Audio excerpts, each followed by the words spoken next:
So, I like the Xenoblade games. I played the first one, really liked that one, and have been a fan ever since. A fan that hasn't played the third game yet, but in my defense, I'm broke. Anyways, I was talking to a friend about playing Xenoblade 3, and during that conversation he recommended that I play a game called Xenogears. And well, it sounded interesting. It was another game in the Xenoblade series that I haven't played yet, and I really like those games, so it just seemed like more Xeno stuff to play. Looking into it, I found Xenogears, but also found Xenosaga as well, confirming to me that the Xenoblade series, or the Xeno series I should say, is a lot bigger than I thought. But that wasn't the only thing I found when searching up Xenogears though. Not in the slightest. Right under the Wikipedia page of Xenogears, some of the most commonly asked questions were... Wait, where are they? I swear before I started playing this game I saw questions I would use for this video. Well, the questions I do remember were, why was Xenogears banned, and why was Xenogears controversial? Now this piqued my interest because, seriously, you can't tell me that seeing this question doesn't make you more interested in the game. I only ended up clicking the question that asked why Xenogears was banned, to not spoil myself too much about the game, and 2 translators quit because of its religious undertones and its translation director calling it the project from hell. I saw that and I couldn't help myself. I took a little peek at the Wikipedia page, and then I saw one sentence that looked like a spoiler, and then I clicked off. It wasn't a spoiler. The sentence I did read, though, said that the story incorporates Jungian psychology, Freudian thought, and religious symbolism. And I thought to myself, what the hell am I getting myself into? I knew what Freudian thought was. What the... But I didn't know what Jungian psychology was, nor did I want to know. In fact, the first time I saw this word, I thought it was pronounced Jungian. It's not Jungian. Mainly because I want to play this game blind. Extremely blind. In fact, I searched up nothing about this game while playing it. If there was something that I didn't know, it would have to wait until I finished the game. I wanted to have the experience, or close to the experience, of someone who picked up the game, knew nothing about it, and just played. What I must say though, is that this game is good. Damn good. Okay, I actually highly recommend playing this game. Of course, if you're not interested in playing the game, or just want to see what I think about it, or what the first Xeno game was like, that's what I'm here for. But this is a deep game. Really deep. Not what I expected going into it, even though I probably should have from the Wikipedia page. And definitely not what I expected my next video to be on. No, seriously, I went from making a video about a game with bad voice acting to some Pokemon games, now to this.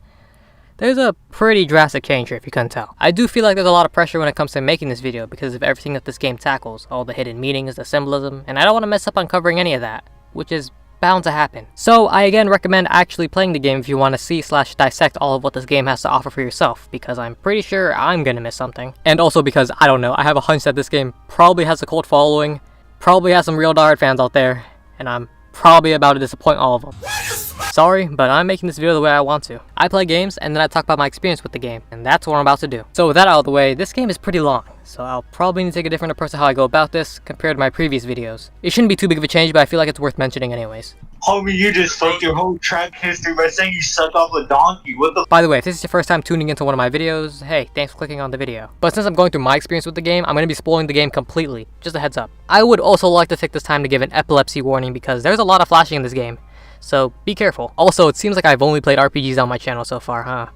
Well, you know what? My next video won't be an RPG. I promise. So as the title says, before there were blades, there were gears. Gears. Xenogears, being the precursor to the precursor of Xenoblade. This game was actually developed by Squaresoft, now known as Square Enix, and not Monolith Soft. Monolith Soft being the company responsible for the Xenosaga and Xenoblade games. Although you probably already knew that. The creator, Tetsuya Takahashi, and his wife, Sora Saga, had actually planned for the story of this game to be for Final Fantasy VII. It was rejected, but Takahashi was allowed to keep developing this project into a different game, being Xenogears. Takahashi would later go on to found Monolith Soft, and you know the rest. A precursor to the precursor, huh? Seems interesting enough. But let's get straight to it. Let's see what the project from hell was really all about. With an intro cutscene. Okay, where is it? Come on. Where is it? Still waiting. There we go. I am Alpha and Omega, the beginning and the end, the first and the last. What does this mean? It's a Bible verse. Okay, I'm not gonna try and get too deep into the religious symbolism stuff of this game, but if it's something like this, I'll at least try to point it out. Next, we see a huge spaceship, and I mean huge. We even get to see what looks to be the inner workings of this thing before a danger sign pops up, shutting out our view. The camera view goes back to what it was before, showing the sheer size of the ship, but slowly yet surely, zooming into one area, the control room.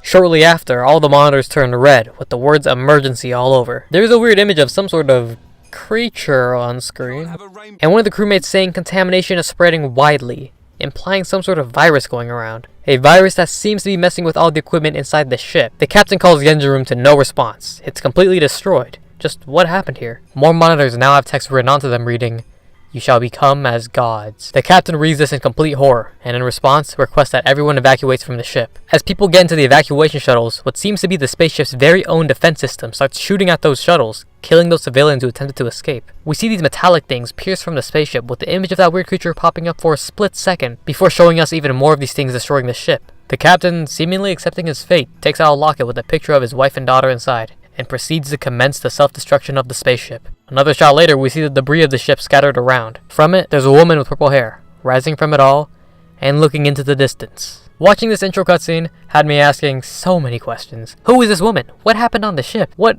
is this?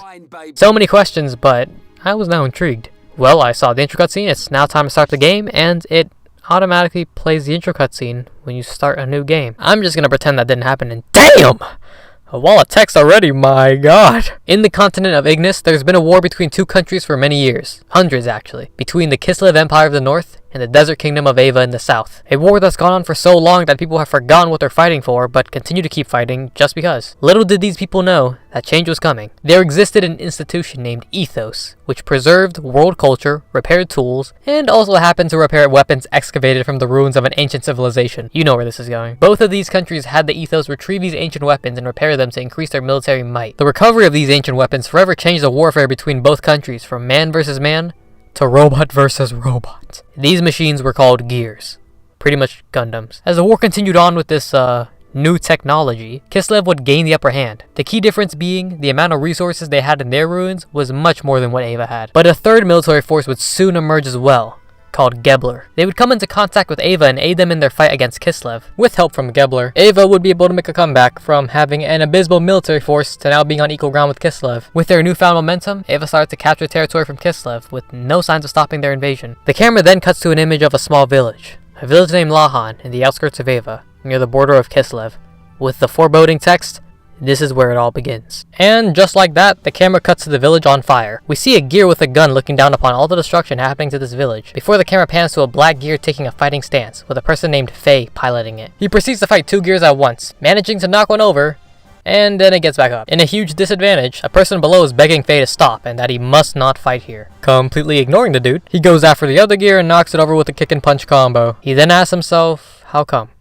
Why did it have to come to this? Before the camera pans out into a flame in the distance, before enlarging into even bigger flames, which actually aren't flames, but a painting that Faye is making. I know this might not mean anything to anyone else, but can we appreciate that transition there? That was excellent. Moving on. I get to control Faye. I can run around, I can jump, I'm broke. That hits a little too close to home. And as you can see, this game is in an isometric perspective, which I really wasn't expecting. Actually, I don't even know what I was expecting in the first place. Either way, it doesn't matter. I'm still playing this game with the D-pad. Talking with whoever this woman is, we find out that Faye is seen as a grandson by the village chief, and I don't care. Over to the right, I talk to a guy named Timothy, who has a big day coming up tomorrow. His wedding with a girl named Alice. During this conversation, we get to know a little more about Faye. He goes on to thank Timothy and Alice for helping him, as 3 years ago, Faye woke up in Lahan without any of his memories, and Timothy and Alice were there to encourage Faye to keep moving on with his life. Timothy gives a response which can be summed up as, "Don't mention it," and tells Faye to check up on Alice. Exploring the house even more, I came across this maid that gave even more backstory to Faye. 3 years ago, when Faye arrived at Lahan village, he was battered up and covered in blood. But he was carried there by a masked man, which the maid wonders if that man was Faye's father. Well, Faye clearly doesn't remember, so I'm not going to dwell on that for too long. And because this is the kind of person I am, I found out that you can get items from pressing X on certain things. So for a little while, I was awkwardly wiggling at walls mashing X. Don't worry though, most of my gameplay isn't me doing that. After enough looting, I was ready to visit Alice until I get interrupted by this creature. I don't want to be your friend. This is Dan. He's Alice's younger brother who clearly doesn't approve of her marriage and wants to talk to Faye about something important. And I'm sorry, this kid looks ugly! How are you 8 years old but look 63 in the face? How is that? Walking outside, we finally get to see Lahan village. The dialogue here is pretty funny, and most of the people here are either congratulating Alice and Timothy on their wedding, preparing for their wedding, or this one kid who really likes Alice and wishes he was the one marrying her.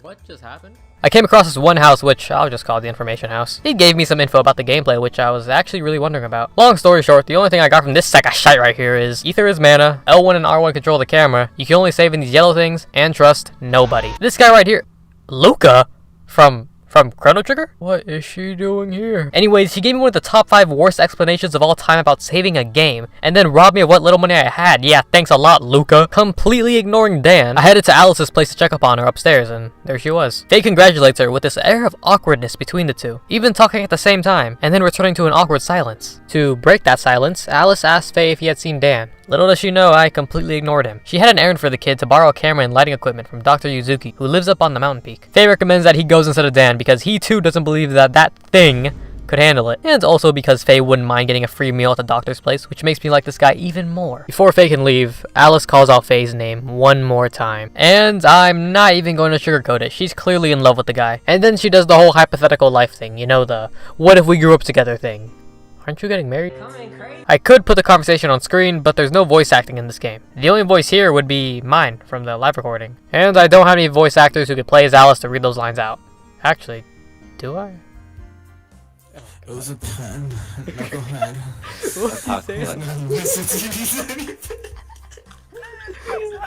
Why is he close to the mic? It was a pen.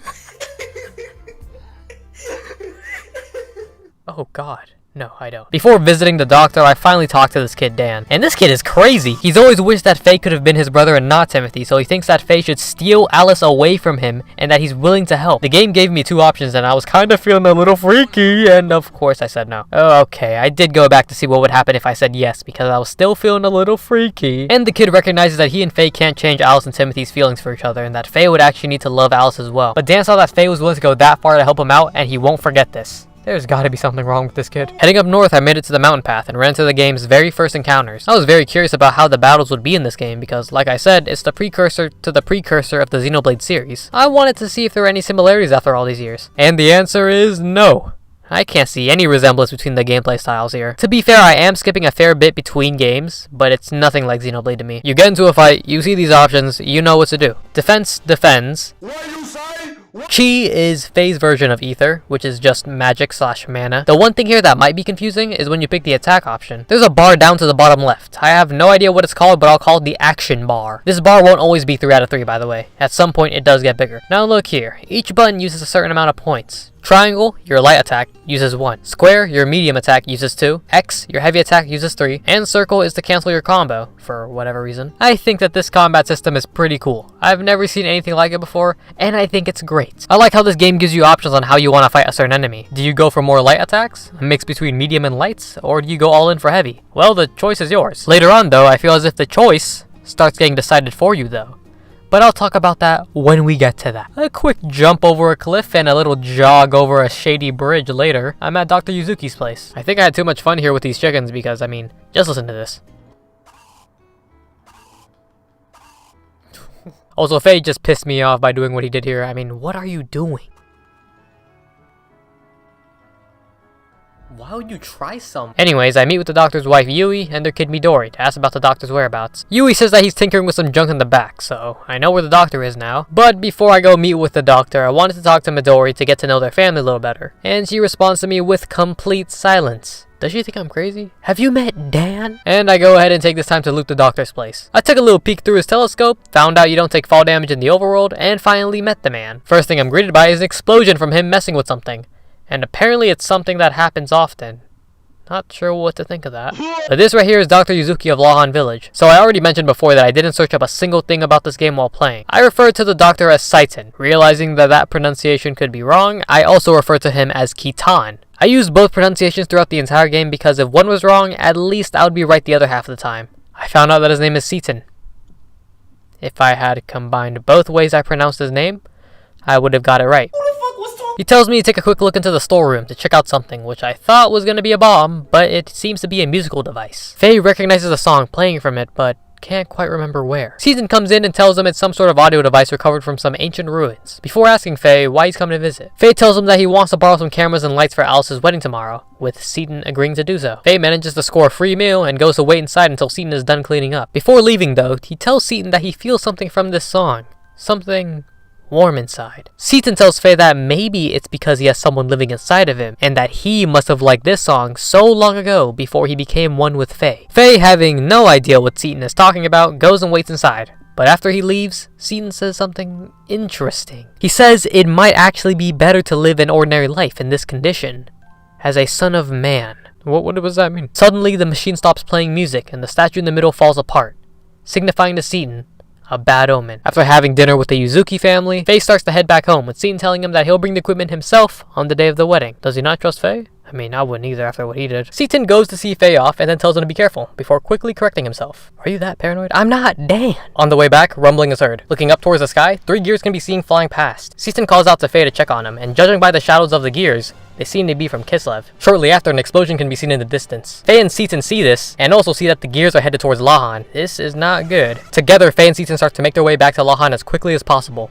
Dang, he's moving fast. Wait, he's moving fast. Upon arrival, Lahan village is on fire, with gears fighting within the village. Faye and Seaton meet up with Alice and Timothy to make sure they're safe. And they're safe. Well, as safe as people who got their village set on fire could be. But they're worried because they have no idea where Dan is. Timothy says he'll go search for Dan, but Seaton quickly convinces Timothy that it's not a very smart idea. It's a smarter idea to evacuate with everybody outside the village and leave everything to him and Faye. Wait, why me? Faye reassures them by saying that Dan probably has already evacuated and is waiting for them outside. And with that, they get out of there. With Faye and Seaton rushing to help the people of the village, Faye catches sight of a black gear in a fighting stance and is seemingly entranced by it. Or something, I don't know, but the guy can't stop looking at it. He dodges some bullets somehow and manages to get even closer to the black gear. And then an animated cutscene. Yeah, this game has animated cutscenes, which is pretty cool, and of course comes with bad lip syncing. Unfortunately, there wasn't any voice acting here, so I can't point it out. Yet. Faye looks into the cockpit of the black gear and sees a kid already in there. The camera switches to a view of whatever is supposed to be shown here. A pendant flashes, and then we see the kid again in the cockpit, smiling before fading away. Triggering something in Faye, he hops straight into the gear against Seaton's wishes. And now we're introduced to gear combat. On the bottom left, you can see the amount of fuel that you have. When trying to attack, your attacks now have a fuel value next to them to show how much you're consuming. You still have access to your ether abilities, but now defense has been replaced by charge, which allows you to regain lost fuel. I don't think I need to say it, but this is very cool. Very excellent. So I drop off both of these gears and then get swarmed by a whole lot of them. It's looking pretty bad. It's like a 1v10 right now. But with no other choice, Faye hops right back into the fight. Seaton is still in the back and is still begging for Faye to stop fighting and hold on. What does he mean by awaken? Okay, I didn't say anything about it before, but Seaton obviously knows more than what he's letting on. If you've ever played a video game, watched the movie, read a book, and a guy spits out a line like this, then they know something we don't. Seaton then hears someone call out to him. It's Dan. The kid is still alive, and he stayed in the village to get his sister's wedding dress. Seaton tells Dan to get out of there while Faye is fighting off the other gears. And Dan is surprised that Faye is piloting that black gear. While Seaton says, okay. Also, Timothy came back for some reason. Honestly, I have no idea why he came back. So Timothy's back, and a gear drops on him, ready to shoot him. Faye tries to save him, but he gets blocked. We then see another gear, a gear that looks just a little different from the rest. The assumed to be Captain, because do you see the crossed arms? That is Captain material. The gear waves his hand, and would you look at that, Timothy's dead. After seeing Timothy get killed, the pendant flashes in Faye's mind. He briefly sees an image of his younger self covered in blood, and then another image of his younger self covered in blood smiling, with his hair down. Leading to the real Faye smiling, and letting his hair down. The gear he's piloting starts brimming with a bright light within, and I think this speaks for itself.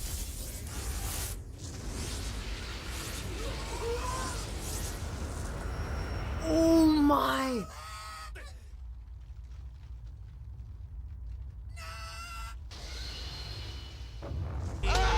After losing consciousness, Faye wakes up to see the remaining people of Lahan. He asks Seaton where the rest of the people are, only for Dan to shout at him calling him a murderer. Because he used the black gear, he unintentionally killed the rest of the people in Lahan. Everyone backs away from Faye, now scared of him, with Dan continuously calling him a murderer.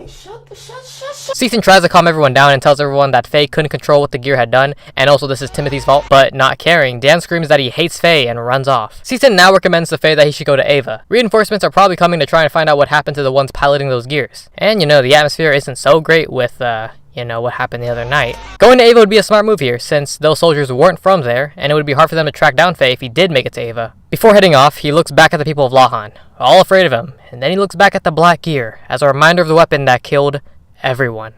Okay, well that happened. Let's go to the overworld now. So how about that to start things off? In one moment, I'm talking with the people of Lahan, the next, I just blew it all up. Well, at least I know Luca probably got out of there. And knowing her, I don't think I'll be seeing her again. Alright, just blew up a village. Probably got some people chasing after me. Let's get moving. Also, this overworld theme is so nice. It's so nice. Okay, I need to stop. I head to Black Moon Forest, which lies between the path from Lahan to Ava. After some boulder pushing and a little awkward parkour, Faye gets stopped by a girl with a gun speaking What is that? Is that a made-up language? Realizing nobody knows what she's saying, she switches over to something that I can't understand, and tells Faye to not move or she'll pull the trigger. After telling Faye to turn around, she moves closer and closer to Faye with her gun still pointed at him while shaking, with Faye noticing this. I'm on your ass. She confirms that Faye isn't one of the Kislev soldiers after her, and Faye just turns around to look at her with the gun still pointed at him. This guy's not normal. She then says that she has orders to kill all surface dwellers or lambs that she comes into contact with. This already raises some questions. Why is she calling Faye a surface dweller? Does she live in a spaceship colony? This is a sci-fi game though, so it wouldn't be too far out there to assume that, would it? But before doing anything else, she asks for directions out of the forest, to which Faye responds with, I have no idea either. Faye, getting sick of this interaction, tells the girl to shoot him already. Okay, that's not funny. If her main goal was to shoot him, he's telling her to shoot him right now. Faye is like that. Wait a second. Don't get me killed though. You can see it in Faye's dialogue when he first woke up after using the black ear, that Faye felt horrible about the destruction of the village. The guy is depressed, even going as far as to call himself a guy whose life is worthless and that there's no point in him living. Okay, maybe you're not like that. I'm sorry, bro. I didn't know you were... I mean, I know you're depressed and... Oh, okay. He even goes as far as walking towards the girl with a gun pointed at him. She shoots and misses out of panic, thank God. And the guy's confused by how she missed. And the girl's confused, calling him weird and not normal. That's exactly what I'm saying. Appearing out of nowhere, this weird-looking monster jumps the girl. And Faye goes in to save her, calling her Elly. Now, she hasn't given her name to Faye during all this, so... How did Faye know? It doesn't matter. There's two of these things. I gotta take them out. I get comboed here and there, but I still come out on top. Faye takes care of her for a bit until she wakes back up with a nice campfire. The girl doesn't respond to anything that Faye's saying, even when he's still egging her on to shoot him. She does finally respond when Faye mentions that he tended to her wounds, so she does say thanks. But it also doesn't change the fact that she's still gonna shoot him. After calling each other out for both being suspicious, and this girl calling this guy a lamb again, stop doing that. Faye asks for her name, which she doesn't want to give because he's a lamb. Understandably confused by the whole lamb thing. He says it would be beneficial for both of them to work together to find a way out of the forest. And you know, knowing each other's names would probably help out with that. He introduces himself as Fei Fong Wong, which is the first time we see his full name. Little fun fact, Fei is based off of a legendary Chinese hero by the name of Wong Fei Hung. How do I know that? Google. I'm done for the night. The girl introduces herself as Elheim. Is that how you say it? Elly. Let's go with that one instead. But somehow, some way, Faye already knew what her name was. Intriguing. In another vision, a younger Faye is in a desert looking at a bunch of people walk past him. He quickly gets up and tries to catch up to those people by calling out to them, but they leave him behind. Being left behind, he cries. And a woman with the same pendant he saw before he got into the black gear reaches out to him. And right as their hands touch, he wakes up. Now with Elly in the party, let's get out of here. I did some fights here and there to try and get to what I assume to be the halfway mark of this forest, because Elly's asking Faye a question. She asks Faye why he thought his life was worthless, and how did he get stranded here in the first place. He asks Elly the same question, and then talks about how he ended up here. One thing to note in his explanation is that he says, I just thought maybe I could do it. No, it was more like someone was whispering to me. Maybe Seaton was onto something. Elly is shocked by how Faye destroyed his village when he was actively trying to save it. Again, I blame Timothy. We then get a cutscene of Elly in her own gear trying to get away from what seems to be Kislev forces. We see dialogue of her fellow soldiers talking about a gear being important, assuming that the one Faye piloted was the one they were talking about. Also, based on a dialogue here and previously, Elly's full name is Elheim van Houten, and I will only call her Elly. Elly's gear gets damaged while trying to get away and is forced to land, and you already know where it landed.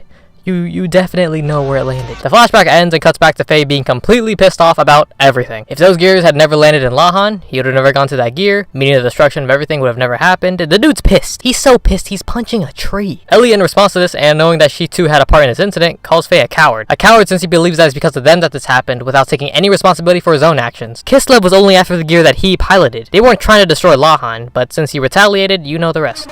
She just hammers the stuff in and calls him a coward again. Can you calm down a bit? I mean, like, this guy is pretty suicidal right now. Faye, hearing this, accepts it all. He calls himself a coward. He knows that he's been blaming others for what happened, but he had this urge to get into the gear and couldn't help himself, and clearly couldn't help anyone else. Because of him, the people of Lahan have nothing.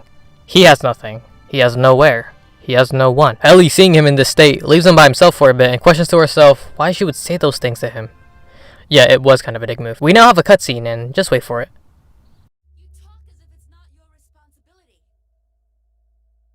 Holy lip syncing, that's a good one. Elly seems to be completely in distress at hearing the exact same things that she said to Faye. She seems to be in a hallway with blood splattered around, with a dead person right in front of her. This mirrors what Faye described, with her hands being covered in blood, dead bodies all around, all with herself hearing the exact same words she said to Faye, with the cutscene ending with Faye shouting back that indeed, he is a coward.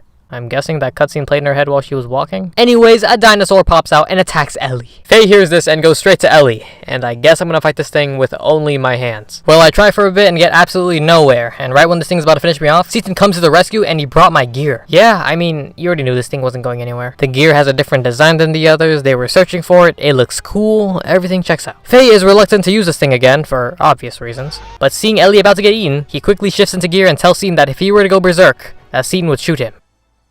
Oh yeah, this is what I'm talking about. This is what I'm talking about.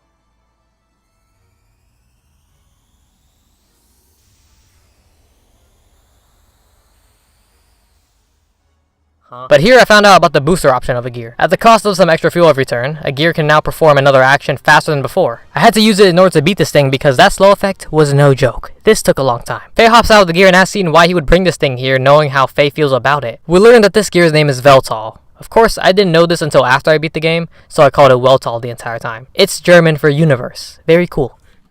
God. Hit him! Seaton explains that Veltal can help him protect himself, since he is going to need that strength to be able to defend against those soldiers after him. And Faye does agree that he does need the strength in order to do so, but Veltal has a little too much strength. Why does he need to have the strength to blow up everything? We saw what happened last time. Faye is purely anti-gear, but Seaton keeps trying to get Faye to use Veltal anyways, telling him that this power can be used for good things. Elly soon wakes up, meets Seaton, thanks Faye again, and helps set up a camp for them to rest in. While Faye's asleep, Seaton and Elly have a little chat. He tells her that there was another machine left on the outskirts of Lahan, and asks her in her own language if it was hers. Who is Seaton? How does he know that language? What is that language? Is that made up? Nil bear dars legis. What? Looking at her uniform, he can also see that she's with the military. Interesting, Seaton. Actually, he just looked at the tags of the uniforms of the other soldiers who died in Lahan. Nothing crazy. Damn. Elly being part of the military is something that Faye hasn't noticed yet, but Seaton did. So she tries to ask Seaton why he knows so much, but he cuts that off real fast and instead asks Elly for a favor. He asks that Elly leaves them while Faye's asleep. He's doing this to protect Faye, and that Elly has a family she still needs to go back to. He promises not to tell Faye about Elly's ties to the military, and to tell him that she went back home to her family. Elly still wants to apologize for what she had said earlier, as she saw herself in Faye. She too was trying to shift the blame to something else, rather than herself for landing at Lahan. Seaton is shocked by how understanding she is compared to the rest of her people, seeing surface dwellers as domesticated animals. The shepherds, known as Abel, being a direct reference to the Bible's Abel, the shepherd, possess the right to give life and death onto a lamb, which is a reference to Abel offering God a lamb. But you probably could have guessed that yourself. Elly isn't like that, even though it goes against everything she was taught in Jugend. I think I said that right? Jugend? Her meeting with Faye has taught her that they're all the same. In fact, Faye seemed stronger. This guy tried to go under the... How did you just do that? Okay.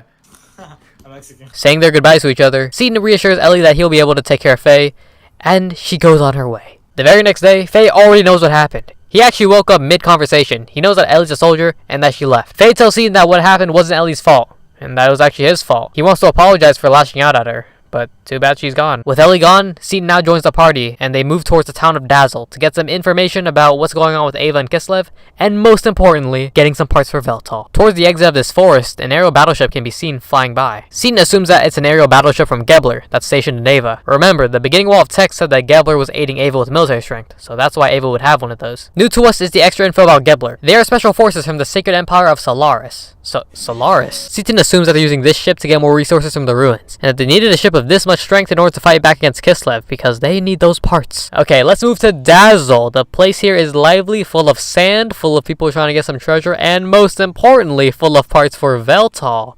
And they can't help us. This repair shop is run by the Ethos, but the part we're looking for is only seen in the latest military models, and we would have to order those parts from Ethos headquarters directly.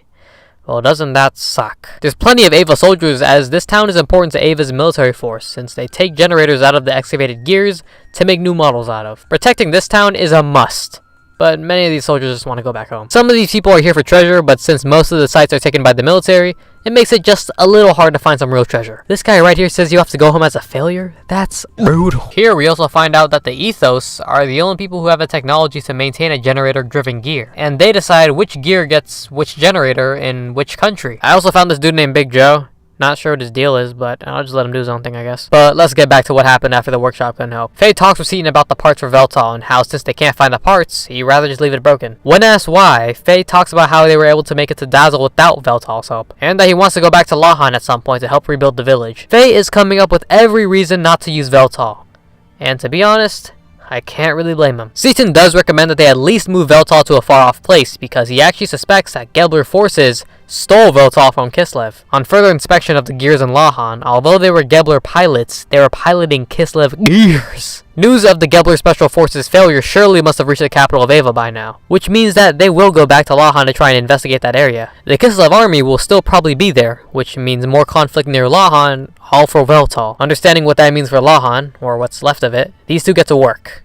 Well, Seaton gets to work. He rents out a dune buggy to look for some parts and tells Faye to relax. So, like any normal person, the moment I get control of Faye, I go straight into the desert and try to find Seaton. There are some encounters here and there, but I just try to run from them all. This game's encounter rate is high. Old school high. In RPGs, I usually try to fight every encounter I come across to lessen grinding.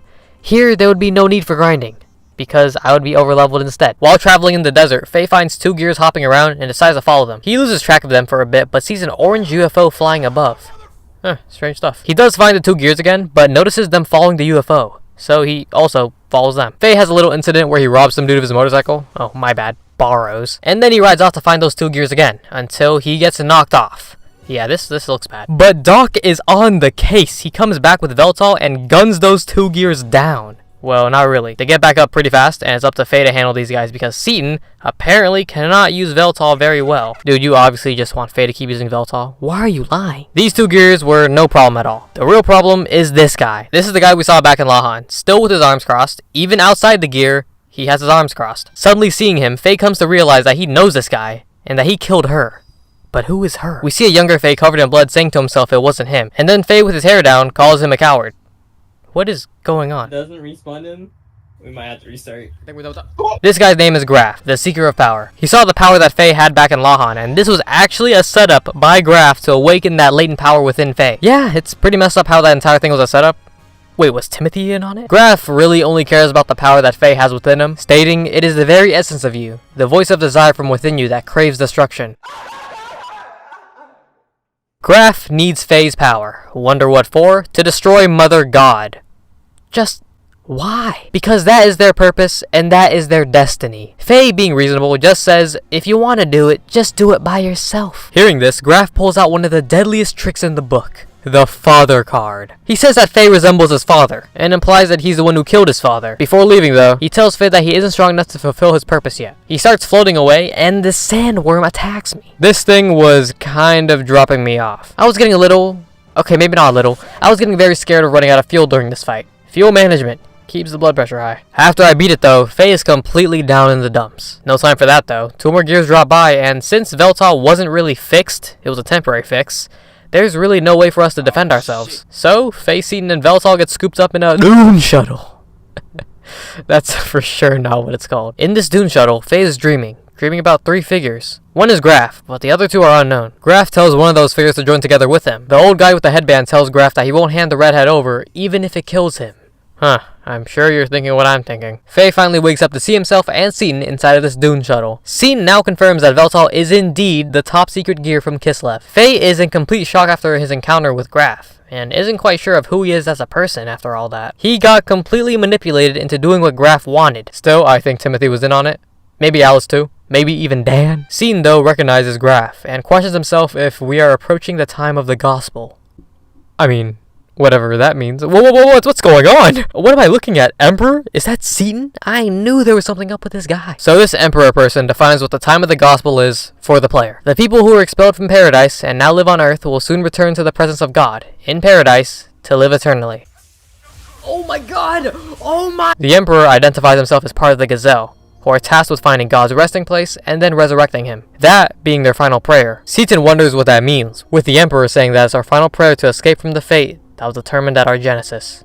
So that happened. But no time to waste, because not too far from us, someone is checking out the dune shuttle.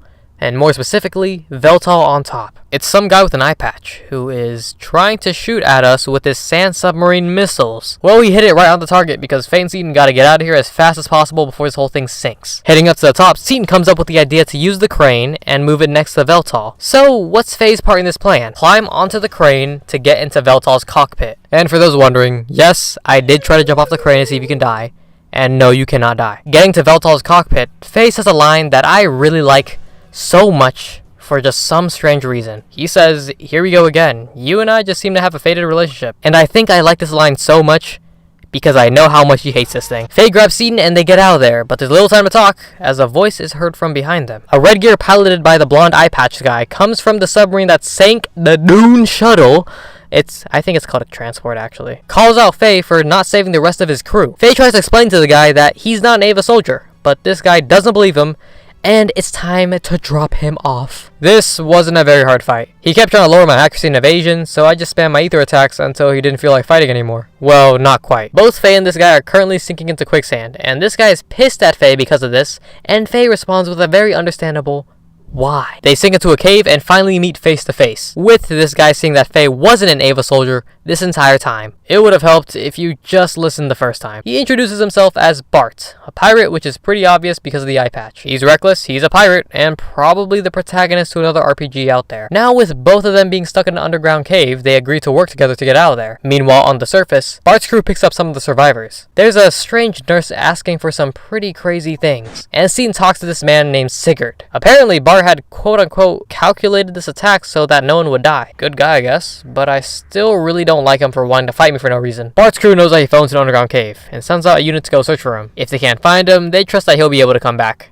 Sort of. And yeah, Sigurd and Seaton somehow know each other. Sigurd calls Seaton Hugh, which is short for Huga, but you can just tell these two know each other from their first interaction. Your name is Huga? Okay, now back to the caves. Bart now joins your party with his gear Brigadier. The rhyming was not intentional, but whatever. While wandering around, pushing boulders and bickering with Bart still, I found out that you can fight people who aren't in gears while you yourself are in a gear. It's completely unfair. These guys can barely do anything to you, but EXP is EXP. Although the same thing can actually happen to you, and that sucks. The last combat mechanic that I found out about here, and that I'll be going over, are gear death blows. If the character knows a death blow, the gear will know it as well.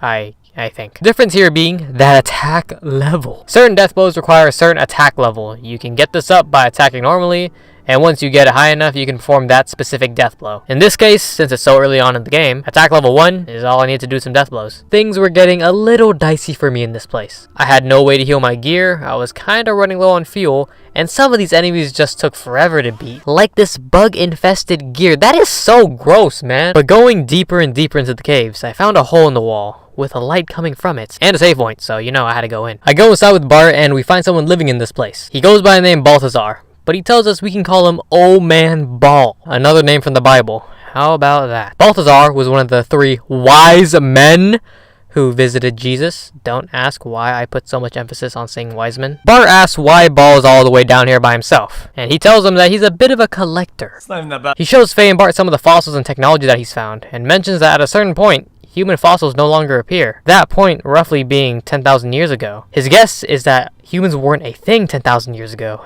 Bart is confused by this, as he should be, because what about evolution? But Ball doesn't believe in this evolutionary junk. He is a person who would rather believe in old legends and myths. The old legends say that humans and God once lived together in a paradise in the sky. Under the protection of God, humans had no fear of death, natural disasters, being broke. One day, the humans ate a forbidden fruit. This is Adam and Eve, isn't it? I mean, if it's like that, they gain knowledge, God kicked them out. Okay. This is where things change. The humans were mad at God for driving them out, and used the knowledge that they gained to create giants to fight against God. These giants, which are assumed to be gears. God beat these humans, but not flawlessly. Taking paradise with him, he buried himself beneath the ocean to go into a deep slumber for eons, but not without using the rest of his power to create right-hearted humans to live on. Those people being the true ancestors, according to legend, that is. Not sure if these two guys got all that. I'm not even sure if I got all that. But I asked Ball where the exit is and find out there's one in the excavation site beyond the sand barrier. To disable it, we need to hit some switches. Sounds good to me. He also sells character items and gear parts, so I went ahead and bought some of that stuff. Now that we got all that, it doesn't take too long to find each of these switches. In fact, you probably would have seen some on your way to Balthazar. With the sand barrier down, Bart asks Ball a question about a gear far superior to others. A gear called the God Gear. Ball recognizes this as a man-made god created with the wisdom of God, the Omni Gear. But Ball just says that those stories are to inspire people and that they actually don't exist. Now, if you've played any RPG ever, you're probably thinking what I'm thinking about these things not existing. But let's just say they don't exist. For now. Ball goes ahead and takes a look at Faye and Bart's gears before they head out, because he's just a nice guy, I guess. Faye talks a bit with Bart about the possibility of the Omni Gear being buried out there. Bart responds with the equivalent of maybe, and then Faye asks if the gears that they are using are Omni Gears. Bart says no, because usually the gears that are dug up are only a few hundred years old, and would have to be much older to be the gears of legend. Faye cuts the bull and asks the real questions. Why are these things underground? Bart doesn't know either, because there's no records of that. But there are stories of gears being buried in the ground after a war, and the bullet wounds covering the armor of the gears would support that. Faye is still confused that there's no records from the last several hundred years, as he should be, but Bart informs them that the Ethos control all that information, and only they really know. All the information known now is what people have found out for themselves. As a gamer, yeah, the Ethos are clearly hiding something that they don't want the public to know about. Outside, Ball seems to be in shock about something. He sees Faye's gear and calls it the host for the spirit of the Slayer of God. Rightfully confused by this, Faye questions him about it, but Ball isn't interested in answering and kicks both him and Bart out. Okay, with us kicked out, the only thing left to do now is to keep moving forward, I guess. I headed to the old Ava excavation site to get out of there, and I really like how ugly the sprites look when they zoom out this much. Anyways, I go down a bit more to get out of here, and Calamity. Well, that's the name of the gear. And it's a boss fight. I'll just be 100% honest. I got my metallic ass handed to me many times by this thing. Seriously. The first time I lost because I ran out of fuel. I went back for a rematch and I was running low on fuel, but I just got nowhere. I wasn't doing enough damage. Veltal was doing next to nothing with those death blows, and Bart was doing a little better. But I say a little better for a reason. So I did what I do in any RPG. I grinded. I grinded and grinded. I went back every once in a while to fight Calamity and just kept losing. So I just kept grinding. I grinded to a level that no normal person would be at, and learned some new death blows too. While I was playing this game and recording the footage that you're seeing, I thought that this game had some ingenious game design, because the game had planned for you to grind, hence the high encounter rate, which is not the case at all, and I was still losing to Calamity. What the hell? This game teaches you very early on that having up-to-date equipment is very important. Grinding did nothing for me, because while the stats of my characters went up, the gear stats stayed the exact same. New death blow or not, it's not going to do much damage if the damage is already bad to begin with. So the first time I met Ball, I actually missed this, but he sells gear parts, and those gear parts are the only way you're doing damage to Calamity. Yeah, you can still talk to Ball after he kicks you out, and he's still willing to sell you stuff anyways, because he has zero faith that you'll beat Calamity. And you know what? He was partially right there. How much HP does this guy ever go down? Oh my god, does this guy ever go down?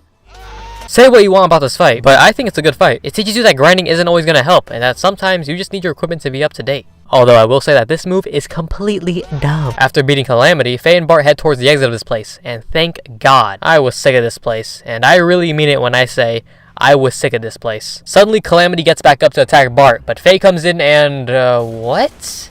3 punches in 1 second. I'm on your ass. Faye, what the hell? Why didn't you do that before? I could have saved so much time if you did that before. Faye, I liked you in the beginning, but right now, you just pissed me off. Okay, well, besides all that, these two look out into the distance for a while, before meeting with the rest of Bart's crew in his ship, the Yggdrasil. Inside the Yggdrasil, we are introduced to Mason, who calls Bart Young Master. Oh, I'm sorry, Master Bartholomew. I'm starting to like the name Bart more. His name is Bart. We again meet Sigurd, and he's the first mate of the crew, and whatever. Now we're free to explore the Yggdrasil. Right now I'm in the gear hangar, but there's a place to rest, a place to weigh myself. What? I hop into the navigation room, and there's Bart, and there's Sigurd. There's also a dolphin in here for some reason. I'm not sure. So we're actually on the way to Bart's hideout, and once we get there, Mason tells us to go into a certain room.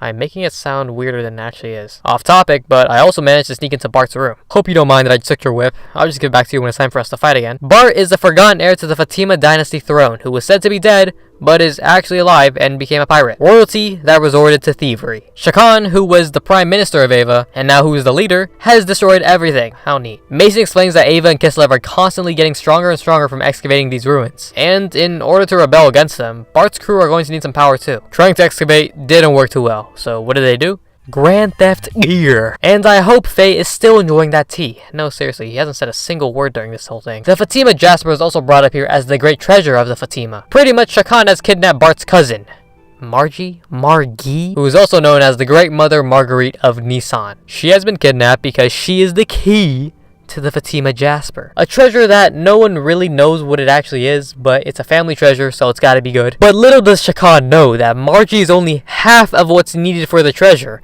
and Bart is the second half. And right on cue, Bart hops in the conversation, saying that the treasure must be a gear. Following Bart into the planning room, he shows us a 500-year-old scroll containing the treasure is a gear. And it's not even subtle about it. I mean, look, if it's gonna be this obvious, I might as well just say it. The treasure is a gear. So both Shakan and Gebler are after the Jasper, which is the key to this treasure. Bart wants to ask Seed and Faye for a favor to help rescue Margie. Since she's half of the key for the treasure, and that's also his cousin, it makes sense. Seaton asks Faye about this, and even mentions that Faye hasn't spoken in a while.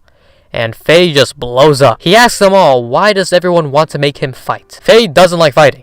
I think it's pretty obvious, but he just doesn't want to help Bart with his problems when he's got plenty of his own. Alright, let's take one more look here. Whoa, whoa, whoa, whoa, whoa, whoa. That could have been deadly. Well, I know where Bart's gonna be waiting for a real response. And, yeah, let's go meet him. He's heard Faye's story from Seaton, and asked to talk about it and ask for forgiveness. This part right here is where I really start to warm up to the guy. Faye makes sure to let Bart know that he dislikes fighting, and Bart responds that he doesn't like fighting either, but he does it because he has to. Which, yeah, makes sense, but a little bit ago you wanted to fight me in that cave. I mean, the past is the past, right? Bart fights for his friends. But Faye just won't listen. He says that he doesn't have a reason to fight. He hates hurting people and seeing people get hurt. Bart understands this, but tells Faye that it wasn't his fault that the people of Lahan died. The reason was because of the people who started the fight. I can't take this anymore. This guy, Bart, just really wants Faye to fight so bad, bringing up the people of Lahan and everything. He's playing mind games, and I kinda respect it. Sigurd and Seaton also join in and try and convince Faye to fight as well. They really need this guy, huh? Especially Seaton. Yeah, I never forgot about that golden skeleton, my guy. In one last attempt to convince Faye, we learned that Bart is a lonely guy. He's got a huge amount of responsibility, and he's a good person. But he's gonna need Faye's help. So one last time, Sigurd asks Faye if he can help. Faye says he needs some time to think about it, but there's never any time to think in Xenogears. 5 Gebler Special Force gears and 1 unidentified large gear are trying to bust in. You know, while playing the game, I was sure that this is where all the pep talk would get to Faye. The moment these guys bust in, Faye would get back into Veltal and fight with Bart. But no. So Seaton is getting out there instead, and Faye is just in his own head. He keeps thinking about Balthazar calling him the Slayer of God, his powers, his home, Luca robbing him. I guess we just have Bart, Crewmate 1, and Crewmate 2 helping out. Well, they only help out for a little bit though. There was a cutscene of Seaton getting into a gear to help out named Heimdall. Together, Bart and Seaton take out some of the enemy gears, and notice how I say some. Because next, we see some kids about to get killed by a Gebler soldier, and Jesus Christ. Before anything bad could happen to those kids, Faye comes back with some fighting words, including, what does fighting get you? And, what if this was your home? Okay, they're really not fighting words. This character sucks! I can't see! Playing with Bart and Seaton was kinda cool, but I need to see Faye back in action. Bart and Seaton meet up with Faye to take out one last gear, and an ugly one at that. Perfect for a boss fight though, because I never want to see this thing ever again in my life. Oh yeah, the max amount of party members you can have in a fight is 3, by the way. I say that because there's gonna be more party members. It's not a spoiler, it's an RPG. After the fight, Faye finds his resolve after recognizing the weakness within himself, and the strength that Bart radiates. Fighting to help others. Now that's something we can get down with. So here's the plan. Get into Ava, or I should say Bledavik, because Bledavik is the capital of Ava, and Margie's being held hostage there by Shakan. I should say Bledavik. Find a new base, because Gebler obviously found this one. Yeah, let me see this horn. The mobs can't get in. And let's get out of here. Going into Ava, we see a Gebler ship land near Bledavik. The 2 people to note here are Ramses and Miang. These 2 are pretty condescending towards surface dwellers. And until further notice, anything that looks this advanced is from Gebler. And we meet the man himself, Shakan. And Ramses completely ignores him and insults this guy instead. Do you really think I'm slow? Shakan tries to talk to Ramses about the 500th anniversary of the country and the ceremony accompanying it, but Ramses is only focused on one thing, the Fatima Jasper. Shakan tells him that Margie won't tell him anything about the other half of the key, and Ramses takes matters into his own hands, and he actually got in there, wow. And they really get nothing out of her, she's just saying random stuff at this point, and what is this? Okay, well, back to Faye. We're in Bledavik, the capital of Ava. A guy here stops me and says that he knows a good hotel, and that they'd give me a discount if we told the hotel his name. The problem is he didn't say his name. This place is huge, and there's plenty of people to talk to. People selling items, kids stealing, and Lahan radishes. You should raise the price of those, because I don't know if you'll be able to get any more of those. Someone here almost recognized Bart too. which I thought was pretty funny. I also went to this bar because now that I'm here in Bledavik, I actually do want to explore this place. I ended up ordering a meal from here and I gained weight. What does that mean? What does that do? After exploring for much longer than I probably should have, I finally went into the hotel. The trio had planned to use the room to discuss some things, but a person from the Nisan sect was already here to check up on Margie. And we just happened to cross paths, so I mean, it all works out. She tells us that through gaining information from the townsfolk and guards who are prepping for an upcoming tournament, she found out that Margie is in the Citadel. Good to know. What would also be good to know is how we can get into the castle. So we hit the streets to find some more info. But nothing. I got lost. Okay, so I did sign up for the tournament to draw attention to myself so Bart can sneak in. But that's only one part of the plan because I still need to find a way into the castle. Also, I signed up as Ponytailed Boxer. Don't worry about it, it's preset. Wow, you are getting hyped by a dog. So I found out what Faye had to do, being the distraction, but I just could not find out what Bart had to do. No joke, I was here running around for an hour, mashing X. It was bad. After about like an hour of mashing, I returned back to the Nisan sect to hopefully find out I pressed X on the right thing. And I did. There are underground waterways, and Bart comes up with the idea to sneak right through them and get to the castle that way. Sounds good to me. Problem is, we gotta find where the key is to the waterways. So I ran around again for like another hour. Out of sheer coincidence, I decided to talk to this old guy who happened to have the key, and you know what? He gave me the key because I said I was gonna save Margie. That whole thing took way longer than it should have. Also, I just want to say, I love RPGs. I love playing RPGs, but I also get lost in RPGs a lot more than other people. And I just want to say that, okay? Get the key, get back to the Nisan sect, go to sleep, boom. It's game time. Faye and Seaton goes to the tournament, and once it starts, it's now Bart Gaming. At least I get to see some of the other contestants here, like Big Joe, what? And someone named Wiseman. From this point on, I'm going to be calling him Wiseman instead of Wiseman, mostly because I said Wiseman the entire time I was playing this game, so it just kind of stuck with me. And Wiseman here is apparently the favorite to win. Seaton can only be a spectator for this, which kind of sucks, but I guess 2v1ing everyone in a tournament would be a bit unfair. It's in like chasing your ass, by the way. Who's not? Oh my, no, please.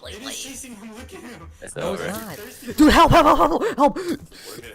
So I head to the lobby tent. I'm not sure what else to call it, and Dan? Well, Dan's back, and he wants to murder Faye for what he did. My question is, how did this ugly 83-year-old trapped in a 4-year-old's body even get here? How? And this guy Wiseman just laughs at everything that just happened. But even though I'm under an alias, the Ponytailed Boxer, he called me by my real name.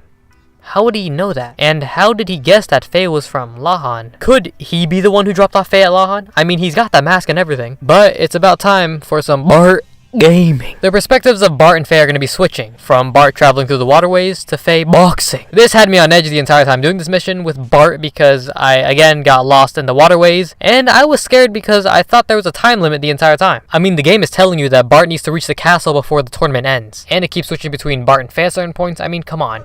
But I don't think there was a time limit though. With how often I got lost, if there was a time limit, I would have said how many times I restarted. What's the deal with this Joe guy?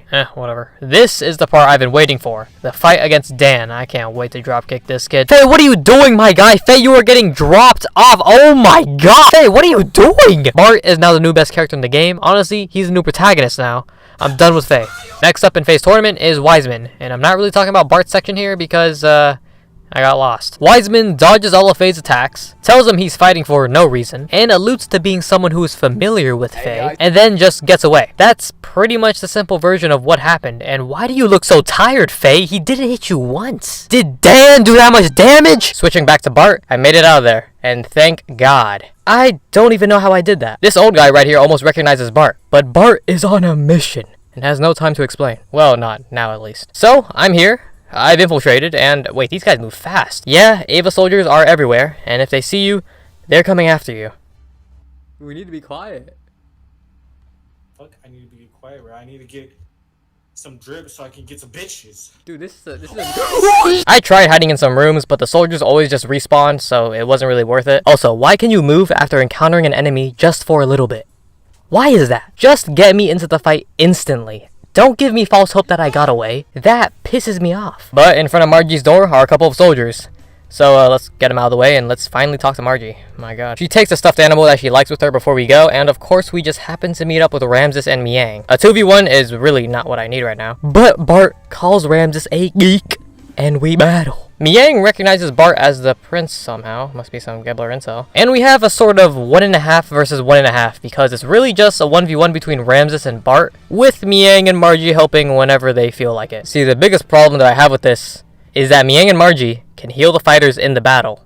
Why can Margie miss her healing? How is that even possible? I didn't see Miang miss her healing on Ramses, and it doesn't even matter, I lost anyways. I rematched them, did much better, and got to see Faye hop down and punch a guy in his face while he's down.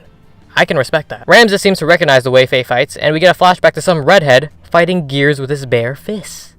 And I guess he's using the same moves as Faye. But right now, it's Faye and Bart versus Ramses, and right as we're about to beat him, he recognizes the name Faye from somewhere. Not just the name, but the fighting style. It seems to resemble this redhead. But honestly, I do not care. We need to get out of here. And to do that, Margie gets some rats to do something. And we hop into this elevator that didn't work before, but now it does. But it leads straight to that Gebler airship from before. So we gotta get running. Oh, hey, Elly. She helps us hide with Bart being pretty suspicious of her because, well, she's a Gebler officer, so, you know. Bart the entire time is completely skeptical, but goes along with it because what else can he do in this situation? She goes and makes sure the coast is clear before leading us to a gear so we can get out of there. Before leaving though, Faye tells Elly to come with them because this is clearly not what she wants to be doing, but she denies his offer because she's a soldier, and that the next time they meet, they'll be enemies. Huh, okay, well, sure, I guess. Ramses wants to immediately chase after us, but he receives a message from Hugh Seaton, and apparently he has a good amount of power because Ramses wants to return the moment he gets that message. With Margie saved, she gets scolded by Sigurd and Bart for being lured in so easily. Seriously, did she think she could beat the enemy solo? Are you stupid? I saw what she was doing out there. Dan could have beaten her. Well, to be honest, Dan almost beat Faye. So we start to head towards Nisan to return Margie to her home. On the way there, I found this weird stuffed animal, and it's, So we just can't move it? What the? Luke, what? Oh, no, I'm good. Asking Margie about this thing gives us the option to name it. I kind of wanted to just name this thing Brrr, but that would kind of break the immersion now, wouldn't it? So the default name Choo Choo is fine with me, I guess. Next thing you know, this thing walks in, starts talking, and is in love with Faye. What is happening? She also says Choo in the middle of her sentences, like her name, Choo Choo. That makes me wonder about something. Well, heading back to the main room, or whatever this is called, Sigurd informs us of a person named Karan Ramses, the commander-in-chief of Gebler. He warns us that Ramses wouldn't be sent here just for the Fatima Jasper, and that there must be something bigger that he's after. And also, Seaton hasn't returned yet for some reason. Is he leaking coordinates? On the way to Nisan, Seaton returns at some point and has a chat with Sigurd. Because, you know, they obviously have history with each other. They both went to a school named Jungend. They were both called Elements at some point. I mean, this pretty much tells me that these two were former Gebler soldiers, or at least associated with Solaris. Miang is also known to be another element, and Seaton confirms that all the old element members are now on the surface. Sigurd also seems to be hiding something, just like Seaton, about Solaris' true plans, but he wants to confirm what they are before letting Bart know. But as the camera pans up, we see Faye eavesdropping on the whole conversation. And Bart joins too, I guess, leaving them both confused about Sigurd and Seaton's past. Well, next up, we're in Nisan. Plenty of people are happy that the Great Mother has returned, and some are already planning for when Shakan comes to raid Nisan. The duality of man, huh? We get Margie back to the monastery where the sisters welcome her back. While we're here, Margie shows all of us around the monastery and we get to know a little more about these statues here. See these two statues? One wing on each one? According to a legend that has been passed down in Nisan, instead of God creating humans to be perfect, he made them imperfect so they would help each other and depend on one another. Seaton starts nerding out and I can tell Bart does not care about any of this. But Margie has one last room to show us, and it's the room of Sophia. A special room that she's making an exception for us to enter. Sophia is known as the founding mother. I see what they did there. Of the Nisan nation, and the founder of the Nisan religion as well. So I head up to the room and we see a picture of Sophia. Yeah, she looks pretty. That's a really good painting, actually. Faye immediately sees the resemblance that Elly has with her, minus the hair color. And Seaton thinks that Faye has a similar painting style. I mean, does he? Really? I mean, maybe. There's this air of sadness within the painting that Seaton notices and wonders if it was the artist's feelings being put onto a canvas. The painting also looks to be unfinished, so Seaton wants to take a little deep dive into this and ask one of the sisters about it. Before heading out, Faye takes one look back at the painting, and the screen flashes, and he sees himself painting Sophia, with the words Lahan appearing. Faye shrugs it off, and the trio head back to a house that the people of Nisan have allowed them to rent. Now that's what I call hospitality. But before anything else can happen, Bart gets straight to asking Sigurd about his past. This is why I like this guy. Bart is about that action. Faye got dropped off by Dan. Sigurd reveals that he used to live in Solaris with Seaton, and they had worked for the Solaris government before leaving for their own personal reasons, and because they didn't like the way things were done over there. You know, with foreigners being used as slaves. Bart is visibly upset by this being hidden information to him for so long, and he starts cracking down on Sigurd. What I mean by that is that we can control Bart in this section, and we can go over specific questions that we have, so I'm going to briefly go over those. So where is Solaris? Solaris is in the sky, somewhere. The capital of Solaris Empire is called Etranank. Oh my god. Solaris is separated by the land by dimensional distortion fields called gates. You can only pass through these with an airship. What are lambs? Slaves. That's it. Solaris scoops up the land dwellers, and they're given jobs. And some of these guys are brainwashed into being Solarians as well. And because the actual number of pure-blooded Solarians is pretty low. So if you need people to run a country, just rob some, I guess. I don't know. Who is that man? Ramses, also known as Carr, Gebler Commander, same guy who got dropped off by Faye and Bart. Apparently this guy rose up the ranks pretty fast because this guy is pretty talented. He wanted a consolidation of all of his colleagues, in which he would even include talented land dwellers into the army. Sigurd and Seaton agreed with this because they already didn't like the current system in Solaris. Now, why did they both leave? They saw how the people of Solaris weren't just using land dwellers as slaves, but as guinea pigs to test drugs on. Drugs to draw out abilities and change personalities. From this, a drug called Drive was developed. Faye wonders who has access to this Drive drug, and Seaton tells them that anyone in the Gebler forces who was sent to the surface. And Bart confirms to Faye that indeed Elly does have Drive in her possession. Bart decides to go outside and get some fresh air because that was a lot to take in. Meeting with him outside, Bart asks Seaton again why he would leave if Ramses was supposed to be some sort of star of hope. Seaton explains that although the words had changed, the actions didn't. It was never about trying to give people a better life. Instead of people's ranks or class being judged, it was now their skill instead. In response, Bart calls the guy an elitist and that he doesn't like him. By the way, at this point in the game, I really started to like Bart. I hated this guy at first, I really did, but the more you get to know him, he's cool. After all that, we head to the meeting room, and this part goes on for nearly 20 minutes of them just planning out this attack. I'll try to summarize it, but the cutscenes in this game only get longer from here. And I wish I was joking. Okay, we need to draw some defense away from Bledavik. We're gonna do that with some Kislev gears to make it look like it's Kislev. The main force is gonna go after the castle, and we're gonna get a small force to keep the enemy fleet away from the castle. And we're gonna deploy Faye on that small force. Friends to the end, Faye and Bart.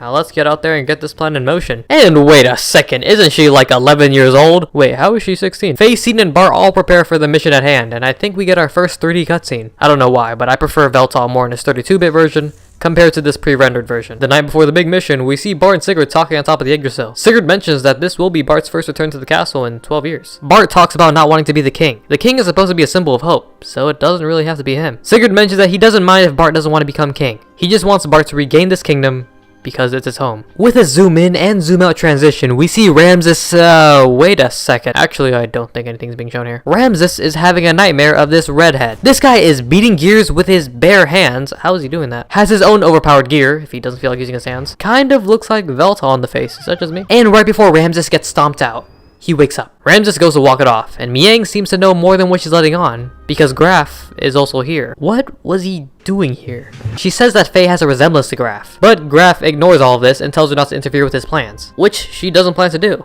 and that she'll cooperate with him because they go way back, apparently.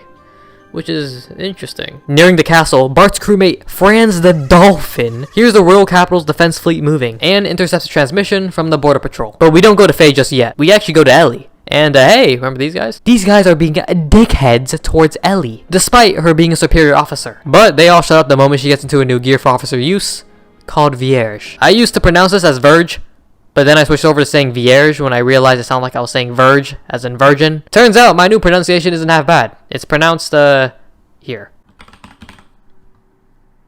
Vierge. What? Vierge. Which means virgin in French. So I wasn't too far off in the first place, to be honest. Now we cut to Faye doing his mission with a bunch of randoms. Climbing up these mountains isn't too hard, but hopefully I won't see any more platforming in this game. It's not very fun. What the hell? It's back! It's brushing me with its head! Climb some more and there's a repair bot and a save point.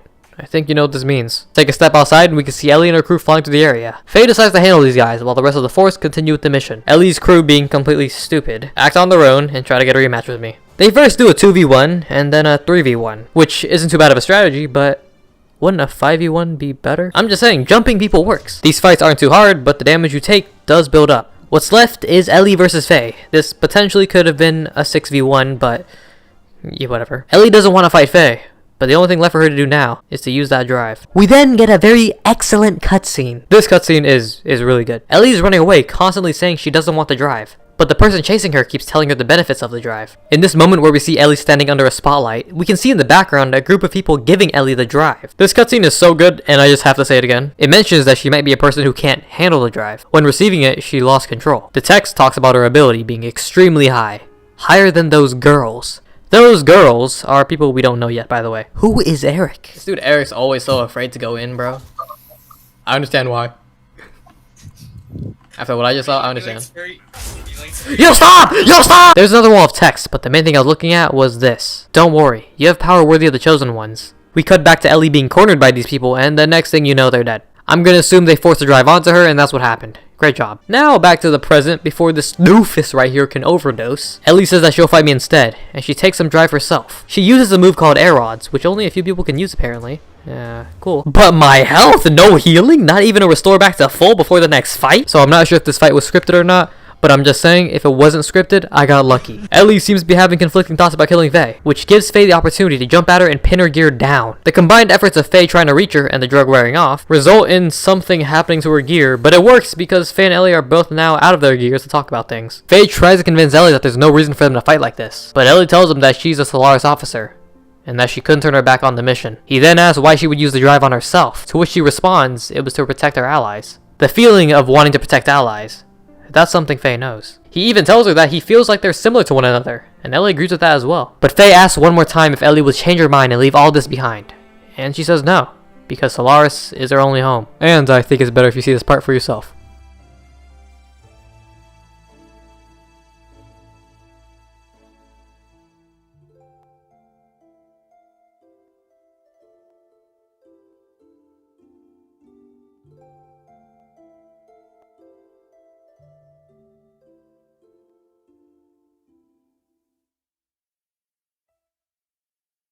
Faye just regained all the faith that I lost in him after that fight with Dan. I don't know why I like this specific part of this cutscene so much, but I just do. Also, check out my health and fuel. That's what death looks like. Oh my god. Yeah. Now back to Mason in the Yggdrasil bar. He hears Bart's cup break. A bad omen. Right before we get straight into action. Bad omens in games usually mean that someone is dying, but I really like Bart gaming. Please not Bart. Anyways, let's get to the plan, and let's keep it simple. Capture Shakan, give the signal, open the gate for the main force. Let's get gaming with Bart. Head up these ladders and already? So they planned for this to happen, and Ramses is already taking care of our forces outside of Nisan. We got outplayed. Miang mocks Seaton and Sigurd for being in this predicament, and even calls Shakan a stupid puppet. But to be fair, he is pretty dumb. Moments later, Miang tells him that they being Solaris I presume, don't care who the king is, just anybody would do. And he doesn't even care. He hears that and still wants to kill us. Are you serious? But Mason comes to the rescue with this interesting machine that I don't know what to call. What is that, the frog copter? Did I call it the frog copter? What did I just say? So we got out of there no problem. Well, there were problems the entire escape sequence, but you know, we got away still. Now we're back to Faye, looking to slow down Vonderkom, the commander of the border fleet, with his idea of doing so being jumping straight in. I actually like this plan. I actually never figured out what I was supposed to be doing here, if I'm being honest. I beat a bunch of these random gears and went in directions until the next cutscene showed up, and that's it. Maybe playing this game for 8 hours straight wasn't the best idea. But I must have done something right, because we get onto the ship, and now Faye's fighting a cannon for a boss fight. A pretty easy boss fight, but I was running low on fuel. Keep in mind, I fought a bunch of randoms before this. I beat Vonderkom, but he's not going out that easily, and he has one more trick up his sleeve. Or I should say, one more gear up his sleeve. Yeah, he pilots this ugly thing. Couldn't they just have made a normal looking gear? And of course my fuel is really low. On the plus side though, I got some randoms to help me out here. I haven't really mentioned it, but you actually control these randoms, and they're pretty good. Veltal went down here and I thought, I gotta reset again. But no, you control the other 2 gears and they can handle it from there. But Faye didn't get any XP after the fight, which is kinda sad, but to be expected. With Vonderkom defeated, he suddenly hears a voice asking him, do you want the power? It's Grahf appearing once again. And the moment Vonderkom says that he wants the power, Grahf grants it to him. I don't think that this hand motion here deserves a replay and a different camera angle though. I mean,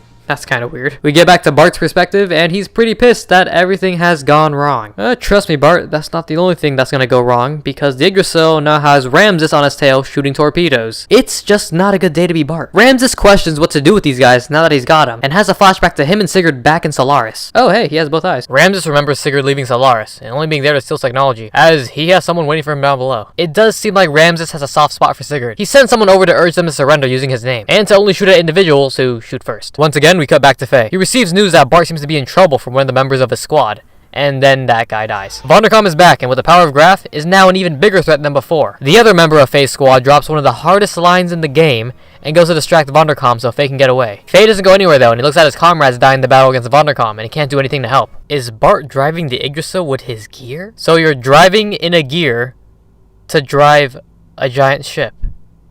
Okay. Well, Bart's crew have already gotten the first warning from Ramses to surrender, but Bart still plans to fight either way. Once all the parts of the Yggdrasil have been patched up, Bart is on go mode, and Ramses gets back to attacking them after seeing Bart's crew move towards them. But as he's about to open fire, there's explosions along the perimeter of the fleet. Taking a closer look at what's causing those explosions, it's the red gear by the redhead in Ramses' dream. Ramses immediately recognizes this thing as the demon of Elru and calls for Miang to come with him to confront it. What is so funny? Your entire ship is about to get destroyed by this guy. The red gear comes face to face with Bart and straight up asks him, "Are you strong?" Bart, having no idea what this thing is talking about, tries to ask the simple question, who's inside the gear? Instead of answering, the gear teleports behind Bart and is ready to kill. It's just not a good day to be Bart. Ramses comes to the rescue, unintentionally, but he still came to the rescue, and he decides to challenge the red gear. And then he manages to get violated in less than 3 seconds. He didn't even attack, he got one of his arms blown off and thrown like a rag doll. Miang takes Ramses away because the red gear is now distracted on Bart. So let's get gaming with Bart. And yeah, I understand how Ramses got violated. This thing just did enough damage to kill me 5 times over.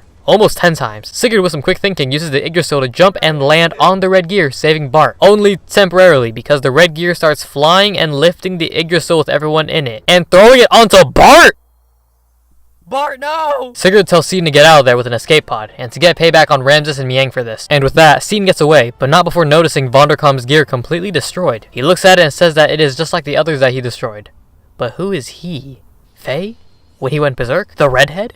Does Sean know the redhead? Is Bart gaming over? So many questions with just one remark. Sean, you have to let us know something! Oh my god, looks like a bloody nun in a cow's farm. My god, we gotta get out of here.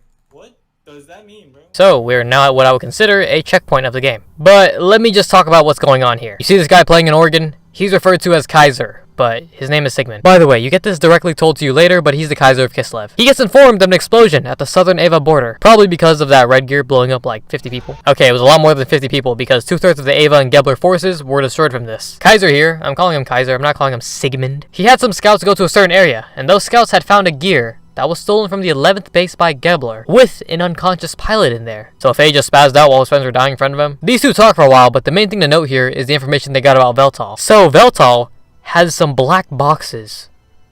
What? Kaiser also knows about Bart being the prince too? I mean, okay. Next thing to note, a giant fishbowl is floating towards Kislev. I don't know what else to call it. It is a floating fishbowl. Something is dropped off from the fishbowl, and a masked woman meets with Kaiser. Kaiser has gotten what he's requested, but we don't know what it is. Strangely enough, it's what he needs to pass through the barrier.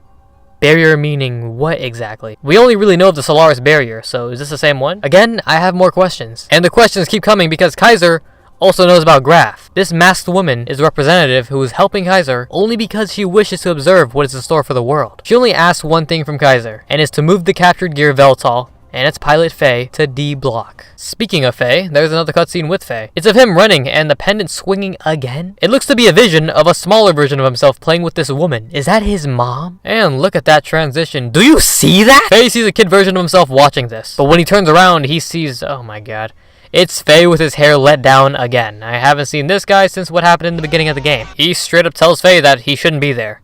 And Faye wakes up. Okay, where does he wake up? Prison.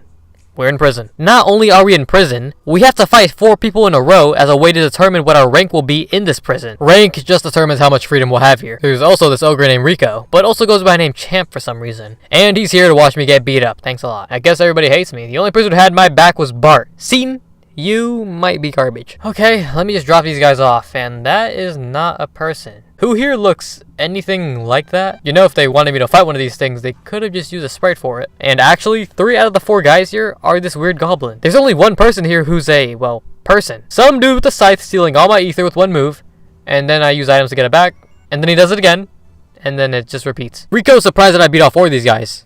I mean, really? And oh my god, why does this game keep doing that? It's now me versus Rico. Not a very fair fight here, but I went through 4 of those randoms, 1 more shouldn't be a problem. Until I get 1 tapped. Thankfully this was scripted, and my rank in D block is A. Yeah, we're back in the doctor's office, and I swear the wrong music is playing here. Are you sure you're playing the right song? Anyways, the doctor tells us that we have a bomb around our neck that prevents us from escaping. Only a select few people don't have to wear these, like civilians and some battlers. But yeah, escape means death. Now, let me be honest, I'm probably gonna go over this place faster than I did the others, just because I didn't do too much here. I talked to all the townsfolk and everything, but I didn't really do too much besides that. So I'll say it once again, we're in D block, the prison district. There's 2 others, being C block, the battling district, and A block, where the middle to high class live. Civilians do live here in D block, but this place is for the poor. There's this one pipe that I could not for the life of me balance on to talk to this one guy who had nothing to say. The problems with using the D-pad. And also, it didn't matter, I wasted my time. What is this guy even talking about? Up there, over there. Bro, it's this motherfucker right here, bro. You don't see him? There's a place to trade in enemy drops for cash. There's the Battlers Arena where they fight in gears. Yeah, this place sucks to live in. Heading into Latina's bar, that's actually the name. A woman named Latina works there. In the back of the bar, there's a demi-human named Hammer. But when I think of the name Hammer, I think of something completely different. Also, yes, he's classified as a demi-human. It says Beastoid Man here, and I'm going to be straight up, he's a demi-human. I don't know why they put Beastoid Man. Wait, so was Franz a demi-human or a talking dolphin? Okay. Okay, this is Hammer, the supplier. He keeps calling Faye bro, even when Faye tells him not to. But all you need to know is that he has connections. Got a question? Ask him. So I went to rest, and then went through a bunch of buildings until the next story cutscene popped up. Back in Latina's bar, a woman named Rue Cohen and 2 soldiers meet up with Faye, with the offer to become a battler after hearing about the incident with the champ, aka Rico. Faye isn't interested. You know, how he doesn't like fighting and stuff. And he doesn't have a gear to participate anyways. But Rue says that the committee will provide him with a gear to fight with. And you already know how this is gonna go. Faye says no, he doesn't like gears, and he doesn't care. And that's how it's gonna go. They leave, and Hammer comes in asking Faye why he would decline such a good offer. But Faye has to keep telling everyone that he doesn't like fighting, nor gears. With that, I stroll around for a bit and go back to rest, and Hammer's already here to inform me that there's a new doctor, because the old one got sent to a different sector. How did he get here already? Faye and Hammer go to greet the new doctor, and it's Seaton? He came here because he heard from some Kislev radio communications that a gear that seemed to fit the description of Veltal was being shipped here. And Veltal and Faye just can't be separated now, can they? Seaton tells Faye that they need to get out of there, and the way that he convinces him is, it's pretty good. A very simplified version of what he said is pretty much, Bart is dead. Alright, it's time to go. Faye tells Seaton about what happened during his fight against Vondercom. Once again, he lost all memory of what specifically happened. He spazzed out and fainted. That's what he's saying. Seaton tells him that what happened was the enemy gears were completely destroyed, and Vondercom was completely destroyed as well, leaving Faye speechless, and reminding him of what happened in Lahan village. So let's go back a bit. The only gear we saw destroying stuff was the red gear. But the red gear belongs to the red head, so it's not Veltal. So did the guy in the red gear ignore an unconscious Faye?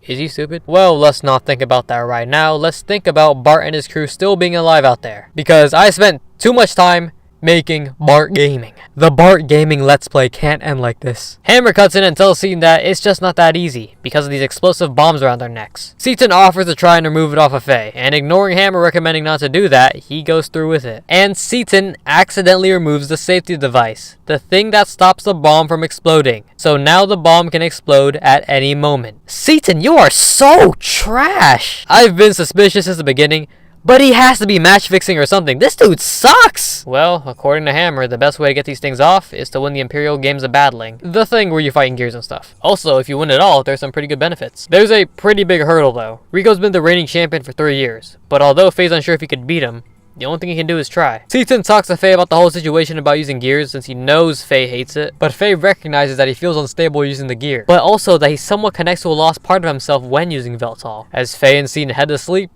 what is happening on my screen? A giant computer ball with people on the monitors talk about the untouchable one, and that it's been 3 years since they've heard any news about him. It's strange because these people are saying that if he didn't exist, the lambs would not have been turned into the Animus? And that it's been 500 years since, whoever these guys are, have died since the days of destruction that he caused. These guys go talking for a little while longer, and to be honest, if you're someone who didn't play the game and you're seeing this for the first time, you will have no idea what is happening in this cutscene. When I was going through this, I mean, I was trying to understand, but I really couldn't follow. Why are they excavating anima relics? What even are those? Gatekeeper? Activated? Who is Cain? Like Cain and Abel? Geisha key? Reactor? What purge? It's a lot of stuff you'll understand later on. Also, why does this guy add nothing to the conversation? It's like if someone talks to me about Xenogears and I respond with Game Robots Wong. I mean, it is funny, but like for the wrong reasons. You're also probably thinking about the untouchable one. Yeah, it's Faye. Okay, even the first time I saw this, I guessed it was Faye instantly. It's not too hard to figure out because these guys haven't heard any news about this guy since 3 years ago. You know, Faye's entire amnesia thing 3 years ago. And Faye's the protagonist? I mean, come on. Everything these guys said was pretty confusing. But this was the one thing that I understood while playing. These guys are trying to kill Faye. Rise and shine, it's a new day. Hammer's being suspicious. Faye's got a bomb around his neck. Seaton is still trash. And let's get moving. Rue from the committee has already been waiting here for us and wonders why the sudden change of heart. Faye gives some solid reasons, like his collar getting in the way. And it's time to be introduced to our gear. I wonder what that's going to be. And it's Veltal. Faye's surprised by this, but Seaton thinks that So Kislev can collect combat data. And I really want to skip this, but I have to put this here. Gear battling isn't turn-based. It's a mini game where you do this. Actual fighting or what the hell? Oh my, what is happening? Oh my. Dang, bro. This is just me testing it out. I did not like this. Not at all. But first up, it's Veltal versus Ganador. I seem to be doing alright against this guy, but then a cutscene happens mid-fight and Faye dies. Of course I'm joking. We find out that the guy Faye was fighting had set that up before the fight. He just couldn't handle the smoke. But he and his friend can't seem to handle it either and get smoked in the sewers by an unknown creature / robot. I say robot because in a sci-fi setting like this, you honestly don't think that a robot can't take over something. The explosion didn't do too much to Faye because Veltal is quite literally built like that. I'm just saying, minor damages from something like that. This is a top tier gear. This next portion of the game is all up to me. I can go in the sewers and get some cash, I think. Or I can keep battling. And I do the latter. I didn't think money was a problem for me at this point, so I didn't bother with the sewer trading thing. By the way, on top of Hammer being that guy for information, he can sell you stuff as well. It's pretty annoying when you buy everything you wanted from him, but he still tries to get you to buy some more. But I guess some people might find that endearing. So I did a couple more days of just boxing. I gotta stop saying that. And Rico shows up to my place. What do you want, man? He's here to clear up that the explosion was set up by one of his goons. Because after Faye did a 1v4 during that baptismal ceremony, they didn't really like him much. I mean, I can't blame them. They did get 1v4'd. Anyways, the guys who set up the trap are now dead. It's due to the mysterious murders of battlers in the sewers. But people think it's Faye who killed these guys as an act of revenge after they tried to blow him up. Trust me, if Faye wanted to bomb him, he could. Rico tells them that he's going to investigate the sewers to check if it was Faye who killed the battlers or if it was the work of the sewer monster, a story that's been going around recently. Faye and Seaton tag along, mostly to prove Faye's innocence, and we got Rico on our team. To the sewers we go, and this place sucks. Not a fan of being in sewers in games, but that combined with the high encounter rate is pretty bad. Okay, well you do find a map of the sewers later, which does help out a lot, but just because you know where to go, doesn't mean that encounter rate is lowering. Yeah, I was annoyed the entire time I was here. It's worse here than when I was playing as Bart in the waterways. It's that bad. We found this guy in the sewers that Rico calls Gramps, so there's that. But let me cut straight to the chase. We find this bell that the monster always seems to ring. Now that we have it, we're gonna lure it in and take it down. After finding the right spot to ring the bell, the monster is on his way to us now, and we begin to fight Red Rum. This fight was just as annoying as actually getting here. Red Rum has moves that can confuse party members, which means they just do stuff on their own, and a move that can one-shot somebody and heal all the damage it just dealt. This fight showed me that Rico is absolute trash. I don't know what this guy had against Rico, but I would revive him just for him to die. I ended up only using Faye and Seaton to beat this thing. Rico was actually dead weight on my team, and because of this fight alone, he's on the same level as Faye when he got dropped off by Dan. After beating it, we head towards the exit. Rico says goodbye, but not without Faye and Seaton noticing that he got injured in the fight against Red Rum. Trust me, it was not just your left arm. It was your whole body. And I don't know when this is happening. I guess Seaton was having this conversation on the way back home. He's back to talking with this Emperor person. They're talking about him, and if this person has awakened, to which Seaton says he has. 3 times actually. Wait, I'm confused here. The person in question is obviously Faye. I assume that Faye awakening is when he blows everything up, but he's only done that once. Maybe that other time. So what else could it be? 3 times. From this whole conversation, I picked up a few extra things. Those guys in the computer ball thing are probably called the Elders. I'll explain in a bit. And these guys are afraid of Faye. For what reason, we don't know. Their plan is to get rid of Faye, but Seton wants to wait and find out what his purpose is first. The Emperor pauses and says that their judgment has been handed down. What is that judgment, you may ask? A purge. The same thing those dudes in the computer ball had called for, which is why I say that they're the Elders. We get to see Elly again after a long while, and she's being informed of a generator near Nortune. I don't know this measuring system, but pretty much her mission is to escort something called the Hecht past the enemy defense. Hecht?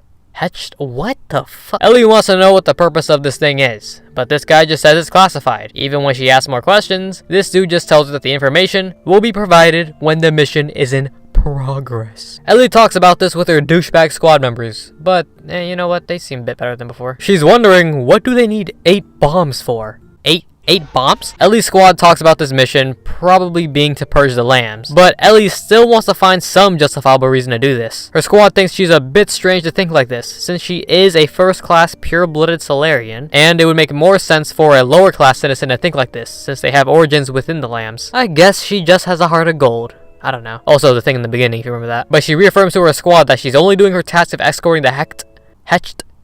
This is pissing me off. And nothing else. If she doesn't, the rest of her squad gets demoted. Is this guy's name Stratsky? What animal is that? Let's get back to Faye though. On the way back to his place?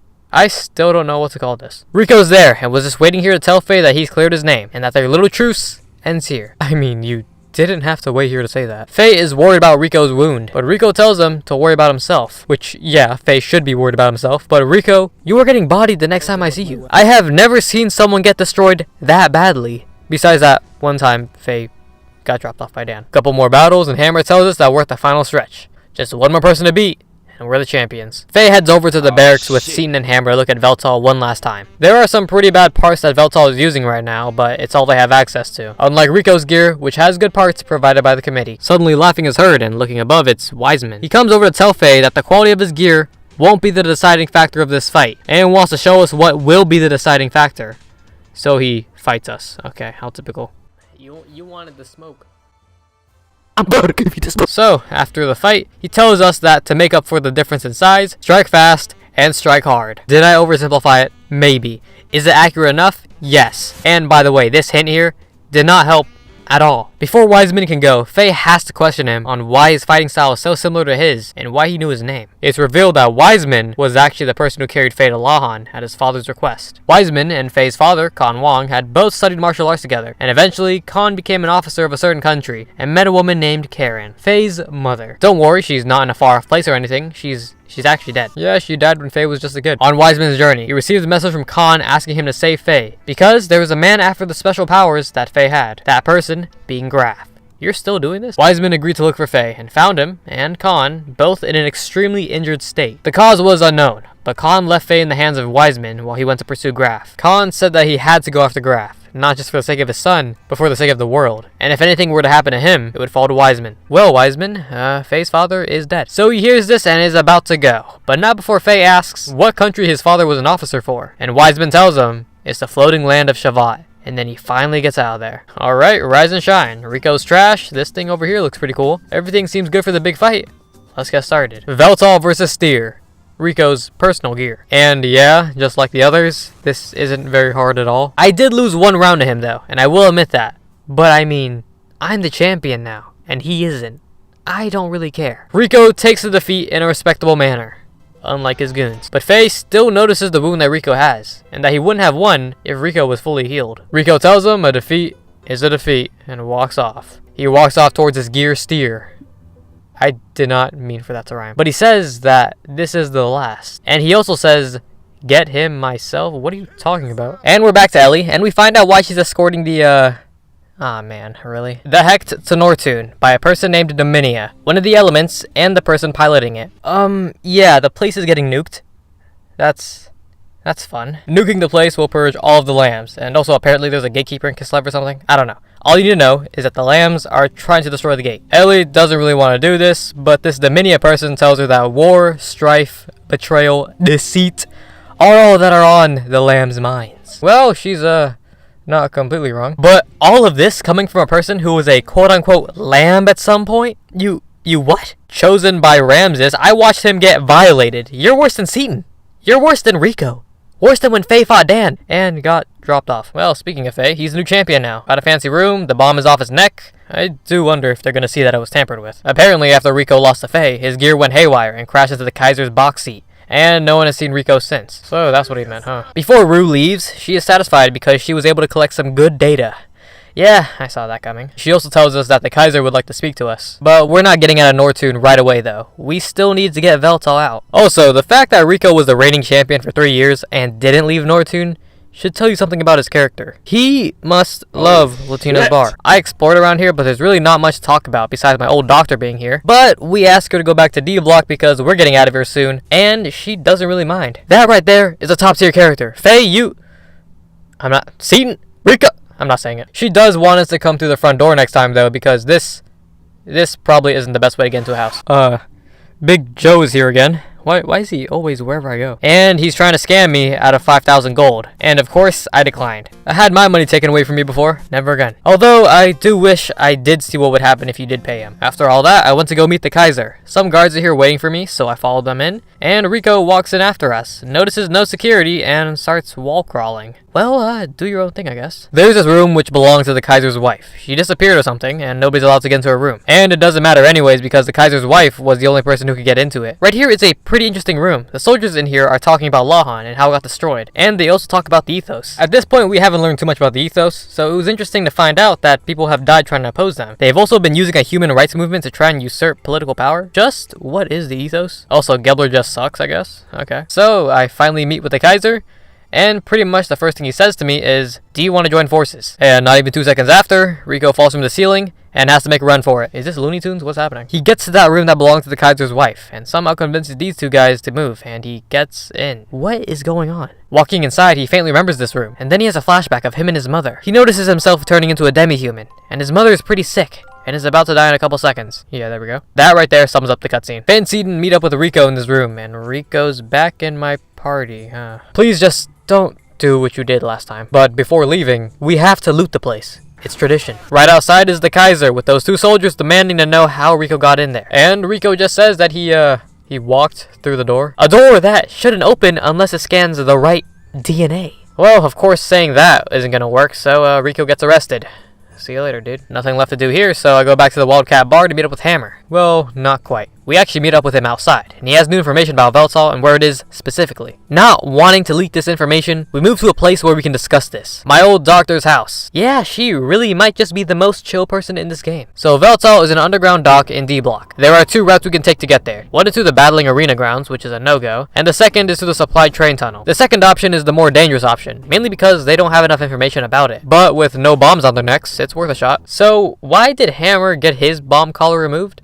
Is it because he's with Faye? Just curious. I mean, he really didn't do too much. Heading back to D Block, I encountered some battlers that associated themselves with Rico.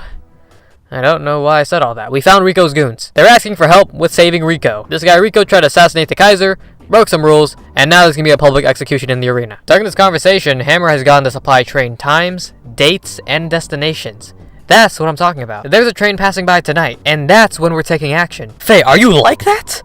What happened to you? And since they're planning to escape to the battling arena, it is possible to get Veltal and save Rico at the same time. A little 2-in-1 right there. Cut the resting out, it's nighttime and it's time for action. The train is passing by, and Faye and Seaton jump onto it to catch a free ride. I do wonder what would happen though if you did miss the train. Is that even possible? The ventilation shaft that leads towards the gear dock comes up, and Faye and Seaton jump off straight into it. Now we can explore these vents and find where Veltal is. Quick question, are the enemies always around your strength? I could have sworn I would have been over leveled from that one incident, but I guess not. I mean, these guys are kind of hanging with me. There's also people in the vents going around doing things, but I don't really care about that. What I do care about is this gear part right here, the frames.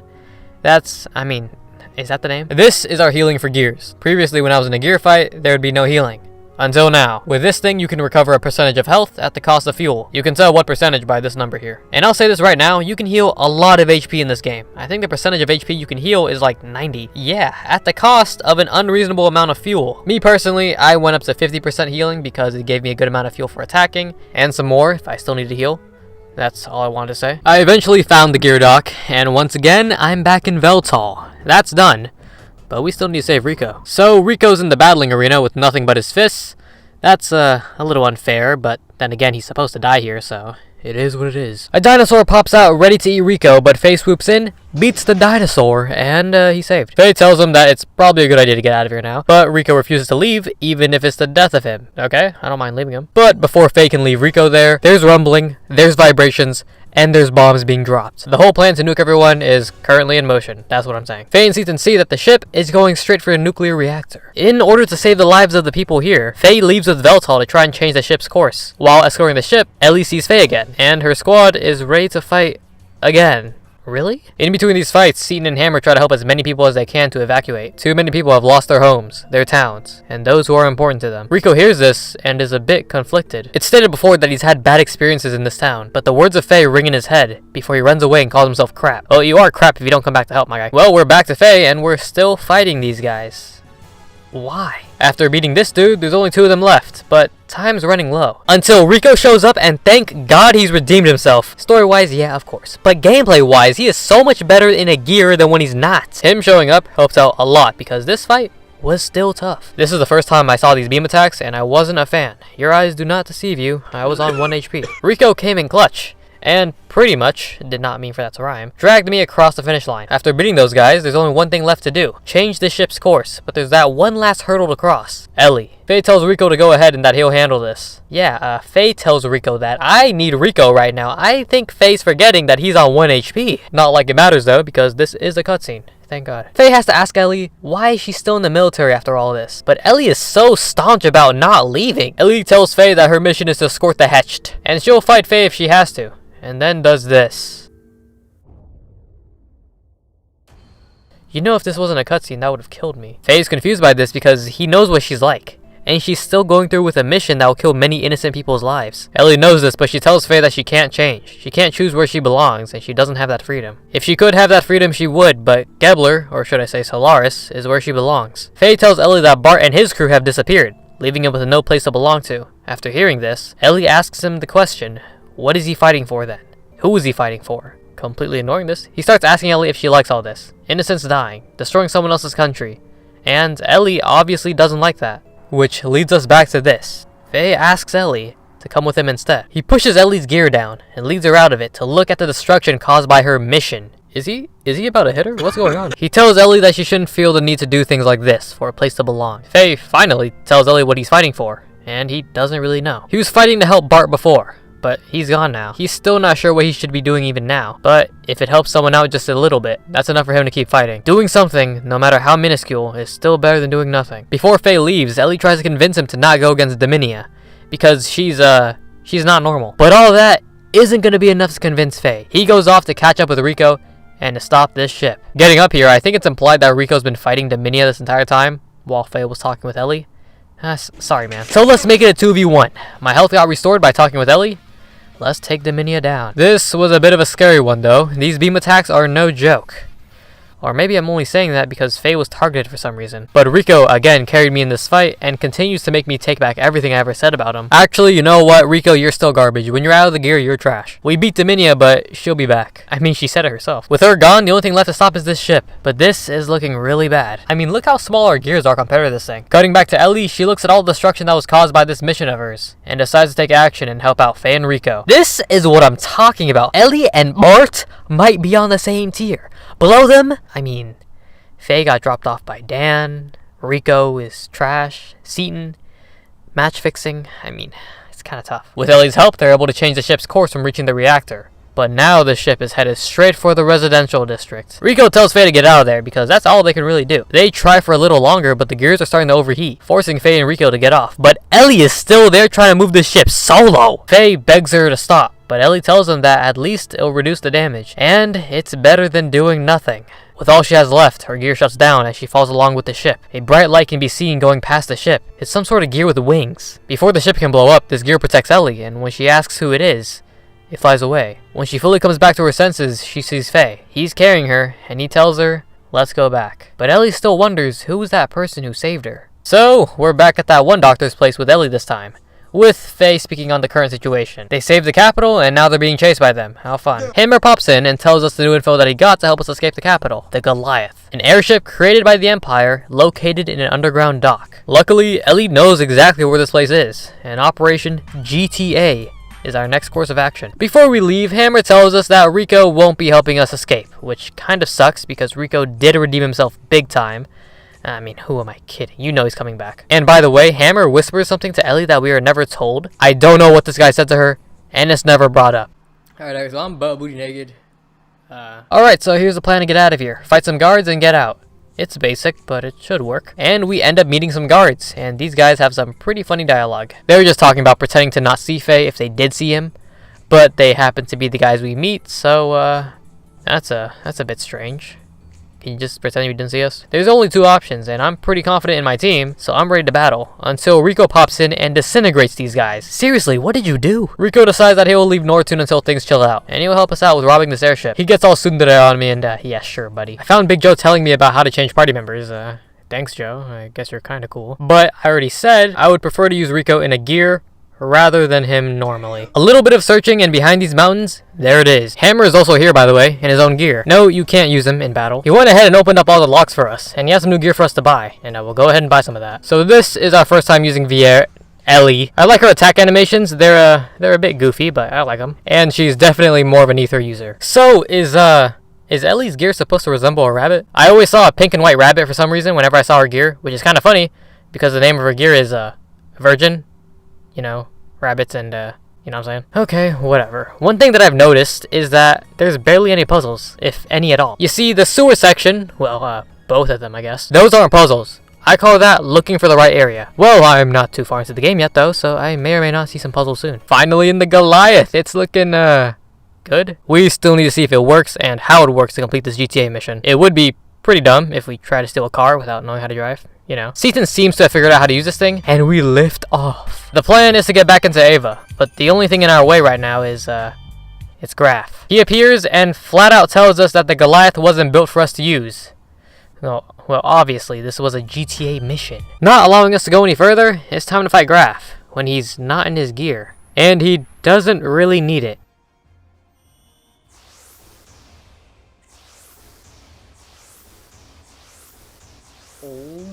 He took out Rico, of course, left Faye with next to no HP, and Elly is somehow still unharmed. How is that possible? Grahf mentions that Faye is able to draw out more of his power. Then Seaton cuts him off, speeds up the Goliath, and Grahf and his gear slip right off. But that isn't gonna stop him though. Seaton entrusts Hammer to get on the gun and shoot straight at Grahf. With a direct hit onto Grahf, he won't be after us for, a little bit. Good shot, Hammer, but calm down there. You still need us. Faye walks up to Seaton to tell him that he's starting to have an uneasy feeling, and Seaton agrees with him with this sort of sense of deja vu. And he would be correct. A scanner from below has now identified the Goliath as a flying aircraft. The person behind the scanner automatically assumes that the people piloting the Goliath will use it to bomb Ava. The person behind this is Bart. Bart Gaming has returned, and he's ready to bomb another vehicle that Faye and Seaton happen to be in.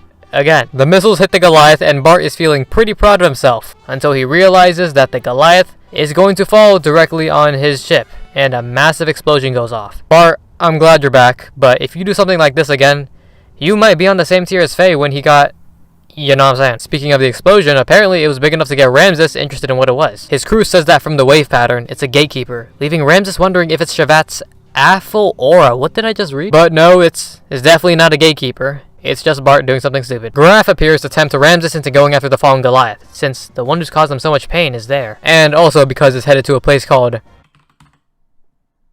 AQV. I need to stop using Google Translate. And it's not like we know what Aquavi is.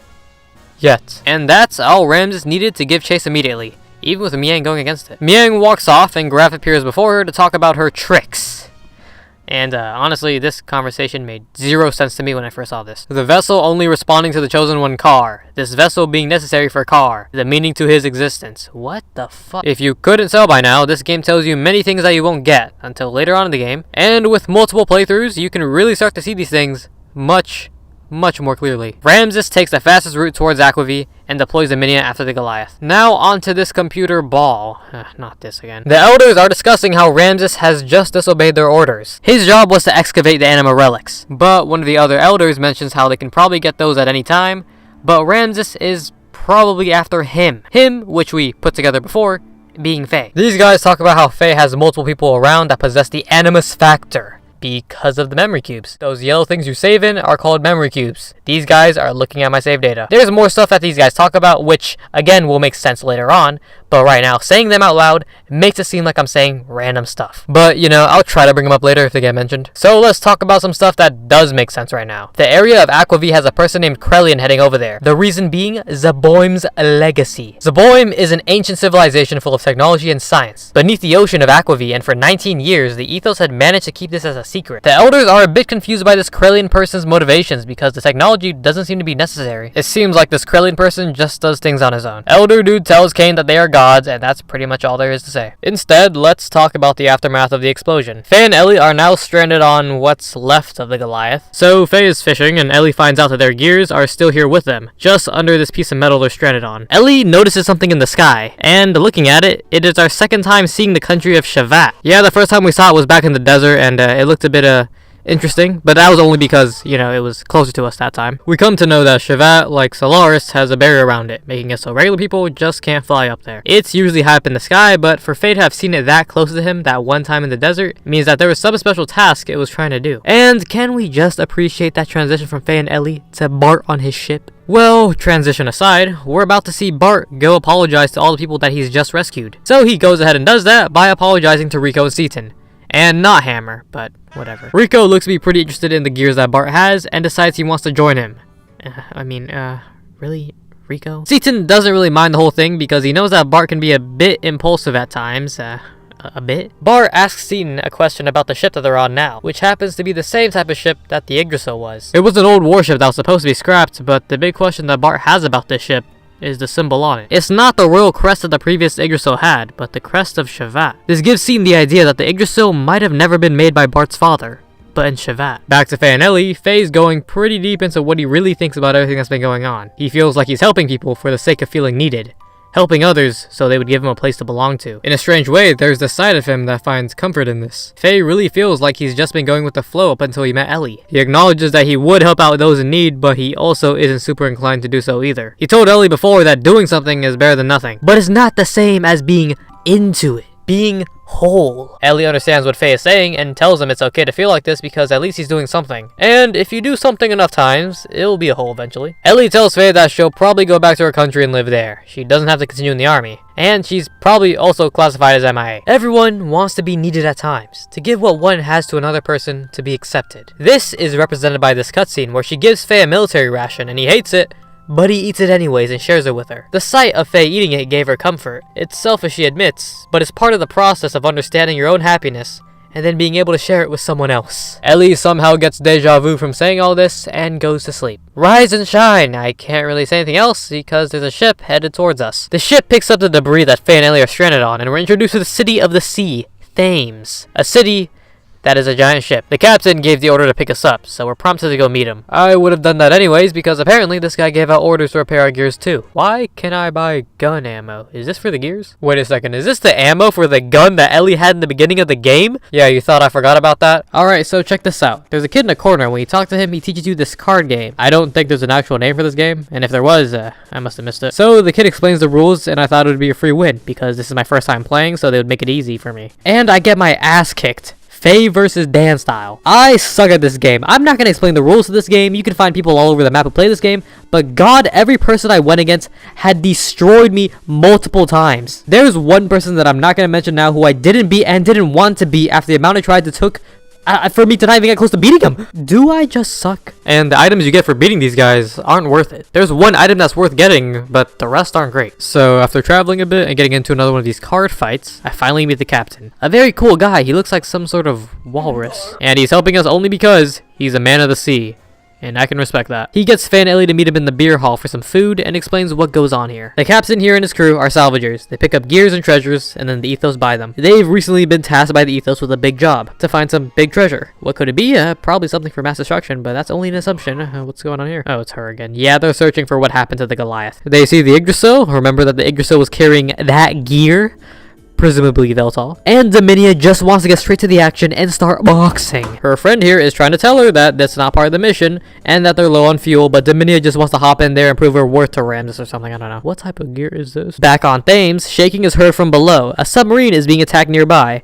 That submarine being the Yggdrasil. Faye and Elly want to head over there and help right away, but their gears are still not repaired. Unless the captain has anything to say about that. He orders his crew to get those repairs done in 2 minutes to have them ready. His crewmate is scared that they'll get caught in the crossfire for this, but the captain is a man of the sea. Who is this guy? I just met him and he's already one of the best characters. We rush over there and Seaton and Rico are here trying to ready the depth charges. I don't know what that means, but when asking where Bart went, he got straight to the action to hold the enemy off. And do both of you guys really need to be up here while he's doing that? Faye and Elly jump straight down to help out Bart, and now Bart Gaming has returned. And this weird fish gear hops straight onto Elly. It's Dominia screaming at the mic asking Elly what she's doing here, and Elly asks the exact same question. Dominia says that there's no reason why the Able would need any reason to rule over some land-dwelling lambs. Elly then asks a simple question. How are lambs and the Able any different to one another? This answer pissed me off. To me, lambs and Able are the same. The only definite difference is personal ability. What the fuck? Are you on drugs after what happened last time? You got dropped off. Too much drive in you? Yeah, I didn't need to read anything else she said after that because, I mean, she's just... What did she just say? She cannot be talking about being a traitor when you know what she is. This boss fight is a complete joke, by the way. I feel like they made it like this on purpose just because of the dialogue before this. Come on, Elly is pretty strong, Faye's on the team, and Bart Gaming returns? Is raps. And then Sigurd comes in and drops bombs on this thing. It was already over before it even started. Before running away though, she picks up Elly. What a coward. Faye tells the rest of the guys about Thames helping him and Elly out, and they would probably patch up the Yggdrasil if they just asked. And that's exactly what they did. Faye and Bart finally meet again after so long, and Bart missiles also get mentioned in the conversation, but Bart tries to brush past this and tells him what happened back in the desert. The Red Gear beat him and his whole crew and then left him to sink in the sand, but luckily they sank into an underground cave with a sand cruiser that looks just like the Yggdrasil. Many of the things they also found underground were most likely from Shavad as well, something that Faye is interested in. While going to meet the captain, Bart mentions how he didn't want to involve Margie. Faye apologizes for not being able to uphold his promise of protecting her and the people of Nisan, mainly because he was stuck in prison. But Bart says it's alright, and it's ultimately his job to do so. When the Yggdrasil is all patched up, he's going straight back to Nisan, as right now, Shakan is running that place. Remember him? It's been a while. Finally meeting the captain, Bart explains his current predicament, and Margie comes in and completely exposes Bart to Faye, and he has no words. We cut to a Gebler ship with Elly and Dominia inside, and hey, what is she doing, dude? Miang stops the fight as Ramses wouldn't allow such barbaric behavior in the ship, and also calls out Dominia for attacking first, not listening to Ramses' orders, not listening to who the fuck? That's the other girl that was with her. Pretty much listening to nobody. Miang then just disrespects Dominia's entire life, scares her away, and then walks off with Elly. Dominia, I have never liked you in the first place, but you got violated. I'm sorry. Miang stares at Elly, and then compliments her eyes, and then leaves. Okay. She gets back to Ramses and informs him that it's currently at Thames. If not at Thames, somewhere nearby, prompting for Ramses to head straight for Thames. Miang stops him though and tells him a much better plan, and they go with that instead. Ramses also brings up how Dominia was heated earlier, and Miang just tells him don't worry about it. Meanwhile, Elly escapes the ship. Yeah, I guess they left everything unlocked.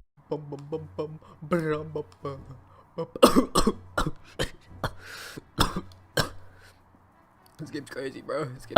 Yeah, that happened at some point. I don't remember doing any of that. Anyways, I go to meet Bart, and it looks like the captain has been a positive influence on him. Also, yes, his name is just the captain. It's never revealed what his name actually is, but I don't really mind it. One of the captain's crewmates comes over to tell us that Elly has returned, and they all wait for her to park her gear.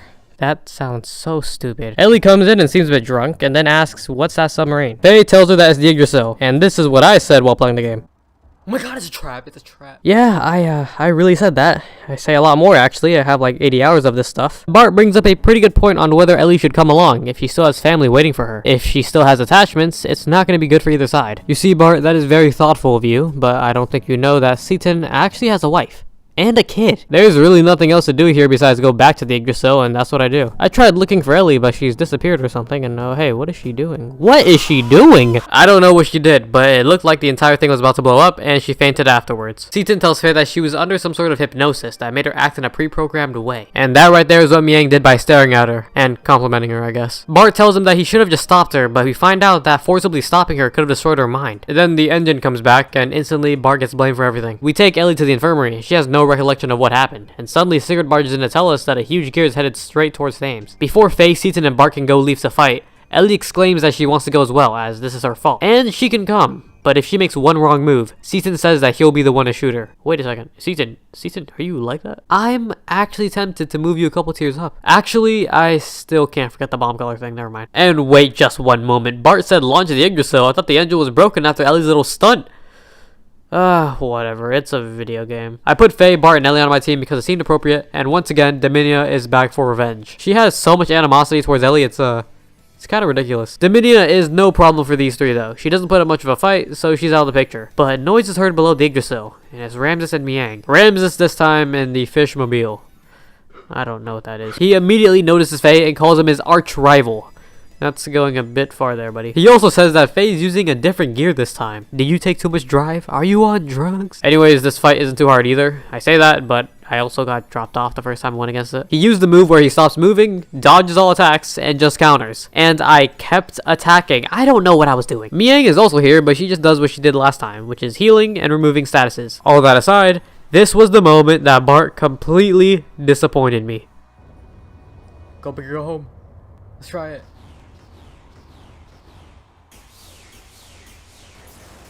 Oh my god. Oh my god, I just wasted fuel. All of that wasn't enough though. Ramses is still standing and he starts absolutely dogging on Faye. Pause. Right before finishing Faye off, Elly slides in and saves Faye. Now, in the infirmary at Thames, the doctor tells us that Faye's on life support. Oh my god, really? Oh my god. Faye really almost got dropped off harder than when he fought Dan. And Elly is seriously putting a lot of the blame on herself for this. The doctor speaks about a place that might be able to help out Faye. The hospital at the Ethos headquarters. Problem here is that the only way to get to the hospital is to either become a monk or be introduced by someone in the Ethos. Luckily, the Etone, otherwise called the Atoners of Sin, are coming to Thames from the Ethos headquarters to investigate something. A little verbatim here, but Etones are religious people from the Ethos who cleanse away the Reapers, or Wells, that appear here in Aquavie. Just remember that Reapers are also called Wells. It's going to be referred to like that for the rest of the game. There's really only one option here. Find this Etone and ask them if they can refer us or something. A bit of exploring around the area for this Etone leads us back to the armor ground, where we also see Margie looking for this Etone as well. Nearby, we hear some hooligans causing some trouble. Are these guys slave traders? These guys are trying to sell off this little girl, but Elly and Bart are here to shut this down. Before they can fight us, which is a horrible idea by the way, a bullet is shot near one of the guys and the girl can get away. Wait, a gun? We found bullets that we could buy before, and new gear parts in the shop. Could this man be the next party member? Well, I guess we'll find out, huh? These two guys are completely scared of this guy named Josiah Black. More Bible names, huh? And honestly, we have a pretty good reason to be as well, because he walks up behind Elly and points his gun right at her head. He calls her a dog of Solaris, and before anything else can happen, Seaton gets there and tells the guy to stop. Seaton and Josiah actually know each other. Of course, Seaton knows this guy. The girl who's about to get sold off, named Primera, walks to Josiah, stares at him, and now he understands the whole situation. Primera is Josiah's daughter, who's a mute. She's had something happen to her in her life, which has caused her not to say a word since. Only way for her to communicate is for her to stare at her dad, and he translates. Josiah also goes by the name Jesse, and I'd rather call him that instead. Jesse has a wife who's passed away, and another child who's 16. Why did I mention that? Because he's here shopping, and also his son is here doing some unsavory business. Well, what that means is that this Etone that we were looking for is Jesse's son. So obviously, he has to help. This is Billy Lee Black. He's the son of Jesse, the only other person who can understand Primera, and an Etone. Billy and Jesse don't have a great relationship with each other. The things that Billy says to him are just so disrespectful. Jesse flat out tells him that Elly protected Primera, and that alone should be enough for him to refer to an Ethos hospital. Billy says he'll look into it, but he also has other things to do since he's an Etone and a priest as well. Margie thinks it's a bit weird that he's a priest and an Etone at the same time, but you know, different religions, different things. Margie and Billy introduce themselves to each other, and he actually sort of recognizes the name Marguerite from somewhere. But Bart cuts in and tells him that he's only here to talk business, and Billy calls him impolite. Who are you talking to? Before Billy leaves, Jesse has to ask Billy if he could take Primera back to the Brat house. And there Jesse goes, but before he goes, he tells Seaton that he knows he'll be seeing him around. Yeah, you're right about that. With Billy going to inform the Ethos headquarters of us coming, it's time to go. Sigurd has been working on the Yggdrasil, and it's time to pilot the Yggdrasil 2. In the water this time. So we need to find the Ethos headquarters, but I wanted to explore for a bit now that we're on water. I found this place called the Babel Tower, which looked interesting. There was a glowing door, and it's a glowing door. I have to look at it. Walking to the door wasn't my best decision though. What is this? Oh! Now that I'm here in the Ethos headquarters, there's a whole church in here. My god. We meet Billy, and he got permission to treat Faye in the practice hall's infirmary. A fade to black, and Faye is now with the other Ethos members being treated. I know the Ethos are helping and everything, but, you know, hearing all the stuff about these guys previously, you don't think they're gonna kill Faye, right? A priest named Verlaine walks out and tells Billy about his troublesome father. Wait, why are you attacking his dad already, dude? Billy is such a great Etone, one who kills Wells and serves justice. His dad, on the other hand, is a cowboy with a rifle. You can clearly see that Billy does not want to be associated with Jesse at all. So we're following Billy to see Faye in the infirmary room, and why does this place look so much more high-tech? We see Faye, and the doctor states that the reason he hasn't regained consciousness is because of physical exhaustion. Isn't Seaton a doctor too? Can he help out? I'm sorry, I shouldn't have said that. Elly decides to stick around Faye, as she feels like this is her fault. Bart and Seaton leave to let Faye recover and go walk around for a bit, meaning Bart gay. Wait, what the fuck? I'm controlling Seaton? Okay, it really doesn't matter because I'm just going around talking to people anyways. Talking to these people, we find out that Wells used to be humans. Humans that sinned and became Wells as a result. Are they zombies? We also learn about the Babel Tower. You know, the place that nearly destroyed my eyes? It was a tower built by people to try and reach God. God didn't really like that tower and destroyed it. I really can't blame God for that. I don't like the tower either. Alright, enough of that. Let's go back and meet Faye. He's not conscious, but when he recovers physically, he'll be back in action.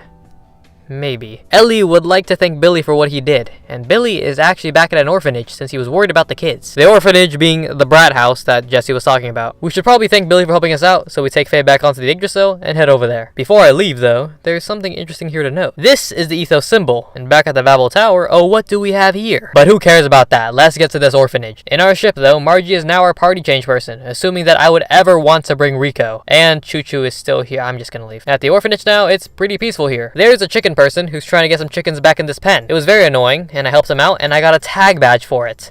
And I never found out what to do with this tag badge. So my audio glitched out, so I'm saying this while editing. Pretty much, I walked into this building, and I talked to some randoms. Even read a story to one of them. It's a short story, so I don't mind reading it all here. Long, long ago, there was a woman named Zephyr. She wanted to be a god, so she built a tower that reached up to heaven. Then she built a city at the top. But God got mad and destroyed her tower. So she then had to live in a hideout for sinful hermits. After that, she never returned to Earth again. The end.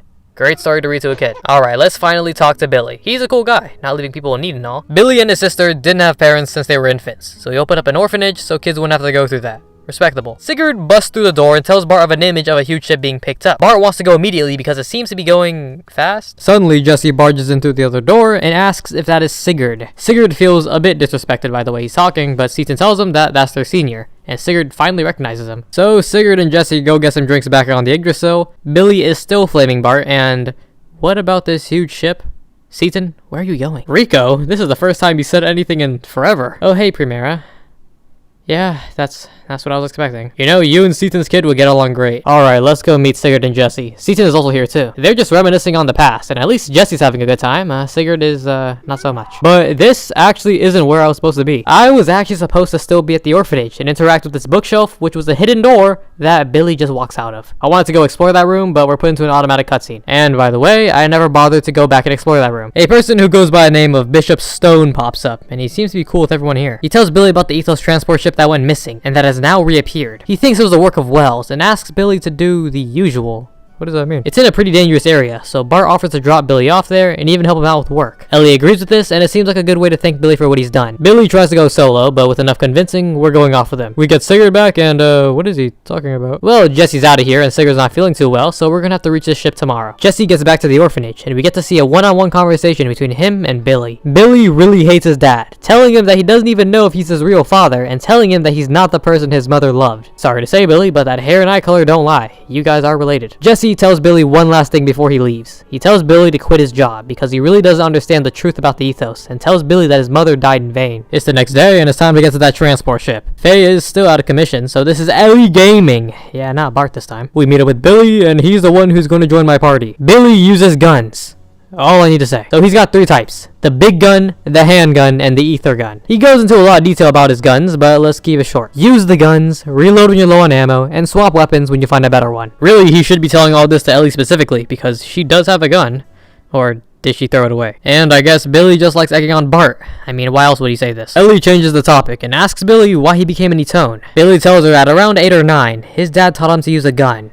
That came out of nowhere. What are you talking about? One day, his dad disappeared. Billy stayed at home with his sister and his mom a lot, and only had his father's gun to remind himself of him. Suddenly, when Billy was 12, his house was attacked by Wells, and his mom was killed in the attack. They were looking for Jesse, but his mom wouldn't talk, leading to her death. Bishop Stone comes in and shoots all these Wells and saves Billy and Primera. But Primera hasn't said a word since his incident. Bart asks if Wells can talk, and yeah, apparently some of them are just as smart or even smarter than humans. Okay. Bishop Stone from then on became who Billy looked up to. He wanted to help others in need, so he started grinding at the ethos to be like Bishop Stone. He left his sister in the care of the ethos, got into the monastery, and eventually became an Etone. Billy finished his training, and Jesse came back, looking and behaving a bit different from what he remembered. I mean, he has been gone for 8 years. He just couldn't think of Jesse as his father, but Primera needed a father figure and became attached to Jesse. But Billy still didn't think of Jesse as his dad. Billy in desperate times had almost sold his body to support Primera. Wait, to who? Despite all of this, Primera still prefers Jesse, the dad who she barely knows. Bart is visibly pissed off at Billy for saying that he would ever sell his body, and if Billy ever needs some help, there's always room for him and his sister on Dazil. You know, Bart is a good guy. 3,000 gold for one night, my guy, you are getting ripped off. Billy finally acknowledges that Bart actually might be a good guy, but then takes it back instantly. Yeah, Bart, you just keep getting disrespected, I'm sorry. Alright, let's make a team for this mission and get to that transport ship. I wanted to use Billy because it's our first time being able to use him. I haven't used Elly much because of plot, quite literally, and Bart gaming has to continue. I was thinking about bringing Seaton along because he was my primary healer, but I got items. I think I'll be alright. Rico here is perma-benched. I don't think I ever use Rico ever again. Sorry, dude. We head up to the transport ship. It smells bad, and we gotta find a light switch. And Wells are zombies. Or undead. But, whatever. Yeah, they're zombies. This is the first time I get to use Billy in a battle, though, and oh my god, he does damage. And he can heal everyone with one skill? Oh my! Okay, I guess I'm using Billy from now on. Okay, well, besides all that, I turn on the light, and we can finally see. The door here is completely shut, meaning we gotta head up and find a way in from up top. Next room we hop into is full of a bunch of hanging meat. Okay. The next room over has what we need, though. The key. And can we just take a little bit of time to acknowledge that these camera angles suck? What is this? You know, I don't think anyone would have minded if we switched to a top-down perspective for this. I mean, what is this, dude? There's nothing else in these rooms besides this one shower that Billy interacts with, and eerie music plays.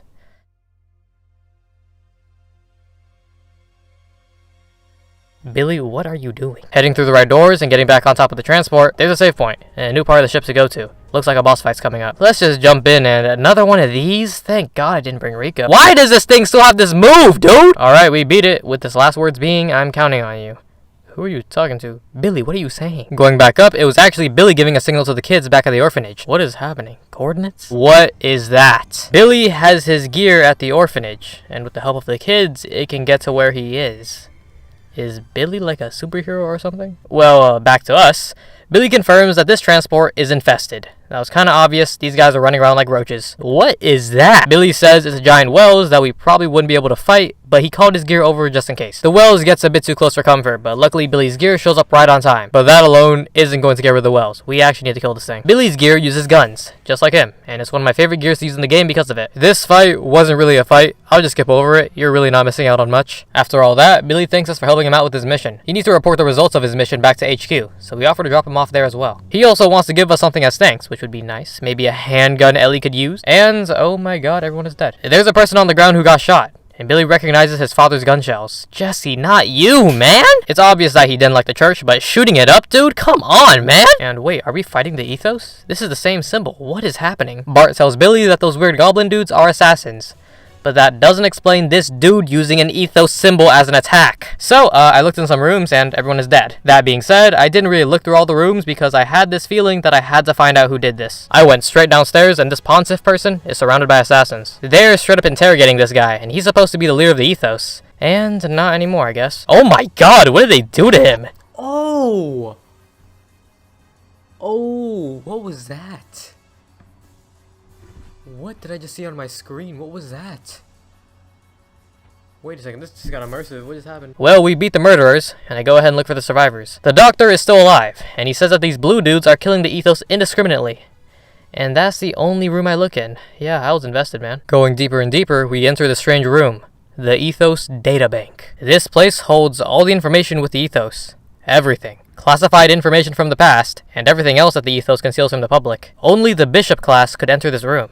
So how much does Bishop Stone know? Seaton questions why the ethos would have something like this set up, and Elly's familiar with his equipment. It's Solarian equipment. This is advanced stuff. Stuff that can only be found in Solaris. Bart asks Billy about all this stuff, and Billy has no idea either. With so many questions and all the answers right in front of them, let's get searching. Does this thing have Google? Well, apparently it does, because Seaton messes around with it and gets mad info off this. Information about Nortune, the Battler's health, Shakan is a bishop. You guys remember him, right? Elly finds information about all the resources collected by the Ethos, being sent to Solaris. And Billy is completely questioning everything. Elly sees some Solarian text and goes to translate. Pretty much this. 500 years ago, there was a war between Solaris and the Land Dwellers. The outcome is unknown, but Solaris were pretty scared of the Land Dwellers wanting a rematch, so Solaris made a barrier, or gate, that separated themselves from the land. The Land Dwellers who lived within this gate were made to dwell as separate races and were supervised. To supervise them, Solaris created the Ethos. So the Ethos are controlled by the Gazelle Ministry, otherwise known as Solaris' highest governmental body. The Ethos is controlled by Solaris. I don't know why I said all that. All of the resources that the Ethos finds is sent straight to Solaris, including human resources. What does that mean? People used for labor. Let me keep it real. Slavery. Elly is also concerned about the amount of information about races and biological data though. But enough about that, there's also a recent record found. It says that a large number of the people sent to Solaris are actually people who came to the Ethos for help and salvation. Billy is rightfully shook by this. He doesn't believe it. All the people who come for help become Etones. But Bart questions about the people who didn't become Etones, and Billy has no words. If Bart just destroyed Billy's entire world, Elly grinded it to dust. She remembers that there's facilities in Solaris for third-class citizens who are there for manual labor. Billy then asks, even if that was the case, who would kill all those Ethos people, and why? But Seaton had just found the answer to that. The 44th Salvage Plan, what the captain on Thames was doing for the Ethos. A plan that started 19 years ago independent of Solaris. Under Aquavi, the ancient city of Zeboim lies there, with massive amounts of biological weapons, reactive weapons, and all sorts of technology. Why would they want all this? It's because they plan to break free from Solaris and take over the world on their own. Elly and Seaton come to the conclusion that Solaris caught wind of this and are responsible for this attack. Billy is still having a mental breakdown, and I don't blame him. He's been working for a fake religion, doing these odd jobs, and contributing to slavery without knowing any of this. Of course, it's all speculation between Elly and Seaton, but sounds pretty good to me. Walking outside that room, Billy still can't believe any of this. Yeah, I could just tell him to get over it, but he dedicated his whole life to this to find out it was a lie. I'll cut him some slack. A voice is heard from the hallways, telling him that you belong with us. It's a person named Verlaine, and he starts completely going off on Billy. Dude, the guy just had his whole world destroyed, grinded into dust, and now has to deal with you? Come on, man. Verlaine tells Billy that he has no faith, he's defiled, and that he should have remained like us. He tells Billy that he'll cleanse him by killing him. Are you stupid? Not so fast though, because the guy behind Verlaine goes down, and it's Jesse here to save his son. Billy thought his dad just killed that guy, but it was just a stun bullet.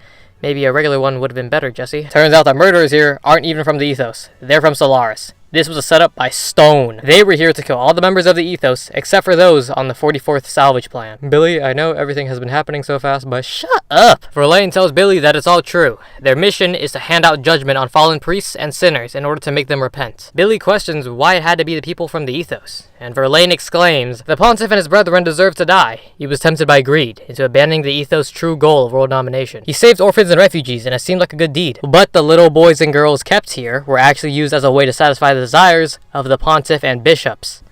I think you know what that means. Those who are defiled have no right to speak for God, and according to the bishop, they must atone. Billy tells him that we have no right to punish others. Only God can pass judgment. And I have to read this word for word. God, where does such a being exist? You should know by now how the Ethos came about. It was an organization created by Solaris eons ago, solely for the purpose of managing ignorant humans. Its doctrines are just deceptions, designed to control the masses. The Ethos use the two sweet fruits of faith and technology well, to skillfully manipulate global affairs and people's zeal. Thus, they manipulated the ignorant masses to repeatedly continue their pointless wars. Eventually, battle data on man and weapons gleaned from these wars were sent to Solaris itself, and analyzed to aid in ruling the entire Earth. These intentionally perpetuated wars caused much psychological discord. But faith in God, salvation, was used as a cushion to soften the blow. It was a well thought out system, but the choice of managers was extremely poor. Or did you think that acting the part of a faithful servant of God would someday yield an answer from a great God somewhere? Can't you see that a divine being just never existed from the beginning? And you don't seem to realize this, but you yourself were passing judgment on sinners as much as we were. Elly might have grinded Billy's world to dust, but Verlaine just reduced it to atoms. Verlaine then tells him that daily, Billy has been dirtying his hands as an accomplice before he gets shot by Bishop Stone. And Billy, why are you concerned for this dude, man? Stone calls himself the Inquisitor sent to Earth from Solaris. He fully explains that the Ethos was created by Solaris as a sub-organization to manage Earth dwellers, but the Ethos started to eventually have their own beliefs. The Ethos wanted to separate itself from Solaris, and as a result, Solaris chose to kill off those who went against Solarian rule. The ones prepared as eliminators were the Atone, but they had more than one purpose than just killing Wells. They were responsible for killing corrupt people in the Ethos. Billy has never heard of any of this due to him leaving the Ethos early, but Stone had an entirely different role for him. Billy wants to know more of this role that Stone had for him. But before Stone can finish what he was saying, Jesse gets sick of all the text and cuts in and calls him Stain.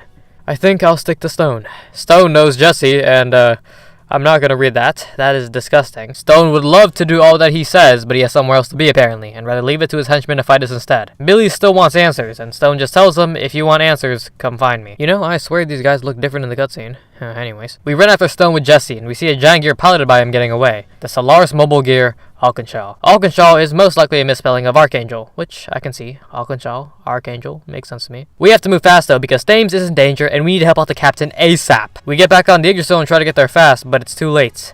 There's already something above Thames, but it's not Stone. We get a shot of Thames looking good, and then getting shot right after from above. It's the giant hourglass.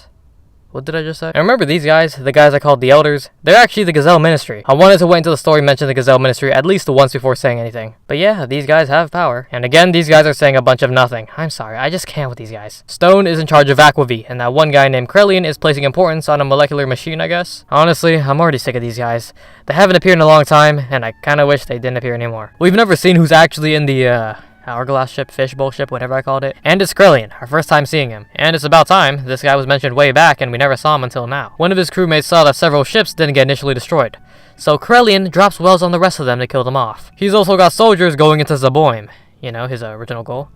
Remember? Yes, no? But who cares about any of these guys? Thames is still in trouble. The captain's crew tells him that wells are dropping from the fishbowl ship, and so he calls to launch the gears and get the guns ready. Save the people and retreat at the same time, like a real man of the sea. But no, seriously, we need to go help because this doesn't look good. To Thames we go, and Big Joe. You can play him in the card minigame, and there you go. That's the only item worth playing this card game for. What am I doing? I shouldn't be playing cards with this guy. I need to go help out the captain. Where are the wells? Looks like the captain got everything under control. Whole lot of injuries, though. He also asks Seaton about the fishbowl ship. It popped in, dropped zombies, and left towards an excavation site where there's supposed to be nothing. Supposed to be nothing. Oh, well, there's probably gonna be something there. The fishbowl was being led by a huge gear to the excavation site, meaning it could only be one person. Stone. We need to get there fast. We get there, and I like this part so much where Seaton pretty much ignores Billy completely. Here, look at this. So, zero context. I will give you these lines, and you will read them out.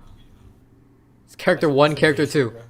You won't know who you're playing as. You won't know what happens in the story. You're just reading lines. Okay. Do whatever you want. They're basic lines. They're not crazy. They're not crazy. It's like, what, 2 seconds? Like an ancient ape language having booty hole sex or some shit like that. Satan, what is Solaris trying to do? Solaris. All this. Not gonna work.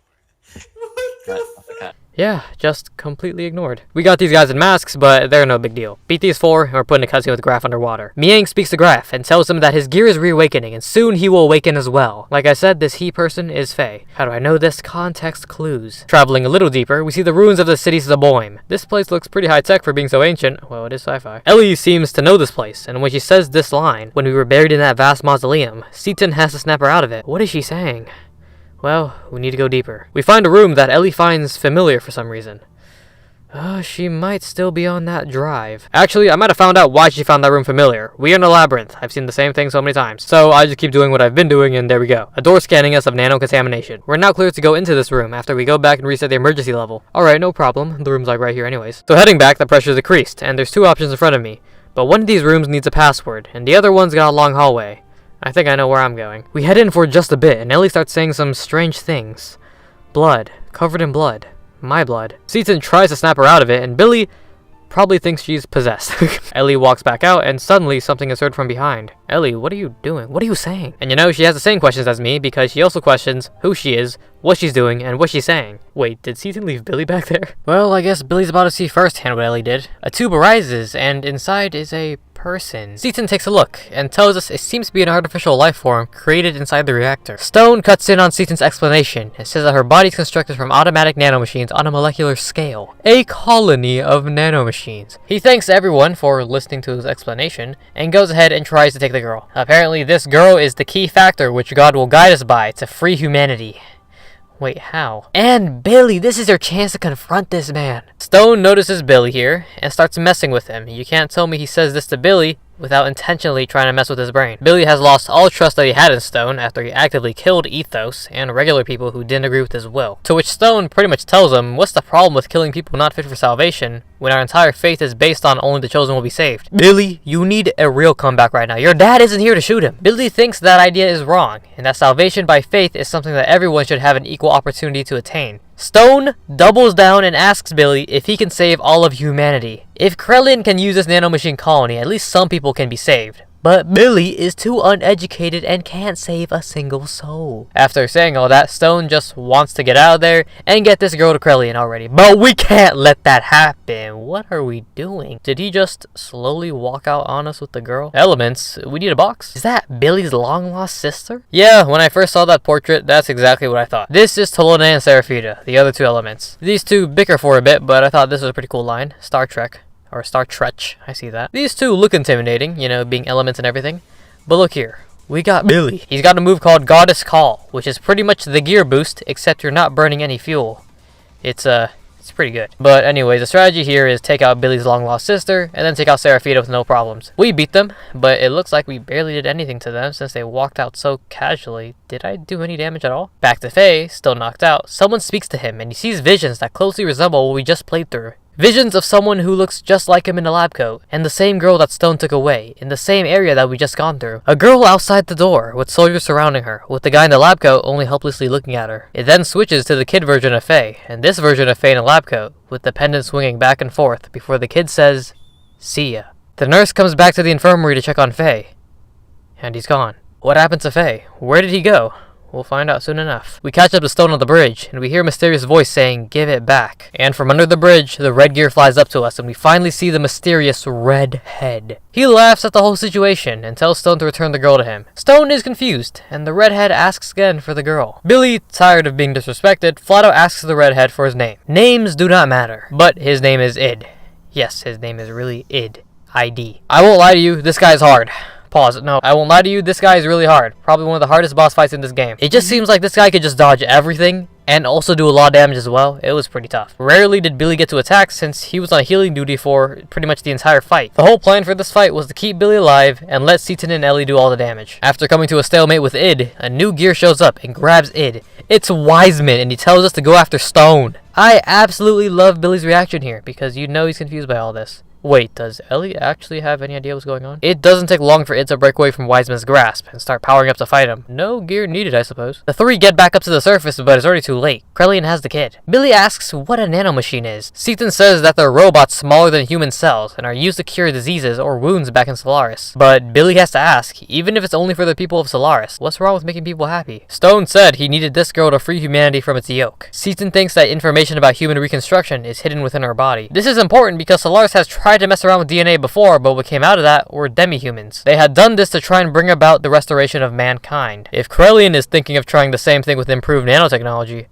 that would be frightening. We need to report this back to Bart and Sigurd ASAP. Rico and Hammer can chill in the rooms or something. Sigurd tells us that Faye isn't in the infirmary though. Huh, how about we check near Veltal, his favorite gear. Oh, there he is. Elly gets straight to the point asking him why he's riding a gear when he's just recovered, and Faye doesn't know the reason either. I guess he's still a little out of it. Better snap back into it though, because we have a boss fight coming up against the Alchemist. I wonder if you see a pattern here. Faye wants to go, but Seaton tells him he needs to rest, and Billy says that too. This is their first time meeting, isn't it? I wonder how Billy's gonna explain everything. Seaton goes and takes Faye back to the infirmary. And so it's Art Gaming. And Elly too. Bart and Elly Gaming Collab. There you go. Plus Billy. Now let's get going. What happened to Stone? What happened to his skin? There's a flash with the text, "Do you want the power?" You already know who it is. Grahf is back, and after convincing Stone that the power he's gained from Krellin was fake, he gives him the real deal this time. Honestly, I'm with Grahf here. I don't think real power would completely remove your skin. Now a double powered up Stone versus the Bart squad. and we can't even hurt him. Seaton tells us that there's a barrier around stone, all this hatred and negative feelings transforming into an ether barrier. But if we could use our force of will and concentrate it into ether, we could do some damage. Seaton, please get to work on that. Stone asks Billy if he's suffering, and then drops a bomb on Billy's whole life. He was friends with Jesse at some point, and took Billy in as a sign of friendship. A hateful friendship, since they both competed for the command of Gebler. Not just that, though. Jesse stole the girl that Stone loved, ditched being a commander, and then left Solaris. I can understand why Stone disrespects Billy so much, because this guy got his whole life disrespected by Jesse. In a flashback, Stone says that he searched for Jesse for 4 years and found nothing. But seeing Billy in Primera reminded him of Raquel being dirtied by Jesse, and being the genius that Stone is, he listened to Krelian about using the wells to kill Raquel.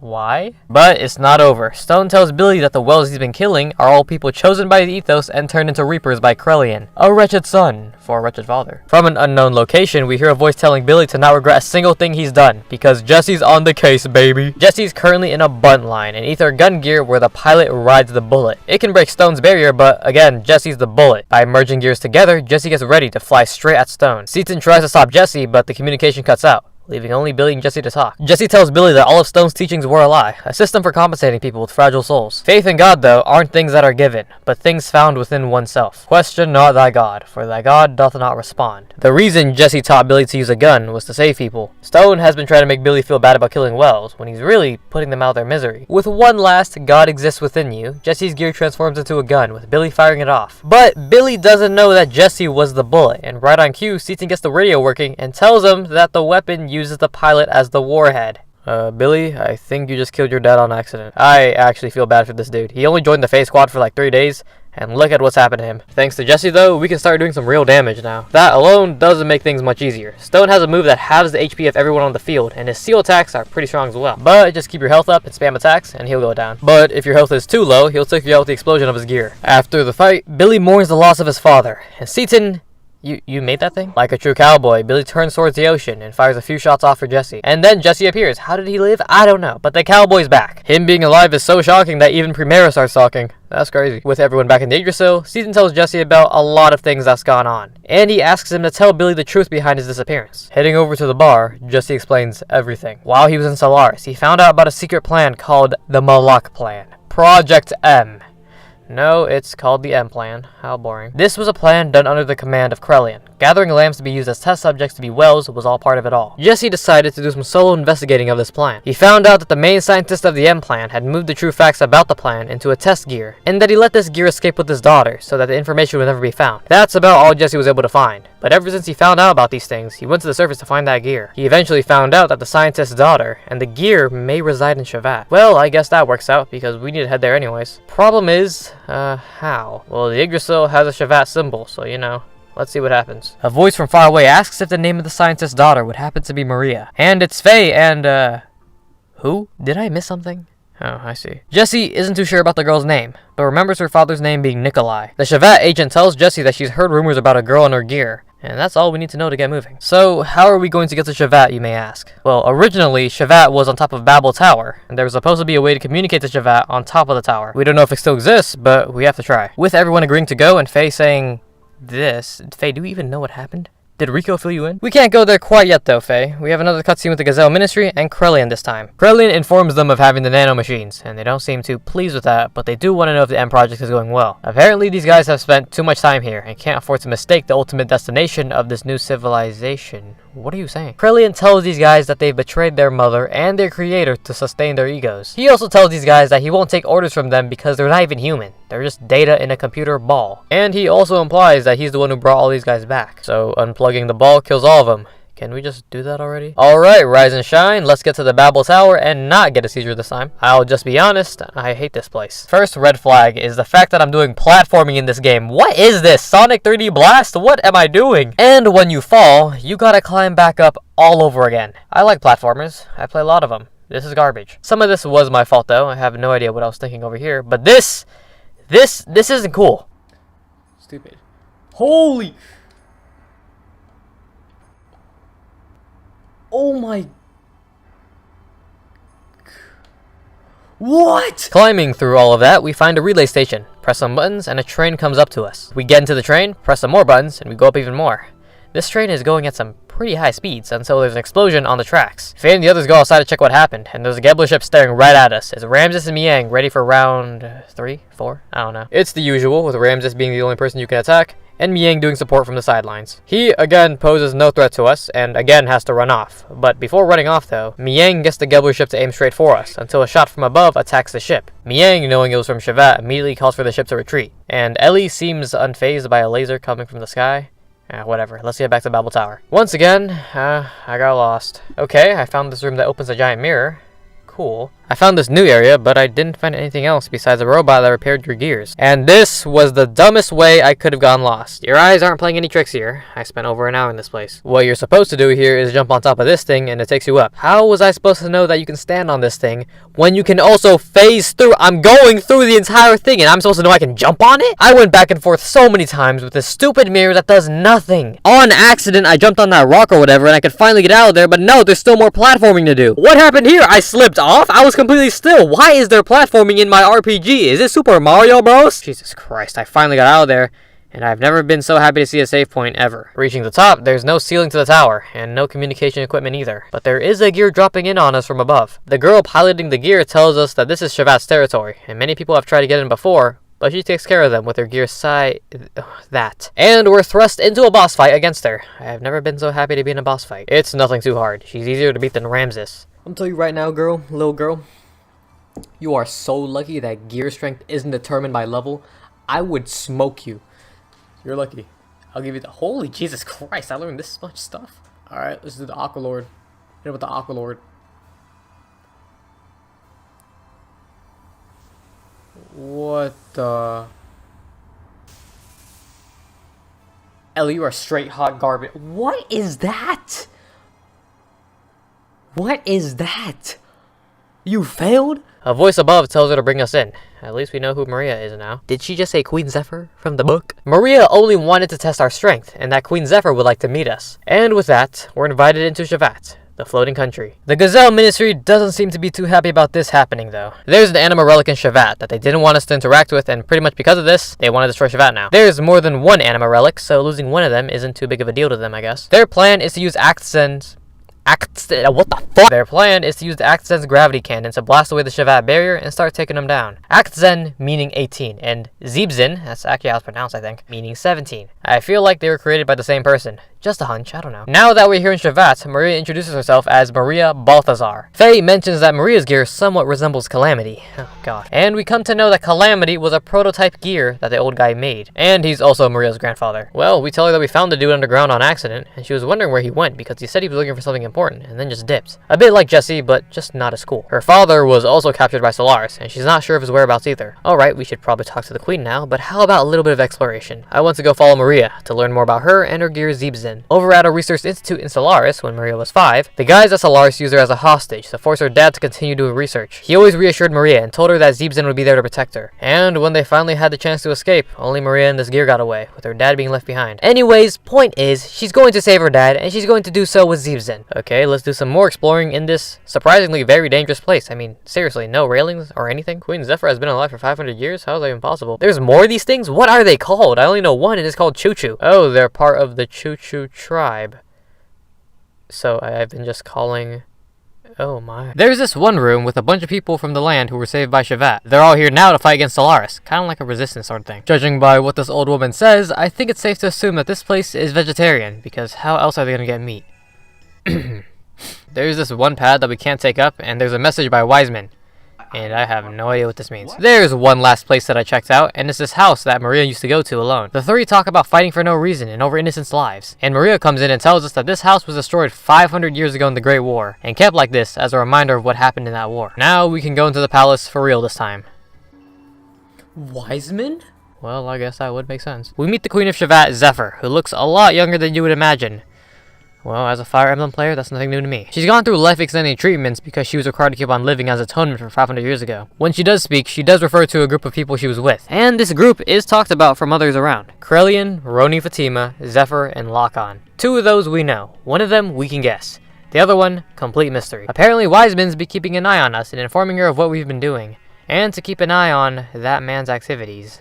I'm sorry, who? Wiseman was also tasked with bringing people from the surface to help Shevat in their resistance against Solaris, which leads her to her next question for us. Can we help? Faye brings up the point that Shevat could just be the same as Solaris and take over Solaris' spot as a new Dominator if they were to fall. But the Queen pretty much says defeat Solaris, then see what happens. Alright, sounds good. Even Wiseman tells us that we should go with Shevat to fulfill our father's wishes. And look what I find up here. It's Seatson's wife and his kid. Yui was born here, so she just came back here with the rest of the old village, and now they're just all here. You know, I was wondering what was going to happen to the rest of the village. I guess I know now. Going through the door right next to Wiseman leads up to what I think is the very top of Shevat, and Maria's here to vent to us. Yeah, none of my characters say a single word back. She's venting to us. And I don't want to cut it short or anything, or downplay any of her problems, but her grandfather and the Queen keep telling her she can't walk into Solaris alone. But she really wants to save her dad. I understand that, but you will get dropped off Faye versus Dan style if you go there solo. I don't care how strong your gear is, you are going to get dropped. Okay, now you're able to rest to progress the story, but I haven't talked much about the people here, and they gave a lot of information. I'll try to go through it fast, but there's a lot here. I walked into this one room, and this guy recognizes Faye as the son of Khan. And he talks about how Queen Zephyr can't forgive herself for betraying and abandoning her fellow members. Excuse me, what? Oh, she had no knowledge of what was going on. I see. This room over here dumps a lot of information, and I will try to reword it, but no promises. Okay, humans lived with a god in paradise called Mahanan. Mahanan? Man, I don't even know how to say that. A misspelling of Makanan, and I don't even know if I said that right, but it's the place where the Garden of Eden is. So, you know how this goes. Humans eat fruit, become smart, God doesn't like this, kick him out of paradise. The humans that were banished try to go against God with the knowledge they gained. They created the 12 anima relics to call themselves God. For 10 days and 10 nights, they fought, but the humans couldn't hope to match the strength of God. And they lost. God was tired from all the fighting and wanted to rest in the deepest depths of the earth. The humans with righteous hearts, who didn't try to fight against God, went on to keep living against the hard forces of nature in constant fear of death without the help of God. According to the legend, when the righteous men's children are born again, God will awaken from his long rest and give them a helping hand. These anima relics really do exist though, and the Gazelle Ministry really wants to find these relics, and Mahanan. I'm intrigued about why. And I must say it again, can we please pull the plug on the Gazelle Ministry? I'm actually done with these guys. Now that I've brought up the Gazelle Ministry, let's talk about Solaris for a bit. Solaris have had limiters implanted into the lambs to control them without them knowing. Everything has been planned by Solaris because they want to use the lambs for their experiments with genetic engineering, crossbreeding, and mind control. The people of the surface are test subjects. Moving on. There may be a way to remove these limiters though. A person named Taura Melchior. Where is he? No clue. Krillin was also responsible for the idea of putting limiters in lambs, and once upon a time, he was a lamb himself. He learned molecular engineering from Taura Melchior, but used his knowledge for the wrong reasons. That's crazy. The Gazelle Ministry at some point completely dominated the world and treated the people of the land like slaves. And then people started rebelling, which led to the Solaris-Shevat War 500 years ago. It was going in the favor of Shevat until a new enemy emerged, unbeknownst to either side. Diabolos. Diablos? Dude, I don't know how to say that.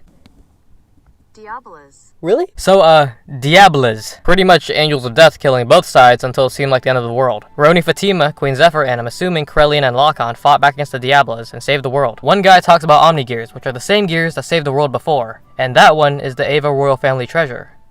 It's the Fatima treasure, isn't it? Shevat was originally created at the top of Babel Tower, as it was said before. But they managed to escape before Solaris took control of the land. Solaris can't just walk in and start killing people of Shevat. There's a barrier they can't break through. So instead, it's just a staring battle between the two. Solaris has also erased all memory of their existence from the surface dwellers, and they live without knowing that Solaris has complete control over them. Also, Shevat has a dungeon area. It hasn't been used in 500 years, but now that we've seen it, we're probably going to be using it at some point. Now that I've gotten all that out of the way, let's go back to Queen Zephyr to help out Shevat. Wait a second, not now. The gate's busted, and we got an intruder. Well, this is one way to show that we want to help Shevat. There seems to be only one Gebler soldier, but this soldier is going towards Hangar 17, where Zibzin is. Maria wants to jump straight in there by herself to get Zibzin, and get dropped off by herself. But luckily, we're here to help her. Before we go, though, we need to leave one person here to defend the Queen. See you later, Billy. Let's get this gear. We get in the elevator to go straight to Hangar 17, but it malfunctions on us, so we gotta get there the other way, through the emergency shaft. I'll be honest, this place isn't too bad. What is bad is Maria. She has 0 death blows. Her attacks suck. I mean, she's like 12 or something, I guess, but you have no gadgets, no exoskeleton? But her ether moves are crazy strong, like when she summons Zibzen. Wait a second. All jokes aside, she's horrible. There's this enemy that can steal ether, which doesn't seem like too big of a deal, but ether attacks are the only way Maria's doing any damage. So I spent most of my time here running. A little bit of moving around and minimal platforming. We're here at the hangar. But, where's the enemy? Oh, wait a second. Is that Zaminia again? She was planning to escape, but happened to come across Zibzin here, so, Yeah, she's gonna take the giant robot with her. Dominia looks at Maria, and someone recognizes her as the daughter of Nikolai, with Maria confirming that she is. Knowing that now, Dominia proceeds to drop the cursed secret of Zeebzen on her. Is this about to be another Billy thing? Alright, so for the past several decades, scientists have tried to evolve gears. To keep it short, as long as there's a human pilot, there's always gonna be human error when compared to machines. Nikolai had the task of finding a way for humans to go past being humans. Cyborgs. He connected a human brain to a gear directly. Also, the data obtained from Ignis and all the battles were used as experimental material. This is how wells were born. They were made in Solaris and sent to the surface to be tested. Wells that passed the test had been discombobulated and turned into a gear's central control circuit and part of the machine. How does that even... Well, it was a result of what Nikolai found, and Zeebzen is the prototype of this man-machine fusion gear. Many lives were sacrificed for this giant robot. And Jesse cuts all that short and hops in out of nowhere. Okay, how did Jesse actually get up here? Because there's no way he did the platforming up the Babel Tower. That's impossible. Jesse tells Dominia that Maria is the only person who can pilot Zeebzen. But Dominia doesn't care and just says that her mission is complete and gets away. Bro, you let her get away? Maria thinks about what Dominia told her about Zeebzen. But an alarm goes off, so we go upstairs and assess the situation. We got Solarian gears heading over here at top speeds. Their goal is probably going to be the 4 gate generators, after Dominia had done some damage to the gate output. It's time we get to action and save the people here. Rico, this is the first line you said in forever, and you're probably staying on the bench either way. I'm sorry. Billy, calm down. Oh, hey, Choo-Choo, you're going to help? Who brought her here? Back to Season, he explains that there are 4 separate units headed for each generator. Those guys are no problem. The problem is the big gear that we have no info on. The Queen suddenly turns on her ultra-wide monitor, and we can finally see this guy. Maria immediately recognizes it as Act Z... 18, okay? Think of it as Dragon Ball Z. The other gear that Nikolai had developed, the sister gear to Zeebzen, and the gear that was supposed to be unfinished. And the voice coming from it is Nikolai, Maria's father. Maria's going through a lot right now, but we still have to worry about these generators. Split into 4 teams and defend each generator. 2 people stay near the Queen. Let's go. Glad you understand, Maria, because we're going to kick the robots out of your dad. Generator 1 has to fight 2 small gears and some foot soldiers. Generator 2 has to fight 3 white knights. Generator 3 has to fight 1 large gear and 1 white knight. And Generator 4 has to fight a large power gear and a white knight. I just chose at random because I didn't think it through too much, which is why Rico's here, even though he's been on bench duty for the majority of the game. And there's a reason why he's going to continue being on bench duty. You are the worst. You are the worst. Just die. Just die, bro. Just die, bro. It's alright. Just die. Just die. You suck. You are horrible. This is why I have never used you in my life. Get out of my face. It's a good thing I lost. You are horrible.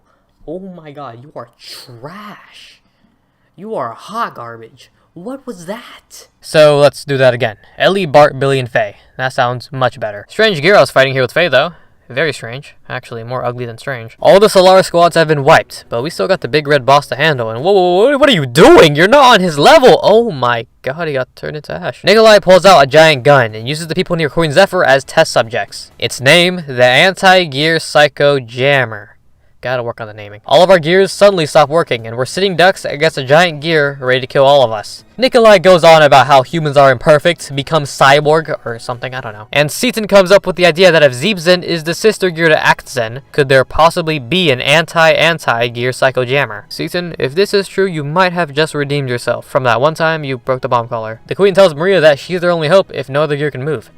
And Jesse tells her that her dad is dead. Come on, Maria, we need you to box right now. Choo-Choo suddenly says that she's going. What are you talking about? Oh, whoa, what is going on? No, seriously, what is going on? When can she do this? Why is she so strong? She just ate a gunshot point blank? Apparently, the Choo-Choos have been shrunken down due to Solarian limiter things, but Choo-Choo doesn't seem to have a limiter on her, so yeah. With this giant battle going on in front of Maria, Midori walks up behind her and tells her something that gets through to her to go to Zeebzen. She hops on Zeebzen and flies off towards Aktsen. She asks Nikolai if he's truly her father, and no, he's a cyborg that's gone crazy. He tells Maria that humans are stupid, and to join him and become a giant robot with him. The dude is so far gone that even Zeebzen is moving on its own to fight him. How is that possible? And with that, we get the real boss fight.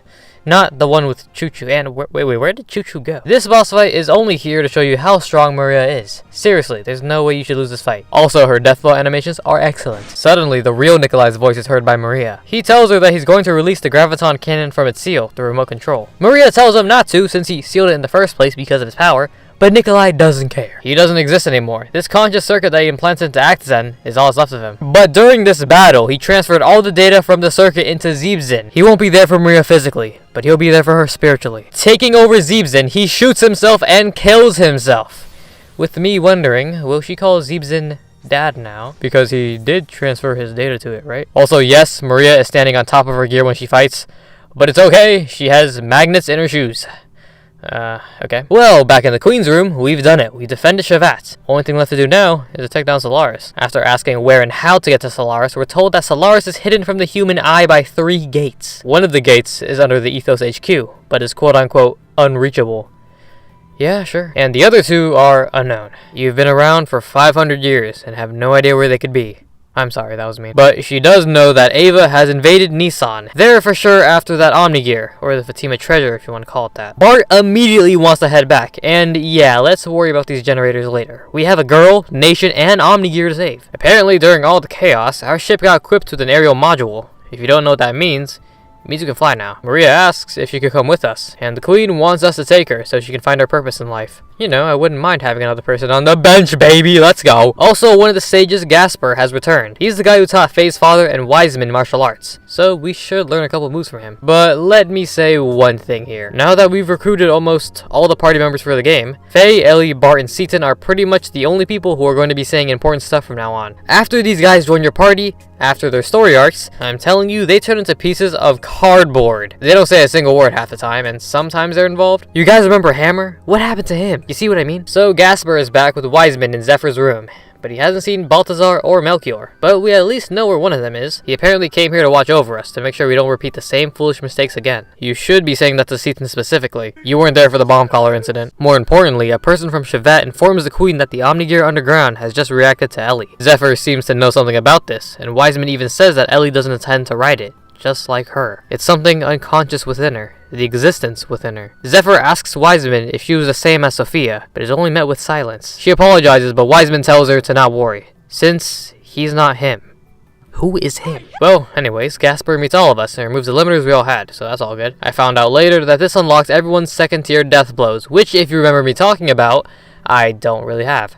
I think I just suck at this game. Alright, rise and shine. It's a new day, new shade of orange, and a new upgrade to the ship. Bart, you still suck at naming, my guy. Oh hey, Primera, got anything to share with me? Oh my god. Heading to Nisan, it's overrun by Eva troops. Choo Choo mentioned something about a secret hole, and that's where I'm assuming most of the people went to. And yeah, I brought Choo Choo along because, I mean, did you see her in the previous boss fight? I'd be a fool not to. Sigurd pops up and tells us the info that he's gathered. The side roads are just as quiet, and that's all he's got. But he does mention that Bart is a bit worried that Margie tagged along. Just let her come along, Bart. If Bart's gaming, he can't lose a single fight. Sigurd tells us that he'll coordinate the group's moves according to what we do. And let's jump in and drop off these soldiers. And these guys have not gotten any better since the last time I fought them. Like, at all. Also, Choo Choo sucks. We clear out every single soldier in town, but there's still the Fatima treasure to worry about. We saved one of the sisters and talk about the people of Nisan. Sigurd couldn't find anyone, but Sister Agnes here informs us that over half of the people who lived here have fled from Nisan. After that happened, Shakan's position got compromised, so we got pissed off and attacked Nisan.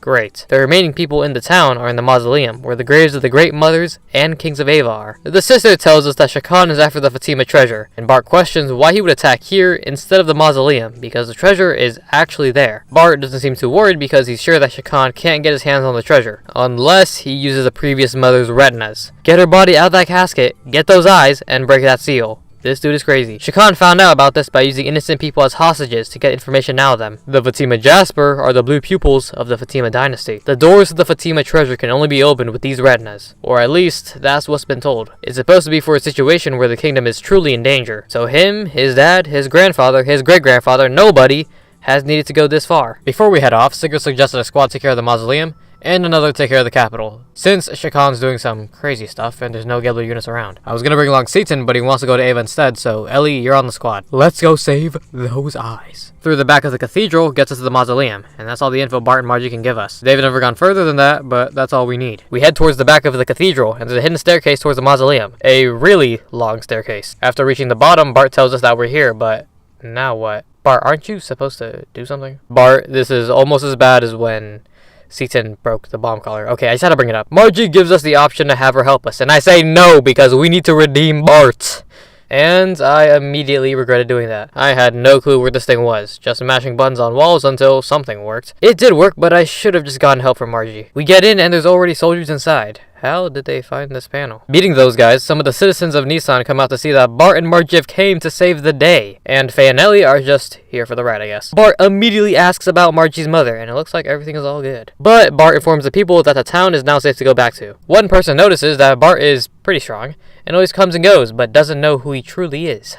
Seriously? Bart gets everyone's attention and tells them that all his friends are going towards Bledavik to take down Shakan, and that he'll rebuild this country as it was a task given to him by the late king. And so the people of Nisan walk out, and one of them cheers Bart on and tells him to promise to announce himself as king. Bart doesn't know why he said the things he said, and Margie doesn't either. But Bart doesn't care. He needs to fulfill his father's last request, and he needs to keep gaming. We go into this awfully cramped elevator. Margie, I don't think you're supposed to be sliding. It's a dark area with minimal power, but we need to get to the Fatima treasure before Shakan does, so there's no time to waste. Is what I would say, but you know, the encounter rate would surely... Oh my god, I'm moving more than 10 steps without my screen shattering. We get into this room with the same angel statue found at the cathedral, and since Bart only has one eye, he's going to need Margie's help to get their retina scanned. The door opens and Margie tells us that up ahead is going to be the central core of the fortress, built before the country of Ava was found. We walk in and this hurts my eyes. Red and black only? It's like I'm playing the Virtual Boy. There's a lot of stuff in here, and it's a pilot room. Since no one here has any idea on what to do with all of this, Margie suggests that we find the treasure first, and yeah, that seems like a pretty good idea. And I got lost. Oh yeah, okay, this isn't the first time, but man, I got lost here for like 30 minutes. Thank God there were no encounters, but okay, there's a retina scanner here and a save point. This must be the area, right? So where am I supposed to go? I won't dwell on this for too long. This pitch black area is where you're supposed to go.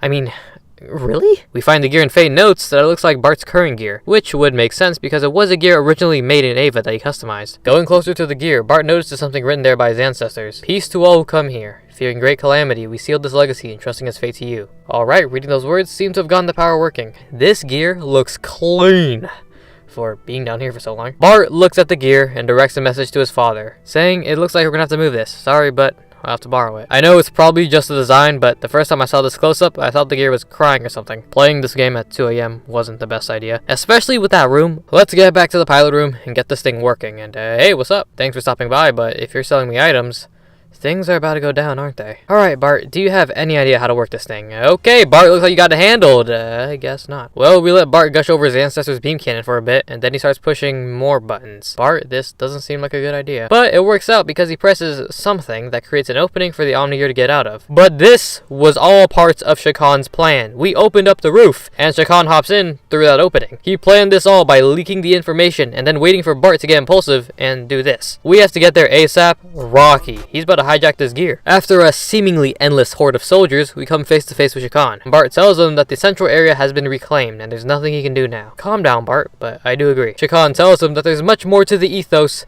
than what meets the eye. The headquarters are gone. So what? He has his own motives, and right now is to get that treasure. Margie somehow breaks past all these guards and bolts straight to the Omni-Gear, and Shakan tries to go after her until Seaton and Sigurd show up. They finish the job, left Mason at Bledavik, and are here to help. Shakan is shocked but runs away to catch Margie to use her as a hostage. But they lock the door behind them and now we can't get in. Everyone runs to the retina scanner, but what can we do with only one eye? Oh, I'm sorry, Fatima Jasper. You could just say eye, Bart. Sigurd tells him to calm down and that he'll do the other half. What? What happens if the scanner doesn't? Okay, let's go, it works. Bart has the exact same questions as us, but let's save it for later. And let's save the girl first. Going to where the Omni-Gear is, Shakan is actually having some trouble getting it out. Reason being, Margie's in that Omni-Gear blowing these guys up. We go to get Margie, but Shakan and his men catch us, and let Bart get into the cockpit without shooting a single bullet. Margie got shot in her leg, but she's been holding off for us for a good while. Sorry, the door was locked. One of the Ethos Gears walks in and is ready to blast. Bart looks for the controls to defend himself, but there aren't any. He hears Sigurd's voice asking him if he's alright, but Bart is panicking because he has no idea how to work this thing. The enemy shoots a blast straight at Bart, but the Omni-Gear stands up and blocks it. Bart isn't even aware of how it moved until Seaton from down below tells him that the Omni-Gear doesn't move with mechanical controls, but mental controls. Now knowing how this thing works, Bart gets up and goes straight to fighting these guys, and we get to use a new Omni-Gear in battle. Faye and Elly are both here, but Bart is definitely the star. This Omni-Gear is no joke. Do you see that health? Shakan also sees this massive amount of health and gets out of there. Bart would have given chase, but Margie is still injured, so Shakan lives to see another day. Seaton applies some first aid and recommends that we return to the city to have it looked at by an actual doctor. Seaton, what kind of doctor are you, actually? Bart looks back at the Omni-Gear and says that it feels just like his Brigadier,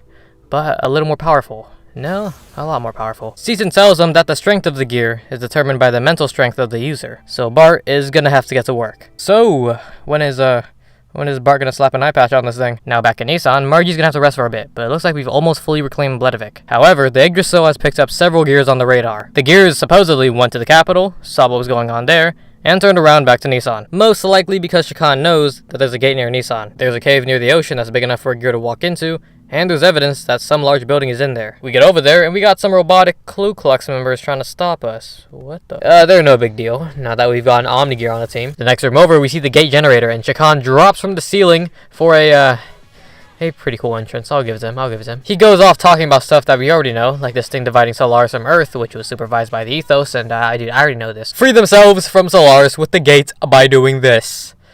What is he doing? It doesn't seem to be working.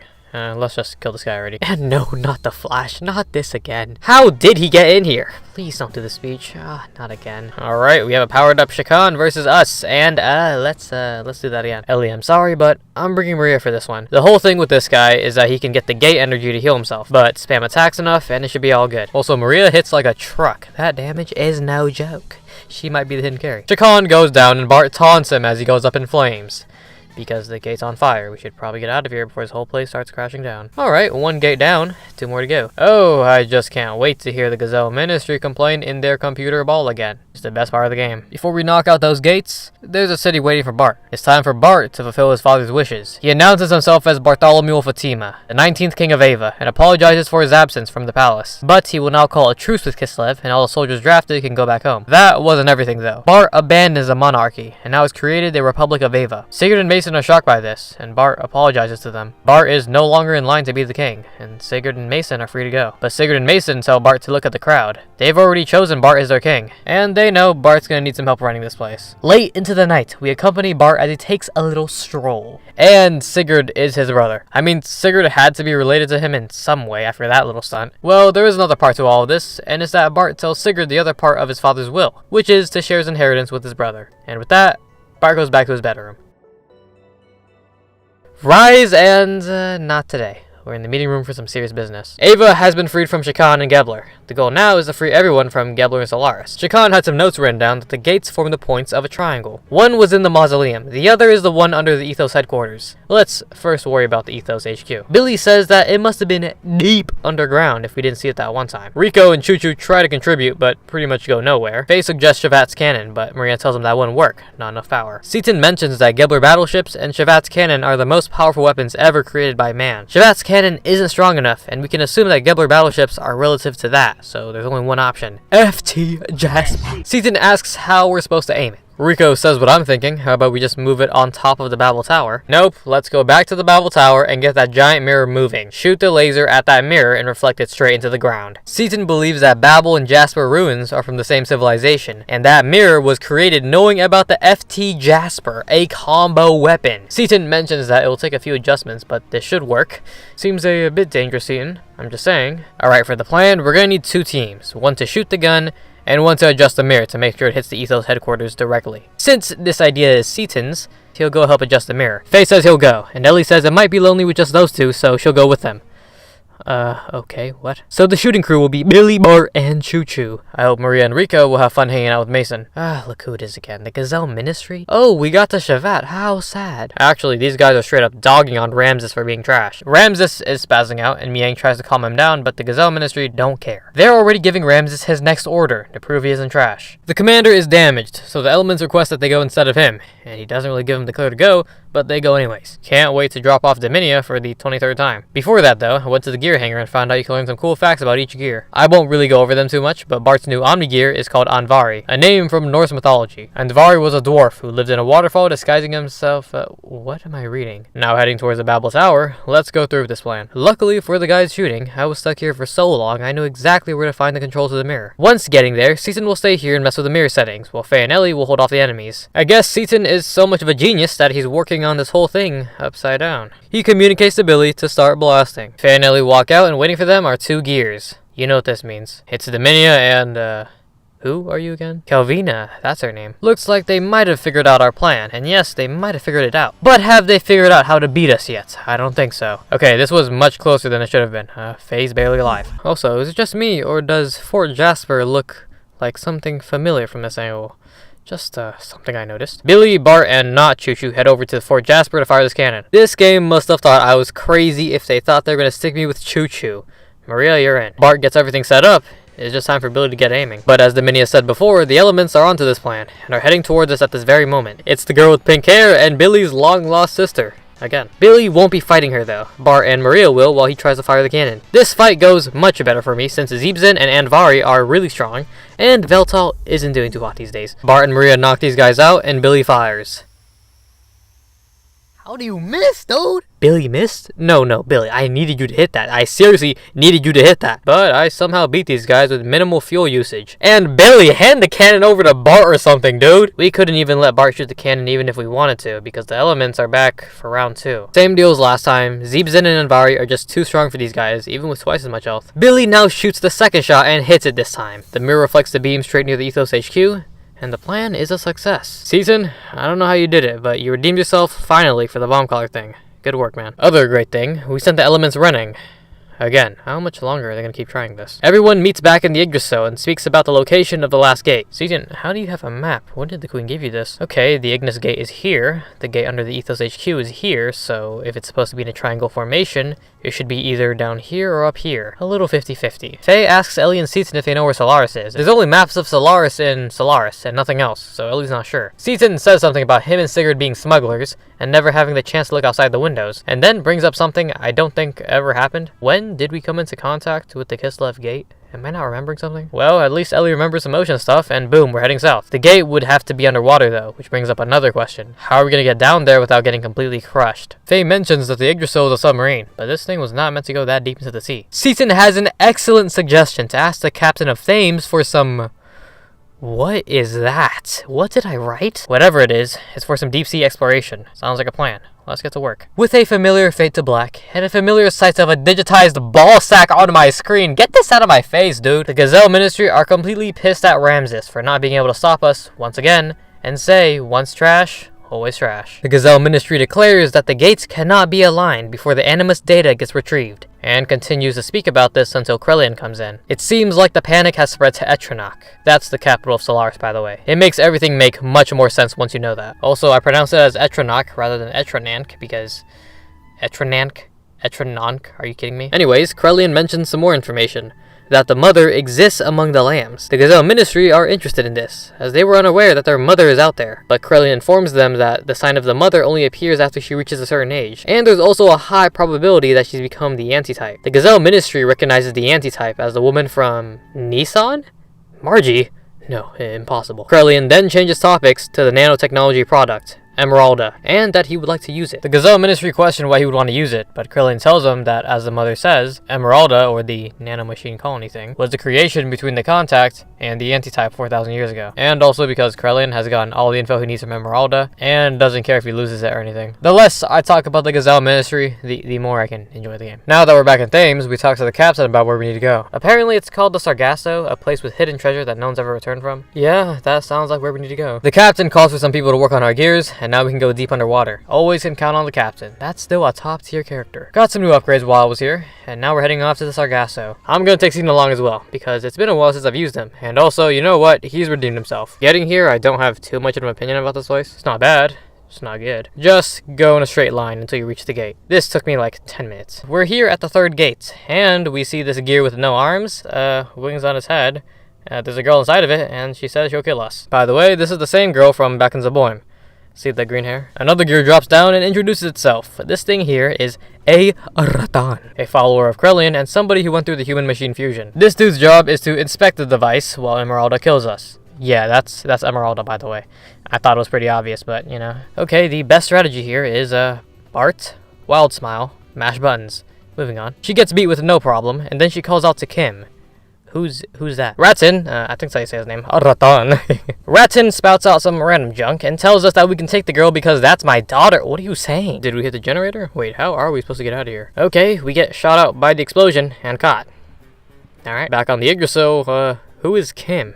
That's not me. Elly tries to find out if Faye resembles this Kim person, but Emeralda just says that Faye is Kim. We're not really getting any answers here, so we're just gonna assume that this Kim person created Emeralda. Faye gives in and accepts that his name is Kim, and Season tells Faye that it probably means something like father to her. Emeralda starts talking about her quote-unquote dream. She was in a clear tube. This doesn't sound like a dream. Kim was putting candles on a soft white confection.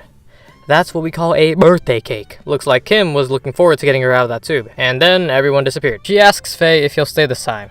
He says he will, and Elly also says he will too. But Emeralda doesn't like Elly, it looks like. Elly, calm down there. Are you getting jealous of this kid? But Emeralda is our final party member of the game. Season pretty much figures out that Emeralda was used by Krillin to get some sort of information. And then she was sent out to fight us because, why not? We have some good news though. We get a telegram from Shevat telling us that Solaris may have just been found. Finally, we get to see what this place looks like after like 50 hours. Oh my god, this place is huge. Looks like something out of Xenoblade. I wonder why. We head back to Shevat to confirm the news, and indeed Solaris is visible. And this is where Maria comes in with Zeebzen's heavy particle cannon to create a space in the barrier for us to get in. Seaton recommends that we move in small groups in Solaris to not get attention. Seaton then says that Elly, Faye, and him will move together. Wait, what? Elly and Seaton are the only two who know their way around. So why don't we have Seaton or Elly be in the other group? Preferably Seaton, after the bomb collar incident. Okay, you know what? He redeemed himself. I guess I'm still wondering how the other group is supposed to sneak in without knowing where to go. But let's just play it out. We cut to Seaton looking out in the distance with his wife behind him asking him if he's going back to Solaris. He says it's the path he's chosen, and there's no going back. Okay, Seaton, what have you been hiding this entire game? You're hiding something. Oh, you have a sword? Okay, Seaton. Okay. Walking back down, he meets Jesse, who's also going to Solaris. I guess we know who's gonna guide the other group. But this doesn't mean that Jesse's completely on Seaton's side, and tells him that if he takes their side, he'll make sure to kill him. Okay then, I got all I need. Let's go to Solaris. Maria, it's your time to shine. Wait, she's carrying us like this? Isn't this a bit dangerous? Although that's a pretty cool line right there. She fires the cannon and with enough force pushes through the barrier, and now we're in Solaris. Faye, Elly, and Season jump off the hands of Zeebzen, and Bart stays behind to be with Group B. Bart, I'm sorry, but at least you'll have Billy and Maria to help you out. And Hammer? This is the first thing he said in like 30 hours. Seaton tells Maria to get out of there with the rest of Group B, and now we're on our own. Also, if you're wondering why everything is upside down, Solaris' gravity is the opposite of Earth. And don't worry, we won't be seeing gameplay like this for much longer. Right now, Elly tells us that we're at some sort of distribution center, probably used to ship resources from the surface. A bunch of this stuff is actually what land dwellers receive from the ethos. Faye, it's probably not a good idea to crawl into things that you're not sure of. Faye, did you? Oh my god. Well, at least we don't have to look at things upside down anymore. Upon exiting the tube, we're in, this is Solaris? We get transported to a lower floor, and then we see a guy screaming. And then a robot picks him up and drops him into this hole. So, if the gravity is upside down, assuming he got dropped out of Solaris, does he go upwards into space, or does he fall flat on the surface? So, we're actually here with the third-class citizens. There's so many people here talking about, do the work, get promoted, what is there to hate? Or something like, don't even try thinking about escape or you'll get re-educated. Brainwashing, in other words. And that's not even a person. That's something I fought when I was back in prison. I took another one of these paths to go up and explore the place, and Timothy? Wait a second, I thought I blew this guy up. Oh, actually, I blew up his fiance. Well, he's not Timothy. His name is Samson. He's been brainwashed, but he remembers Faye from the tournament a while back. On the way back home, he passed out, and when he became conscious again, he was here. They messed up on brainwashing him, so he still remembers stuff. I mean, that's cool and all, but if you're trying to sneak out, can you bring me along too? He's cool with it, but tells me to be careful, since a female Gebbler came by a little bit ago. Faye questions if she's got auburn hair, and sure enough, it's Elly. A little more floating around, and there's Elly. Faye apologizes for doing one of the dumbest things I have ever seen, and asks about where he is. We already know that we're in the third-class area, but specifically, this is the F block. All citizens here are called worker bees, because of the honeycomb housing. They're the people who do all the manual labor to support Solaris. Seaton went in a different pod trying to look for Faye, so now we gotta navigate out of here and get back to Seaton. Now that Elly's here, I go back to Samson to show that she's on our side, and he just accepts it, and we're moving on. No questioning at all. He gives us a second-class work permit so we can move around more easily.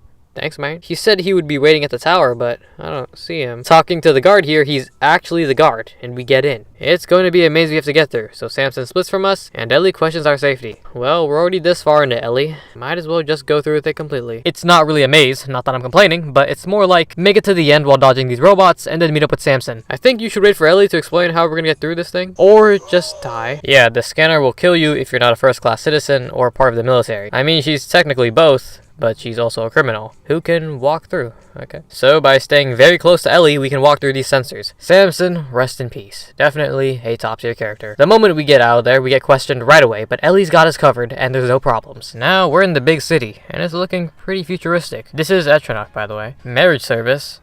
Maybe when this is all done, I can ask Elly. Pogo shoes? Like Heelys? They've got Solaris biosampling to heal anything over here. Maybe Faye should tell Bart and Sigurd about that, you know, to get their eyes back. Kid that doesn't say Imperial model.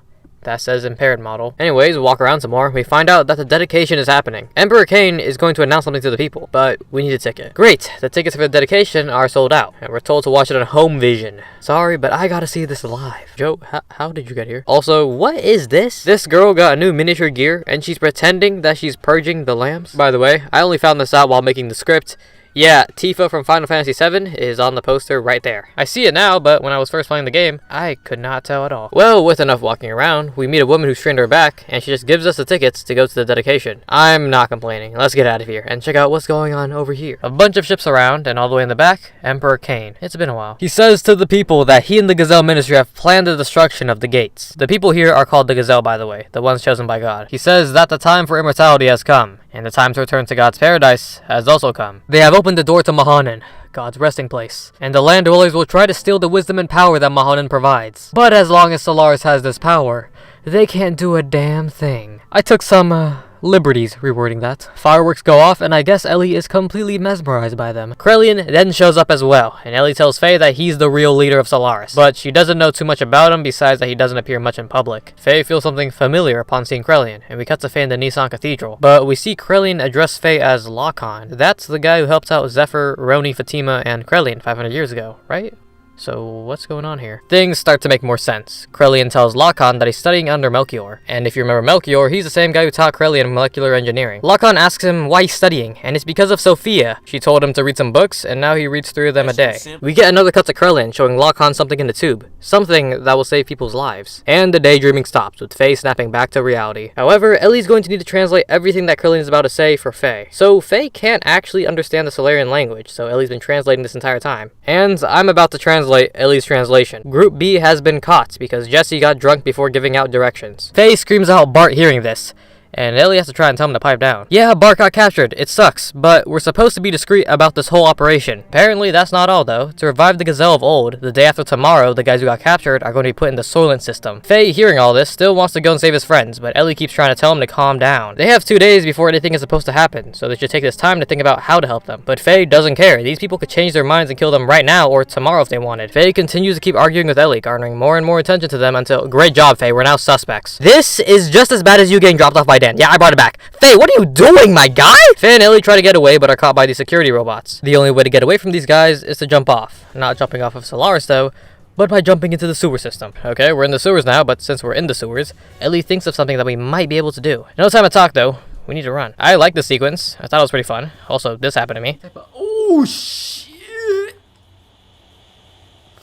Oh, my God. You beat up robots, and then more come to chase you after those are dead. But I had fun for the 3 minutes I was here. We get up to this red ladder, and we get up to safety. Faye asks where they are, and Elly tells them that they're at the first-class citizen level. Pure safety. And this right here is Elly's house. Nice house you got here. I had no idea you were living like this. Once we enter Elly's house, we are greeted by her mother, Medina. Medina? What the fuck? Elly clears up that she's not dead, and then asks where her father is. He's at the palace or something? I don't know. But Medina asks about Faye, and Elly tells a somewhat convincing lie, and Faye, what are you doing? Say that you are, dude! Faye, you've been dropping on my character tier list consistently. Medina asks some more questions about Faye, but Elly just tells her that she has stuff to do and quickly drags Faye into her room. Now we're in Elly's room and finally having some time to rest. She takes a shower. The shower's in the middle of the room. She tells Faye to turn away, and they chat for a bit. We get to know Elly a bit better and why she looks different from normal Solarians. If you're wondering how she looks different, she's not blonde. A long time ago, she had a nanny who was a land dweller, who took care of her, and Elly's father felt bad for her, but never told anyone about this nanny. Yeah, this woman was Elly's biological mother. That's about it. Now that she's done talking about her family stuff, she starts to get out of the shower. And now it's Faye's turn. Faye, just take the shower, bro. Seaton's bathtub? I won't question that. Since Faye and Elly are all cleaned up, it's time for some real action. Elly comes up with the idea to go to the network terminal in her father's room. Plenty of information there that'll be useful. Group B, we're on the way. Before we can get into that room though, Elly's mother notices and reminds Elly of how mad her father got last time. But she just walks away, so I guess I'm free to go in. But let me loot Elly's house real quick. I found the maid of the house and got a pretty good weapon. Always have to be a loot goblin. Now I go into the kitchen with Medina. She asks Faye to stay for a bit and invites Faye to dinner. Yeah, sure.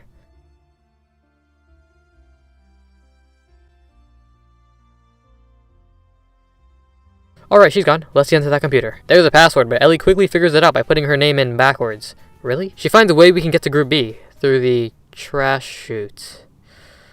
Honestly, I should be used to this since I've been through 2 sewers already. Well, no time like the present, we gotta go. But Elly's dad walks in and confronts us. Not like this. Who is he calling? Not like this. He's pulled out his gun on me. Wait, this is a bit familiar. Elly desperately tries to convince her dad not to shoot, and tells her dad to shoot her if he's gonna try and shoot Faye. Her dad, his name is Eric by the way, obviously doesn't want to shoot her, so he tries to justify killing Faye because he's worried about Elly's safety. Elly tells her dad that he just doesn't want to be in a position where he's in danger, and then brings up that she's half land dweller. Faye, I might have to bring you up a couple tiers because this must be painfully awkward. And Elly gets slapped by her dad for saying that in front of her mom. Elly, that was kind of deserved. Faye breaks this all up by saying that he doesn't want to cause any more trouble, and that he'll leave. Faye then tells Elly not to say that type of stuff in front of her mother, because that's still her mom, biological or not. Eric breaks a window, then informs the cops that the intruder got away, and then tells Faye to get out of there. He won't let Elly go with Faye, but the fact is that Faye protected Elly, and he'll let him go because of that. This causes some new problems though. Faye gets out there, and he's back in Etronach, without anyone being able to translate things for him. Talking to people without Elly only gets us this. After running around a bit and trying to find out where to go, I walk into an area where someone speaks something I can't understand. And I'm getting arrested. By Seaton! That's what I'm talking about, Seaton! Okay! That's what I call redemption. He figured out that Faye and Elly were probably going to be here since the best way of sneaking into the palace is the dust chute. Also, he tells Faye that he sucks at being stealthy. Yeah, Seaton, we know. He asks about Elly, but Faye tells him that Elly wants to go back home to her parents. So it's back to Faye and Seaton, just like old times. By clinging onto Seaton, we can pass the scanner. But Seaton, you just redeemed yourself, and you're already looking mad suspicious. We go back through the maze area, and the guard isn't here anymore, so we just jump straight into the chute. There's a bright green button to the right, but we need to insert a card that neither of us have. Well then, I guess we're just stuck. Seaton, I was counting on you. Suddenly, someone in the distance yells, "Wait," and Elly hops down. Faye asks her, what is she doing down here? So she puts us in a cutscene. Elly's mother tells her to go help her friends, and forgives Elly for what she said earlier. Because no matter what, Elly's still her daughter. That was unexpectedly sweet. She walks out of her room and meets her dad, and he hands her an army card key. To be human is to be able to pick your own path in life. Now go get your boyfriend. Before Elly can leave, the cops have already arrived. Not for Faye, but to arrest Elly under Krelian's orders. Elly's father refuses and holds off the guards while Elly makes a run for it. So now Elly's with us in this dump. Glad to have you back. Seaton, why are you bringing this up? With an army card key, we can use this to get into the garbage chute. We get sucked in, and our heads get slammed into this thing, except Seaton, I guess. Go up a bit to find the spinning fan, put some junk in it, and then get to this door right here. It took me longer than you think to figure this out. Once we're in, we go through some hallways to this room with a bunch of boxes and some canned food. There's a lot of food here, and I don't plan on staying here very long. Let's just take a bunch of it, honestly. Faye asks Seaton if he wants some, but Seaton seems to be all good. So Faye and Elly start eating some nice Solarian tuna. The next room over, we see a bunch of conveyor belts with even more canned tuna. I tried to get on the conveyor belts and walk on it, but it detected us as a foreign object, so that wasn't going to work out. Let's look around and see if we can change that. We're going to need to turn off the foreign object detector to go any further. Good thing there's a control panel over here that we can mess with to turn this thing off. Oh, what is this? Well, I must have done something right because we can go through now. I think this thing is trial and error, but I've been through worse in this game, so I don't really mind. I go up to the door of the next room, and Seaton warns Faye that we just ate whatever that thing was. Seaton, what are you saying? Whoa, whoa, whoa, whoa, whoa, oh my god! Whoa, whoa, whoa, Seaton, what is that? See, you let us eat that? Faye is so disgusted, he started hallucinating. How is that even possible? Seaton, you are so trash, man! I don't know why I ever thought you redeem yourself. You are trash. Yeah, he explains that this is the Soylent System, the Organism Experiment Lab, the disposal facility, the production facility for food and medicine to maintain the limiter seal. And oh yeah, wells were also made here. Thanks a lot for letting me know, Seaton. Seaton, do you shut up? Do you shut up? Okay, Dominia's native country is called Elru. Wait a second, that sounds familiar. It served as one of the origins for the wells, all for the M plan. The people there had certain abilities which made them perfect for it. Dominia is the only survivor. And then Seaton brings up that Elly's dad was involved with all this, and the research with Maria's dad. Seaton, shut up, man! But he doesn't, and goes on about how Eric, Elly's dad, felt guilty about this, and kept many land dwellers under his protection, and resigned because of this. He tells Faye to stand up, and keep moving forward. While Faye and Elly go on to vomit, he stays back wondering, to end a person's life, and then consume their flesh. Is that permissible? I don't know, Seaton. Probably not. Is it permissible to know all of this and let us eat it anyways? Come on! Moving on from all of that, let's take a little lift up. I have no idea where we are, but let me just say this.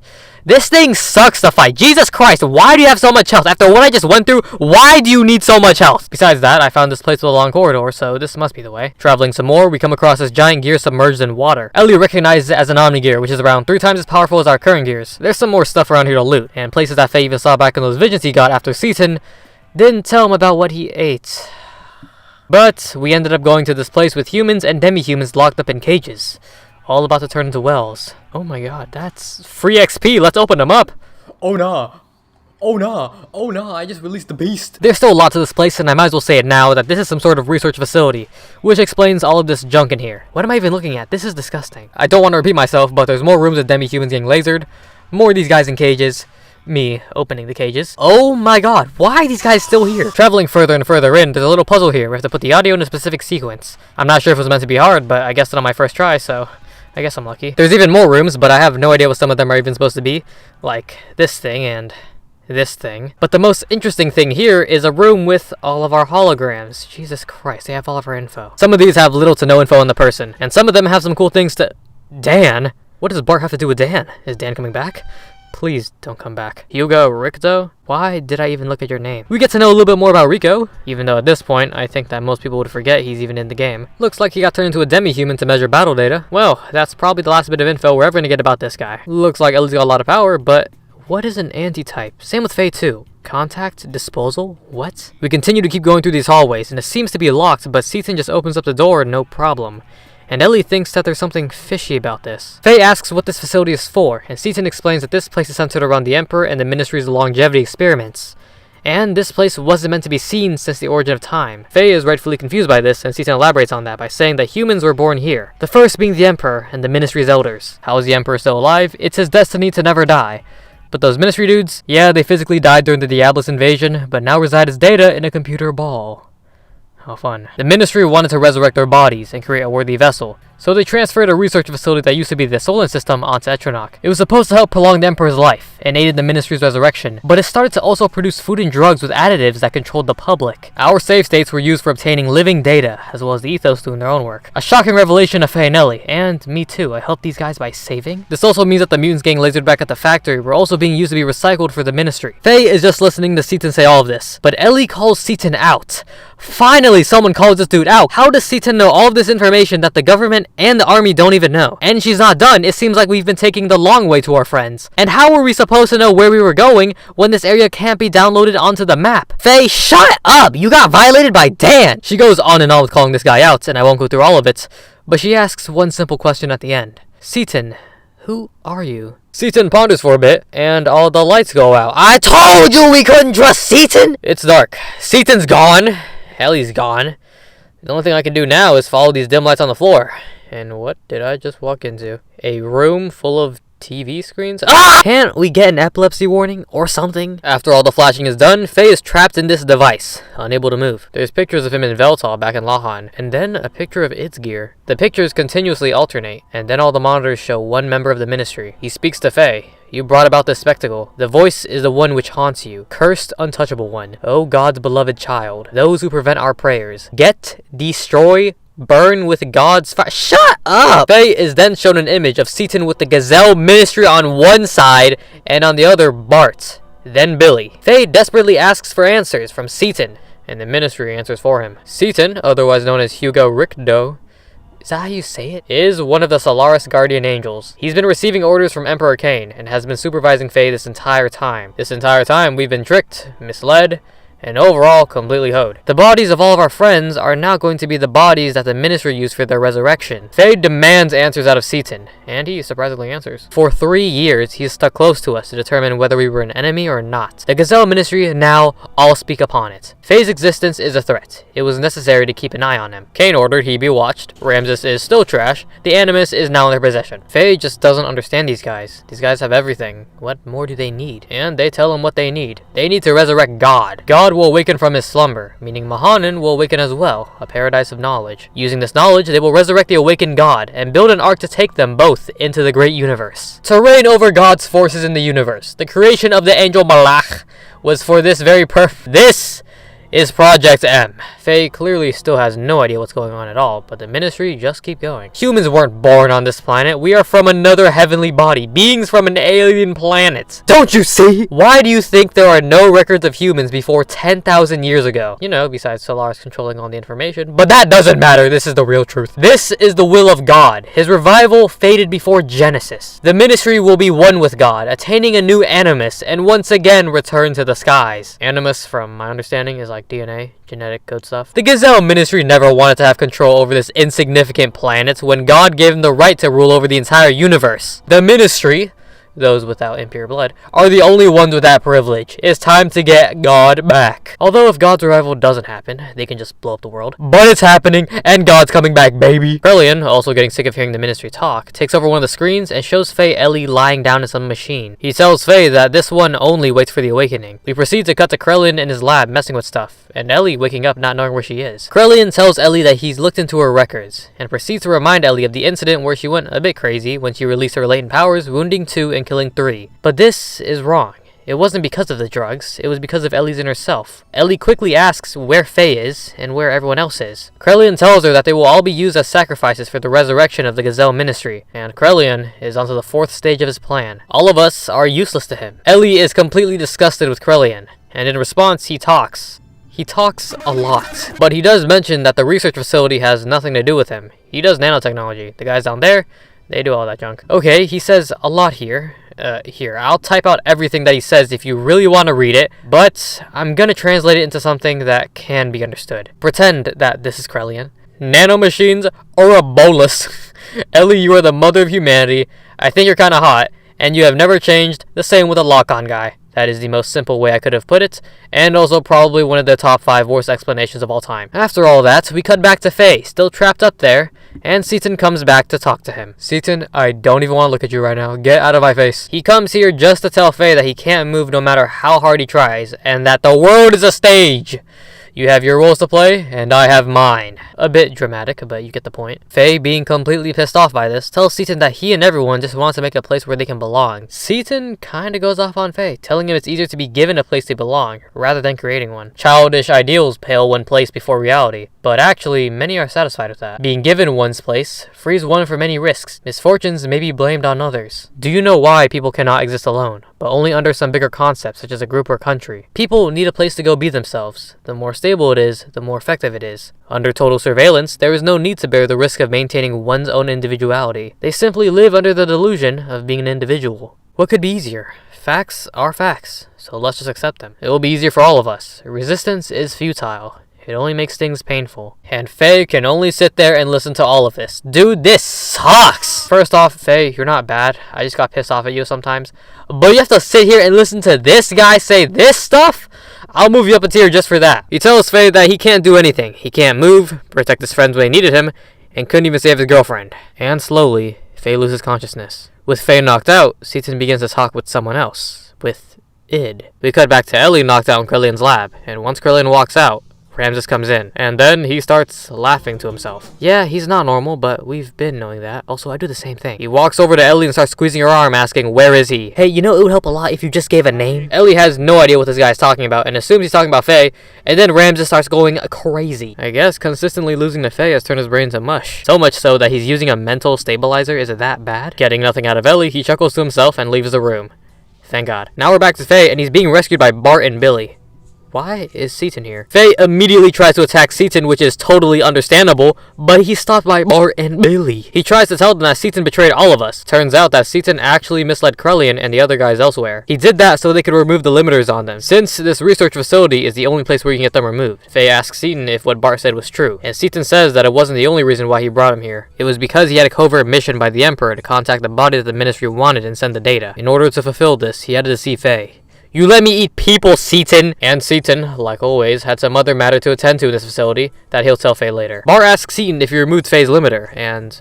Why are you stuttering, dude? Before they get out of there, Faye asks where Elly went, and Seaton tells him that Krillin took her to his lab, but only her. Seaton is unsure of the reason, but when he analyzed her cellular information, he found out that she didn't have a limiter implanted in her, which is odd because even Solarian citizens have a limiter implanted in them when they are born. Certain people can get them removed later, but you need permission from the ministry to do so. But that's probably not the only reason though. This guy called her the mother of humanity. Come on now. Now it's time. Let's get the girl and get the rest of Group B, who actually went to go help out Elly's parents. Seaton has some unfinished business to do though. He's going to destroy the last gate with this cool sword he's got. He vowed to not use it for killing, but it's not the time to worry about morals. It's time for action. Oh yeah, the limiter we got removed was actually the psychological limiter. I think we got the physical one removed back in Shavat, but I could be wrong there. We now don't have a subconscious fear of the ministry and the emperor, which doesn't really mean anything gameplay-wise, but it does story-wise. I really wanted to try out Seaton with his new sword, but I guess we'll have to wait. Now we can get to some gaming, or so I thought. You move a few steps forward, go down this thing. Hey, Elly. Bart shuts down the reunion because we still need to get out of here. While we're doing this, Seaton meets up with Jesse, and it's time to blow this gate up. Ramses, what is he doing here? Ramses, what is wrong with you, my guy? Seaton, Jesse, just leave this guy already. Oh my god, he's staying in the explosion? Well, that just happened.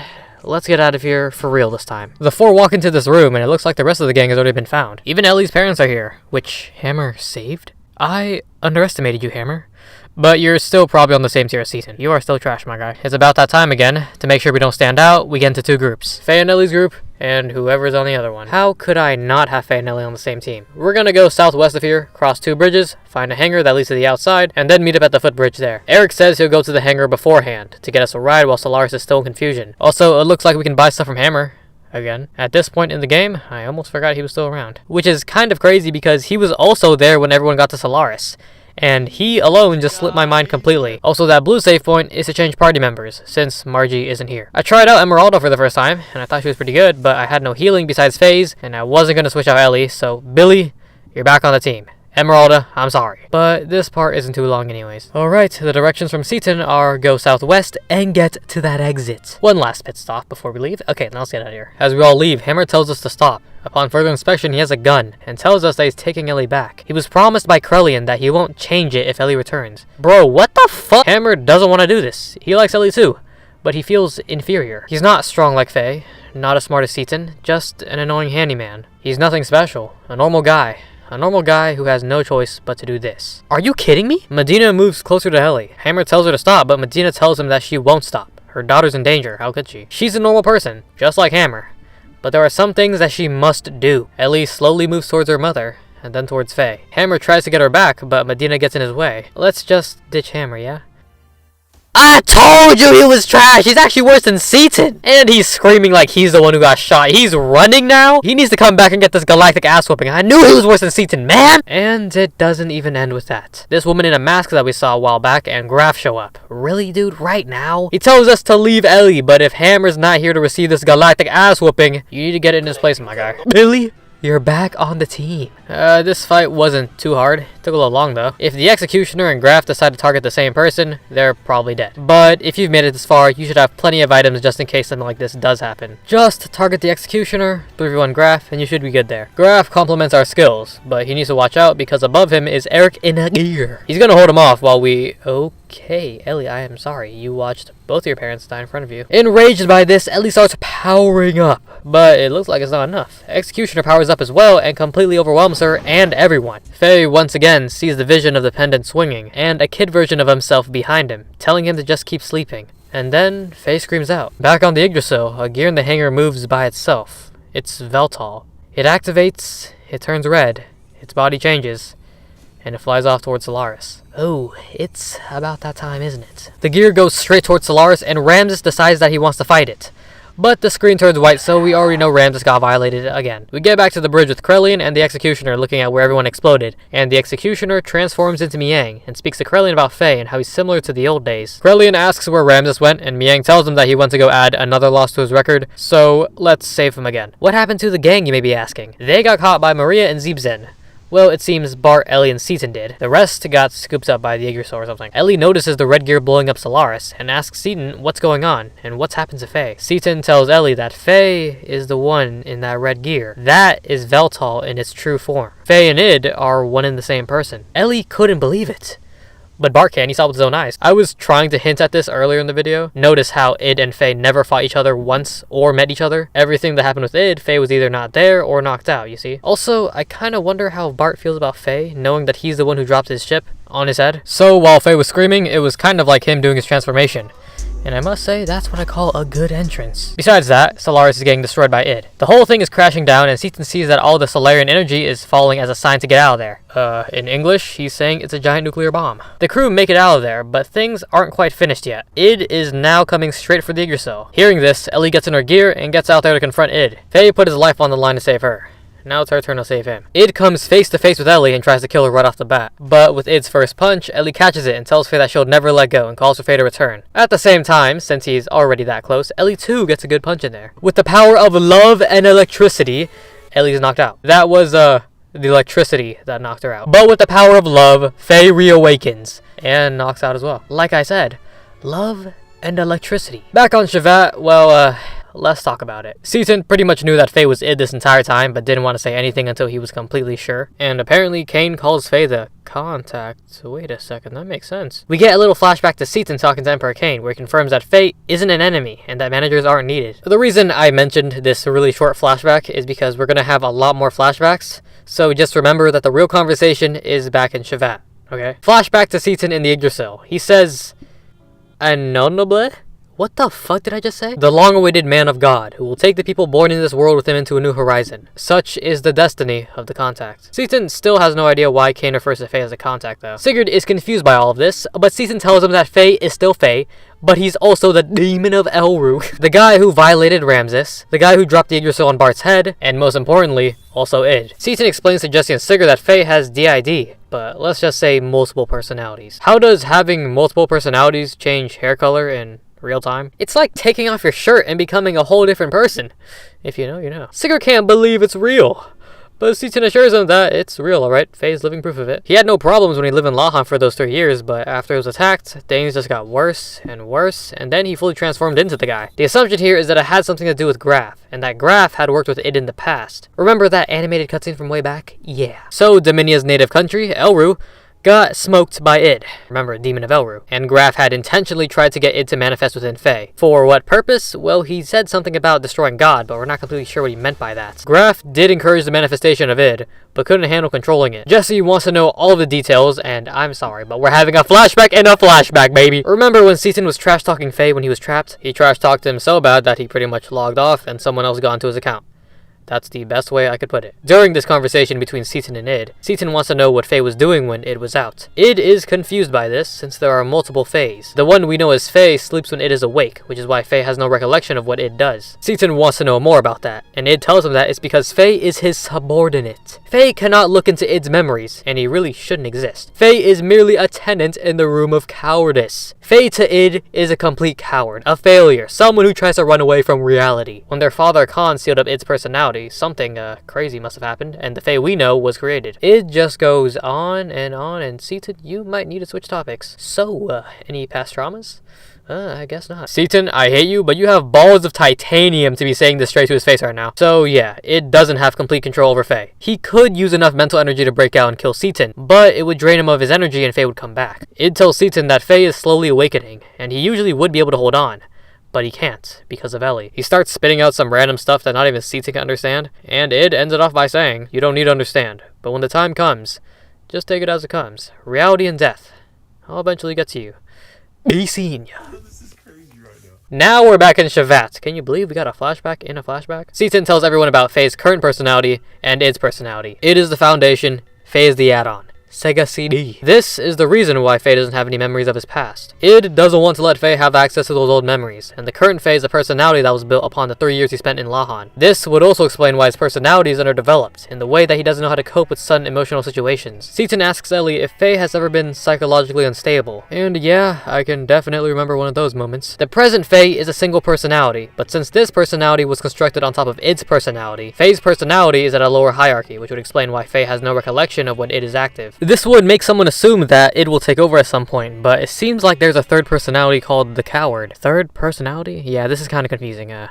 I'll go over it later. Season thinks that this coward personality may be also part of the fundamental personality of Faye. This would mean that Id's manifestation is not controlled by Faye, but controlled by the coward. Id hates the coward, but is also afraid of him. The coward is the one who keeps Faye in control and has the power to bring out Id. Season is not sure why this personality doesn't come out, but if it does and becomes one with Id, there's a possibility that the original personality may be restored. Jesse asks if this is for sure, and Season just says, probably. They just gotta figure out how to awaken it. Season tried to, but it disappeared, so that didn't work. Faye can be who he is right now, without the personality merging stuff. But because we get into fights left and right, and get bombed all the time, and Grahf shows up, living in a peaceful place would probably be for the best. Okay, there's a lot here, and some of it may be confusing, especially with the third personality thing. When I read it the first time, I thought Id called Faye the coward, but actually there's a whole other personality that he was calling the coward. Or did he call both of them the coward? Anyways, there's Faye the fake, Id the killer, and Coward the coward. In another room here, some of the Shavat guys are calling Faye Lahan, Grahf's second advent. These guys want to seal up Faye, but the queen wants to wait until Wiseman comes back before they do anything. There's a lot going on here, and Bart just wants some answers. What is Grahf's second advent? Grahf was actually the guy who manipulated the Diabolus into destroying everything, and the power of Id is very similar to Grahf. The guy just destroyed all of Solaris. And he also dropped the entire ship onto Bart's cranium, remember that? That's not all though, there have been plenty of other cities that Id has destroyed in the past. And somehow Grahf and Krelian always seem to be involved. The risks are just too high, and the sealing is scheduled for the very next day. Later that night, we cut to Faye speaking about Id residing within himself, and Elly's here to try and convince him to escape with her. She tells him that they can go somewhere else together, somewhere peaceful. Faye declines and says that there's no guarantee that Id won't appear again. And also, he tried to kill her that one time. Elly's fine with it because Id could have easily killed her, but didn't go through with it because of Faye's will. Even if Id took over and everyone around him became his enemies, Elly would still be by his side, because it's a lonely world out there. Now let's get out of here. Faye and Elly get to the gear hangar to get away in Veltal, and Seaton had already expected this to happen. But Seaton's not here to fight us, he's here to see us off. He went ahead and refueled Veltal and said that they're ready to go anytime. Seaton, that's actually the nicest thing I've seen you do. Perhaps I was a bit harsh before. He recommends that Elly uses the Omni gear below Shavat, since her gear is still messed up from love and electricity. Faye doesn't want to use Shavat's property without permission, but Seaton mentions that she's the only one who could use it anyways, so whatever. However, Elly doesn't want to use it at all. She's scared of it for some reason. Then a voice asks her, how about I ride it with you? It's Bart, Billy, and Margie, all apologizing to Faye for agreeing to seal him up. Wait, so who's riding it with Elly? Well, anyways, it's about time for Faye and Elly to leave, and they proceed to take off in Veltal. Emeralda runs in to find Faye, but Seaton tells her that he's already left. I can't believe we left the kid. Well, she'll probably find us one way or another. Oh my god, why? These guys again? Okay, they want to use some sort of key right now because of what happened to Solaris. And Krelian is here too, I guess. So the whole Etronach, aka Solaris getting blown up thing, wasn't part of the plan. Obviously. The contact, aka Faye, is dangerous. But don't worry, Krelian has sent Ramses to fight Faye again. But this time, though, he has an anima relic. If you forgot, remember when the humans got banished and made 12 of those things to fight God? It's a power boost. Ramses has now unlocked his full potential. Krelian says some other stuff like throwing away all feelings of human emotion, and all he needs is her. Next, we see Ramses on his way to rematch Faye once again, while Krelian informs him of his mission. Capture Elly. Ramses doesn't really care about Elly, but now that his gear is now an Omni gear, and that Faye's also with Elly, that's all the motivation he needs. While piloting Veltal, Faye notices a gear hot on his tail, and Elly notices that it's an Omni gear, but not just any Omni gear. The perfect gear. An Omni gear with complete synchronization between the person's mental waves on the machine. After closing the gap, Ramses demands that Elly be handed over, and Faye politely declines as he tries to get away. Looks like Ramses is going to be resorting to force. But, Omni gear or not, he hasn't won a single time against Faye. And Hammer's not here right now, so you gotta get this galactic ass whooping in his place, my guy. Oh my god. Ramses then realizes that he might have also just killed Elly as well, but he couldn't care less. He's proved that he isn't trash, and that he's above Faye. Well, I think Krelian would still call him trash for not bringing back Elly, so good job there, man. Veltal has crashed, and Elly is losing a lot of blood. Faye desperately carries Elly out of there to save her, with Grahf staring at them from afar. And, insert disc 2? Yeah, Xenogears was one of the few games on the PS1 that required 2 discs, actually. So, let's talk about it, because the direction of the game is going to be a lot different. Now, correct me if I'm wrong, but Tetsuya Takahashi and everyone behind Xenogears had a pretty tight deadline to meet before getting this game out, and it wasn't possible to get everything done. It was a 2-year deadline, and most of the people working on Xenogears were mostly new and young staff members. 3D was also a new thing which caused delays in the schedule, and yeah, you get the picture. Because of this, one of the higher-ups at Squaresoft had recommended to Takahashi and his team to end the game when everyone escaped from Solaris. Takahashi wasn't a fan of this idea, because he felt that the players would not be satisfied if the game ended like that. So Takahashi came up with the idea to make Disc 2 in a way where the game could be finished, with the amount of staff, time, and money they had left. Yeah, so there we go. Things are going to be different from now on. And when I mean different, I mean different. It's about time we get into Disc 2.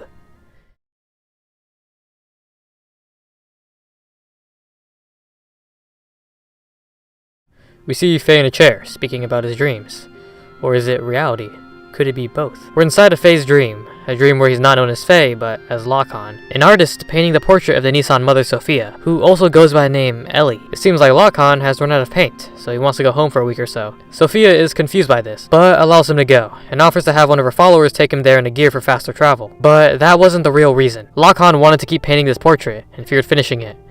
He wanted to paint it forever. It's a dream of the life of a man named Lahan, and plenty more dreams. But in every single one of those dreams, he loved one woman. No matter the day, no matter the era, his love never changed, nor did her name.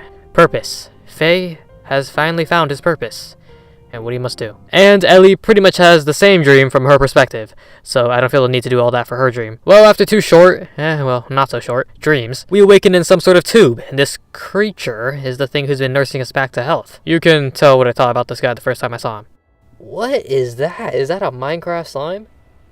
Bro, what the fuck did I just say? So, it looks like this guy is named Tara, and has been healing me and Elly for the past 3 weeks. I go ahead and follow Tara into this room, and hey Seaton, I can't believe I'm glad to see you again. We found out that Tara has healed us in a nanoreactor, a device that can rebuild structures at the molecular level. Just in case you forgot, this guy is Krellian's teacher. I would like to assume that Krellian wasn't a complete douchebag when he was under Tara's tutelage, but right after that explanation, it looks like Elly's been healed up as well, and Tara seems to be a real one and is giving Faye and Elly some quality time together. Faye tells Elly that she feels a little different yet the same. Faye, what are you talking about, my guy? Elly has no idea what Faye is talking about, but remembers the voice of Faye desperately trying to save her. And as they look deeply into each other's eyes, Tara calls them back in. Well, maybe they can continue some other time. Tara would like to talk about the removal of the seal. He's talking about the limiters. Faye and Elly got theirs removed already. But what about the rest of the people on the planet, right? He found out that the nanotechnology used to heal Faye and Elly could be used to remove the seals as well. The plan right now is to spread them all over the world by finding some mass driver that will launch a pod with a bunch of them into the atmosphere. However, Tara is an old guy. He can't do this by himself. So it looks like we got another place to go to. Don't worry though, Tara is paying us with an emotion control device for Faye and his gear to release id at will, named System id. It's only a last resort though, so it shouldn't be overused. What does that mean gameplay wise? Faye is a little concerned about this, but Tara is one of the 3 Shavat sages, so we got a lot of faith in him. Someone then knocks on the door. It's a Shavat emissary, and he immediately asks for Faye's help right after he recovered from the brink of death. A peace settlement between Ava and Kislev is being held at Shavat, but Solaris got some mobile weapons ready to attack Shavat.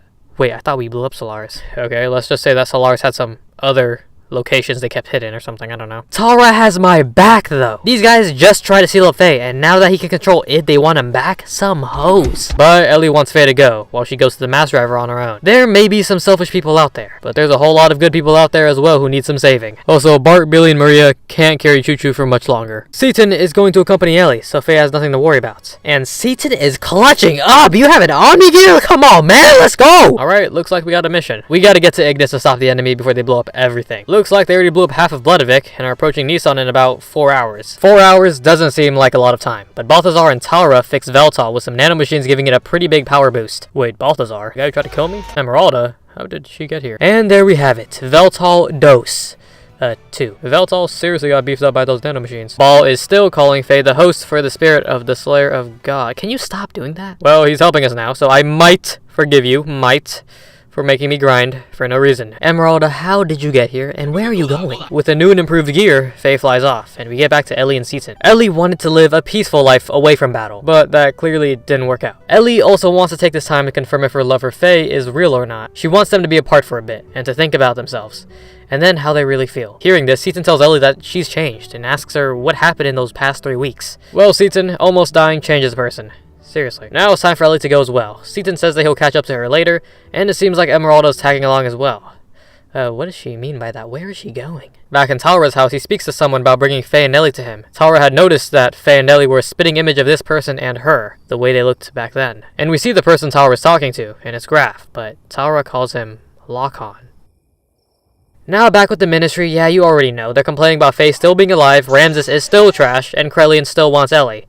What's new? The ministry is confused because there's already a mother, and although Elly might be the antitype, the current mother still exists. What the hell did I just read? Krellian does not care. He still wants Elly and is going to send Ramses to fight Faye. again. Krillin does mention something though. He mentions that it's only a matter of time before the seal's broken. And the ministry talks about the key resonating and the time of the resurrection being near or something. Whatever. Now we're back to Faye. While heading towards Ignis, he met with Ramses again in his Omni gear, Vendetta. Do you hate Faye that much your gear's named Vendetta? Sounds like the perfect opportunity to try out System Id. Let me remind you that Veltal 2 isn't an Omni gear. It got stronger, but it's no Omni gear. System Id, from what I understand, either makes Veltal just as strong as an Omni gear or just a little stronger. I feel bad for the guy, but you know what? At least he keeps trying, leaving only his cry of disbelief and resentment. Ramses' machine disappeared into a sea of foliage. Ramses only said one last thing before his gear shattered. If only you didn't exist. Is he dead? Wait, Ramses is dead? No, he can't be dead. Alright, now we're back to Elly. Not playing as her though, instead reading about what happened. Elly and Emeralda got into the ruins of Zeboim, got to that mass driver. Are those missiles? Apparently, Seaton joined them at some point, and they launched a capsule with the nanomachines into the atmosphere. But enough of Elly in the chair, it's time to see Faye back in the chair. Let's see what's going on with Faye after violating Ramses. Looks like Chevette and Nisan's gear battalions could not hang with Solaris' mobile surface supremacy weapon.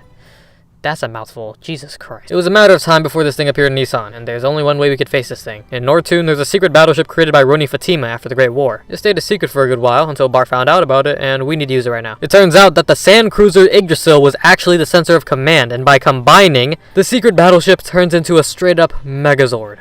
Or you could call it the Yggdrasil 4. And we get to fight the Solarian weapon, Fort Hurricane. It's just a ball of swords, but it looks so cool. But this is pretty much a playable cutscene. You're not gonna lose this fight because it's a playable cutscene. And sadly, it's a pretty fast fight that leads us back to Faye sitting in a chair. With Fort Hurricane defeated, the peace treaty was signed after 500 years of division, and the land of Ignis once again became united as one. Everyone cheered and celebrated, with the sky shimmering. The shimmering from the nanomachines released. But it wasn't over. People started to mutate as a result of the limiter being removed. Tara, I think this was a bad idea, man. That's when Faye had remembered what Hammer said back in Solaris. What becomes of the normal humans?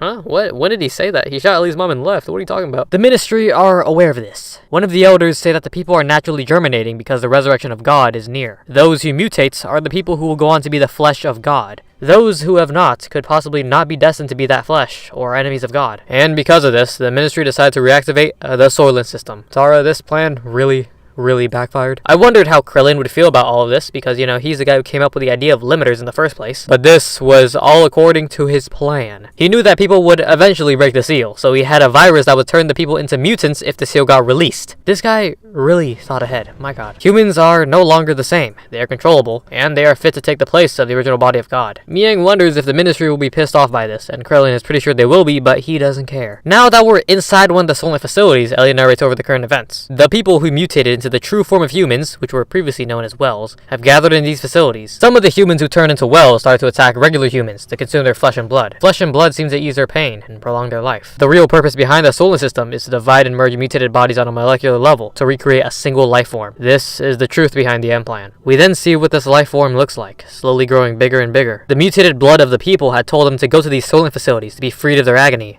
to find salvation. And it's our job to shut this place down. Getting there, these humans have fought amongst each other, all desperate to live. It was a natural human form. The haves and have-nots. Really? We're really saying haves and have-nots? The haves have flesh and blood, and the have-nots, isn't it obvious? The have-nots asked Elly if she could feel their pain, but Elly could not respond.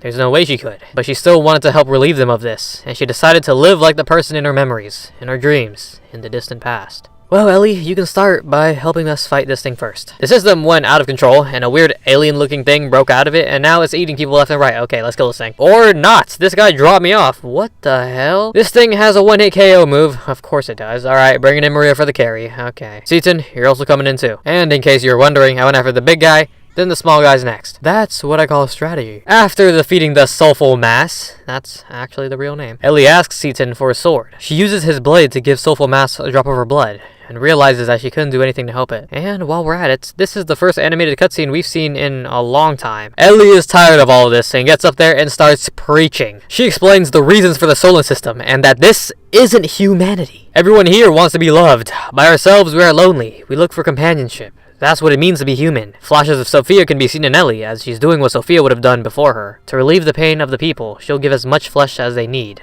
As much flesh as they need? Are you serious? Really? After her speech, she falls to the floor and tells Faye that she's doing what she thinks is right. She might just be a hypocrite. Maybe it's pity.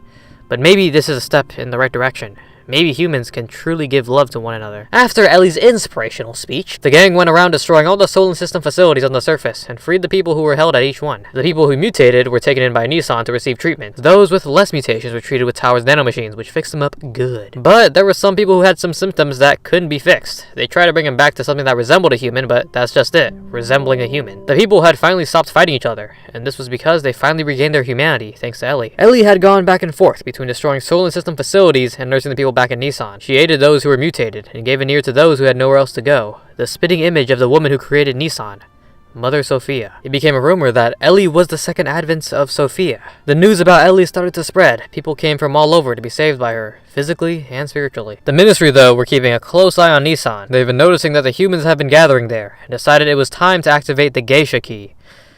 Geisha Key? Wow, there's actually a keyhole here. Yes, Kane! Come on, Kane! Let's go, man! Oh my god, I've been waiting for this for so long. Kane is stopping these guys from using the key, and the Ministry cry. Without the resurrection of God, our purpose cannot be fulfilled. But Kane laughs. You were fated to your purpose since birth. You don't have free will. And then they try to fight back or something. I don't know. Kane tells them that they are still his subordinates, and he can kill them whenever he wants. They've done their part. Leave it to the next generation. Kane is one of the best characters in the game. The whole releasing the limiter thing got out of hand, but everything seemed to stabilize. Meaning, it's time for us to do a little relic hunting. Anima relics help gears turn into Omni-gears, and the extra firepower would help. There were originally 12 relics. 10 were found, and half of those are in the hands of the Ministry. Queen Zephyr has told us that there should be more relics hidden in the land, and Solaris would probably also try to go for those as well. Thing is, Zephyr's got us covered, and got some clues. And now we're here in this place. It's an ancient civilization that's supposed to have one, so let's check it out. And I can move! Oh my god, I can move! It's been so long. Unless you've played the game, you probably didn't know that the previous couple hours of gameplay was less gameplay and more of this. But this is one of the last dungeons we'll be heading into. Season brought along his Omni-gear this time, Fenrir. Now let's get straight into this place. The door's locked, but that's not anything new. We need to find some sort of control panel to open it up. With a little bit of exploring, I found that we need to replace the fuse here to get some electricity going. This place isn't very big though, so finding everything is a cinch. No, I got lost. Everything looks so similar. I somehow ended up back at the entrance, and one of the rooms that I checked, or I thought I checked, had the fuse in there. How did I do that? There's a puzzle here that took about a minute to solve, and another one that took about 30 minutes to solve. For the longest time, I didn't even know this was a math puzzle. Yeah, I sat there, putting random numbers in for 30 minutes. Remember, I didn't look up a single thing about this game while playing, or read anything apparently, but you know what? I got the full experience. I definitely got the full experience. But who cares? Let's get to the juicy part. There's a hallway with bolted doors, like 3 of them, and unlocking all of them revealed the Anima relic. Billy, how the hell did you get here? He looks at the Anima relic, and he briefly sees the gear, and then the Anima relic disappears. Faye suggests that we get out of here to take a look at his gear to see if there are any changes. But it's not a dungeon without a boss fight. Us versus the elements again. They were looking for the Anima relics because they needed it to help Ramses with his dream. And Billy's sister says it's to build their ideal country. The main thing here is that Ramses is still alive. That's cool. Wait, is that cool? The elements don't have time to dilly-dally with the weak, and uses us as an example. We're the strong, the first to preserve ourselves, and some of the few who didn't mutate. Faye says it was a coincidence. Billy says, people are people, we are all human. Billy, what are you saying? Let's box already. It's a pretty simple fight, nothing new. Ignore that though. They get dropped and run away. But we're not letting them get away this time. Not like that one time where they just walked past us. We chase them down and they're ready to fight again. But the elements are about to show their true strength in a Power Rangers Megazord sequence. Okay, that was like a 2-minute transformation, but I love Power Rangers, so oh, that's just it's so good. I feel like this fight would have been much harder if I didn't have Seaton or Faye on the team though. Seaton's Omni-gear has stronger equipment than everyone else's for some reason, and Faye has System ID to delete HP like nothing. Don't get me wrong, Bart is strong, but not nearly as strong as these two. Cool sword too. Elly tells them that there's certain things that only the weak can feel. Weakness does not make them servile. It allows them to develop kindness, and that is where human interaction comes from. We all have weaknesses, and they draw us together to make us stronger. With all that said, Faye and Billy walk off, and right as Elly begins to leave as well, Dominia asks Elly if that was mercy, or her trying to show off. Are you serious? Elly gives a response which can be summed up as, I'm tired of fighting you, and you know what? One of the elements also agrees. We got the relic, but there's still one more out there. Wait, only one? Wait, what? These guys are alive? Kane, what happened? Don't tell me you got dropped off by these guys. Come on, Kane! The Ministry still want to activate the Geisha Key, but Kane won't allow it. Only Kane can kill Kane.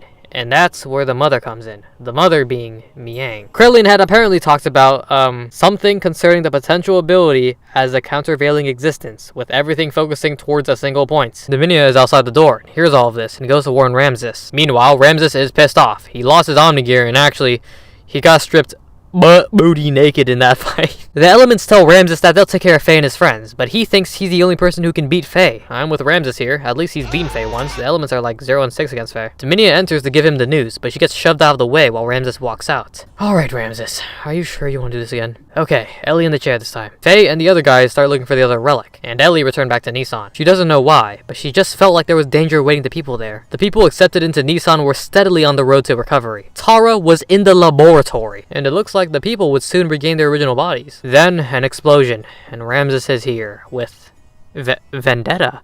I thought Faye blasted that thing to bits. He attacked Nisan to get to Faye, so Elly walks up to him to tell him that Faye's doing some errands. So he threatens to kill Elly by crushing her. And Faye is still not here. I don't know what you're trying to do here. But Elly uses her godly strength and overpowers Ramses, leaving him even more mentally unstable. Elly asks him, why are you so obsessed with Faye? And we finally get an answer out of this guy. He was created to be the peak of all human ability, to be able to align with all anima relics, to have the same powers as Cain, to be what people strive to be. But Faye was born, and Ramses was put aside like trash. Despite being thrown away, he survived on his own strength and continued living. He created his own warmth to live. Dude even became a commander, but Faye also came back and kicked Ramses aside again. Ramses lost this warmth he desperately tried to have. He lost a place to belong to. Finally understands, Ramses craved love, and Ramses thought it was something you take from others. Which is why Elly tells him to stop trying to be better than others. You are 1 and 6 against Faye. I guess Ramses ran off after Elly gave him the love speech, and went back to the ministry, where they went back to calling him trash. He just has no idea why he can't beat Faye, and even Elly beat him too. Ramses has no clue what's wrong. And then Krelian shows up. Of course he does. Krelian tells Ramses that he's the same as Cain, but Cain is holding him back from using all of his power. Cain was the original form. I think you know where this is going. Well, besides all that, Faye and friends go to another area to find the last relic. An area which is actually the remains of the first civilization, and a reunion with an old friend. Who are you talking about, Joe? What's up, Johnny? How did you know we were here? I put Billy back on the squad since it's been a while since I've used him, and I get to use his new gear, Red Mazuo. The name didn't change, but it's not like it's an entirely different gear like Bart's or Seaton's. It's the same gear, just beefed up with God's strength. Okay, I don't like this place. I'll go through this pretty fast. First room, look for clues on these pillars and follow the directions. Some rocks will fall, you push them into the right place, you get to the next area. Simple. This next area is stupid. I don't even want to talk about it.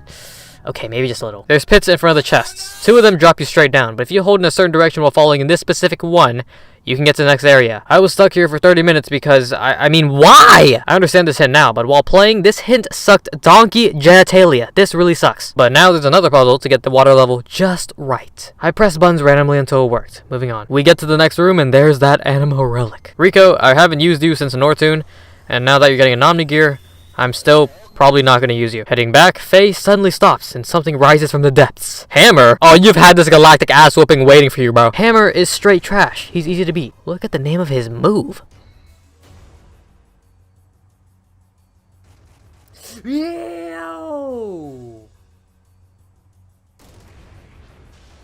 Oh, that's what it meant.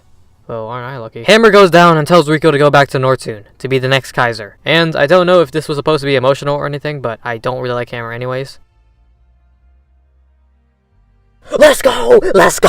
Let's go! He didn't have a single line for like 30 hours of the game. Comes back, shoots Elly's mom, runs away, comes back again as a cyborg to try and kill us. Am I supposed to feel bad? Who do you think I am? I still haven't forgotten when Faye got dropped off by Dan. What are you talking about? While all that was happening, Cain and Ramses are in the same room. This won't end well. Cain tells Ramses that this is a dumb idea, but Krelian floats in to tell him that it isn't. And then Ramses kills Cain. Cain, you are definitely one of the best characters in this game. May you rest in peace. With Cain being gone, it looks like the Ministry and Krelian can do whatever they want. All the anima relics have been awakened and aligned with their respective animus. Grahf, he had an Omni gear?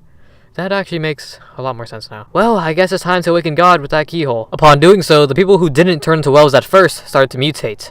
And they started screaming. Reason being, the geisha key. It alters those people who had been destined by God. Them screaming is them calling out to God. What the fuck is happening? This is what the ministry spoke of. When humans have filled the earth, Mahanan, the resting place of God, will rise in response to the people. Is that a spaceship? The Gazelle Ministry sent their own force to obtain what was there. This force wasn't Solaris or Gebler, but a bunch of cyborgs. It's probably not good to let God/God's wisdom be left to some dudes in a computer ball, so Faye and his group decide to head over there. It's gonna be risky, no guarantees that everyone will make it out alive, and Faye doesn't want to get Elly involved with this. This is a big battle. A battle for wisdom created by God.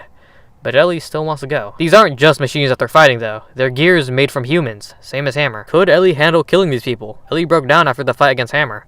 I don't know why. Faye tells her that she couldn't even kill one person. Her being there would be just a liability. Elly runs off crying, and everyone tells Faye that he went a bit too far there. Bart calls him a dick. Seaton says that Faye's dumb for that one. Didn't you feed us human meat, Seaton? What are you talking? Margie reminds Faye that he got dropped off by Dan. And Billy is still wondering about the kids he left in that orphanage. Faye just doesn't understand. He doesn't understand her feelings. She wants to be with him until the very end. And then Bart jumps on the table and gives Faye some advice. And quickly jumps back down after Margie and Mason both get secondhand embarrassment. Okay, Billy.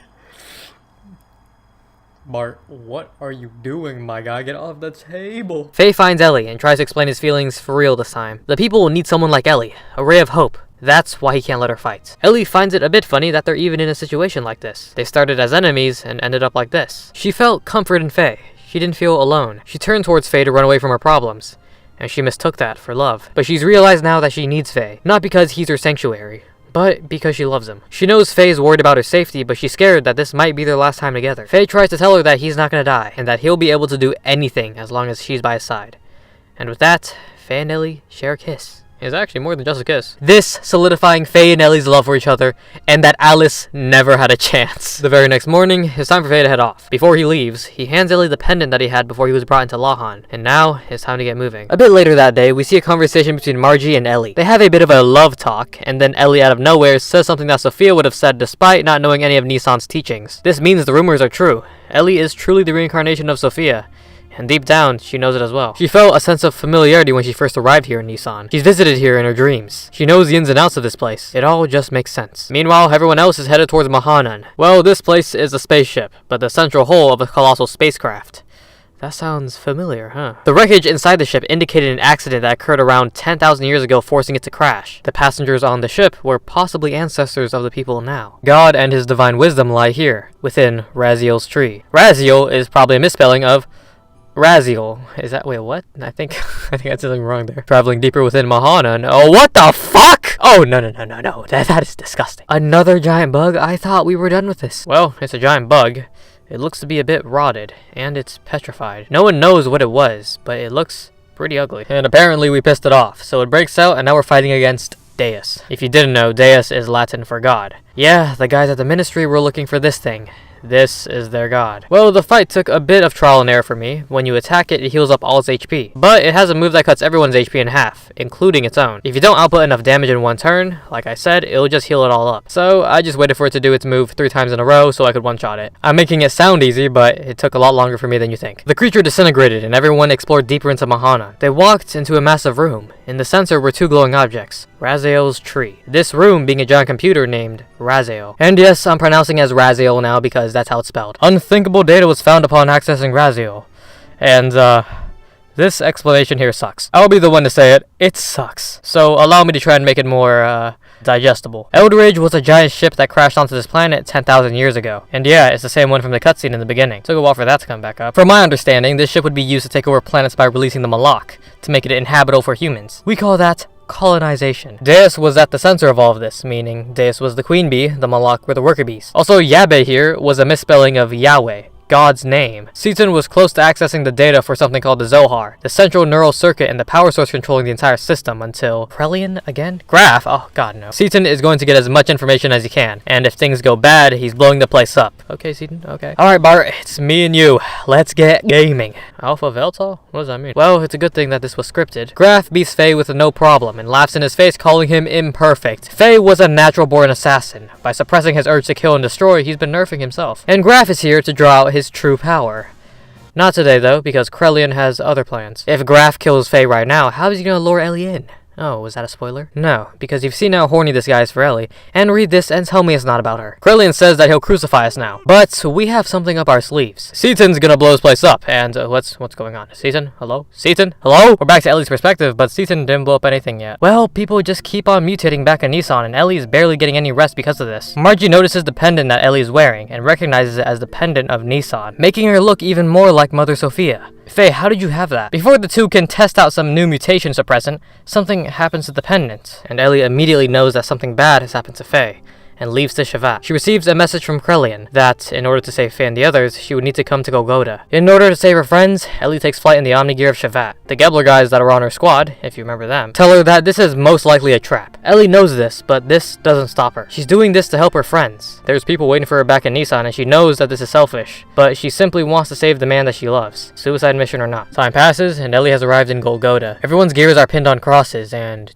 choo-choo-choo. She tells Krelian to release her friends, but Krelian doesn't budge. He wants to test Sophia's gear. He'll release everybody if she can beat those 2 goons in that gear. Seaton and Faye beg her not to accept that request because Krelian is grimy. But Elly takes a chance and accepts. And she's getting completely destroyed. She manages to push them back, and then uses some ether to try and finish them off, but to no avail. She gets beaten so badly that she's got multiple fractures, major blood loss, and she could be dead in there. But she gets up anyways, and explodes the praying mantis, and then blasts away the Celtic gear. And then she faints. Krelian sees this as Ellie's true awakening, and confirms to him that she is the mother existence he's been looking for. As for everyone else, God, we really let this guy insult us like that? And to rub it in, Grahf walks up to Faye and tells him that he's not even worth killing in this state. Thanks, Grahf, I really needed that right now. Krelian returns to the ministry, and they're all pretty satisfied with everything that's been going on. Body of God is recovered, all the anima and animus have been obtained. It's time for all of them to become one with the mother. Krelian tells the ministry to stop right there, though. Turns out that these guys were the only people who could activate the key, and now that they've done that, they can get out of my life. The ministry wanted to become God so bad, but man can't ever become God. How foolish.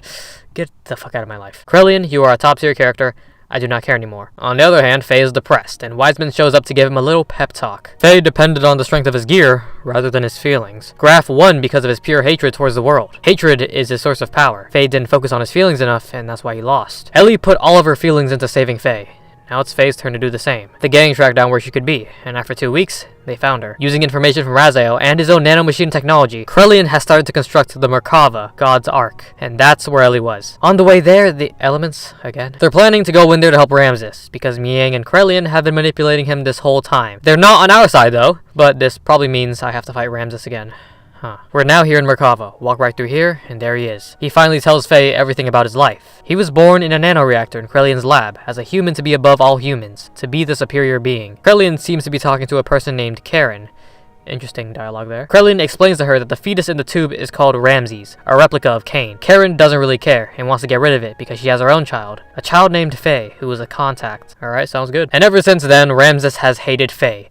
Crazy part is how he heard any of that as a fetus submerged in water in a tube. But let's get boxing. Also, is that a typo or is his name really Ramses? Am I even saying that right? The elements can't convince him to stop, so we need to just start punching. And Ramses is no problem. He has one move that might scare you, where he makes everyone's HP 1.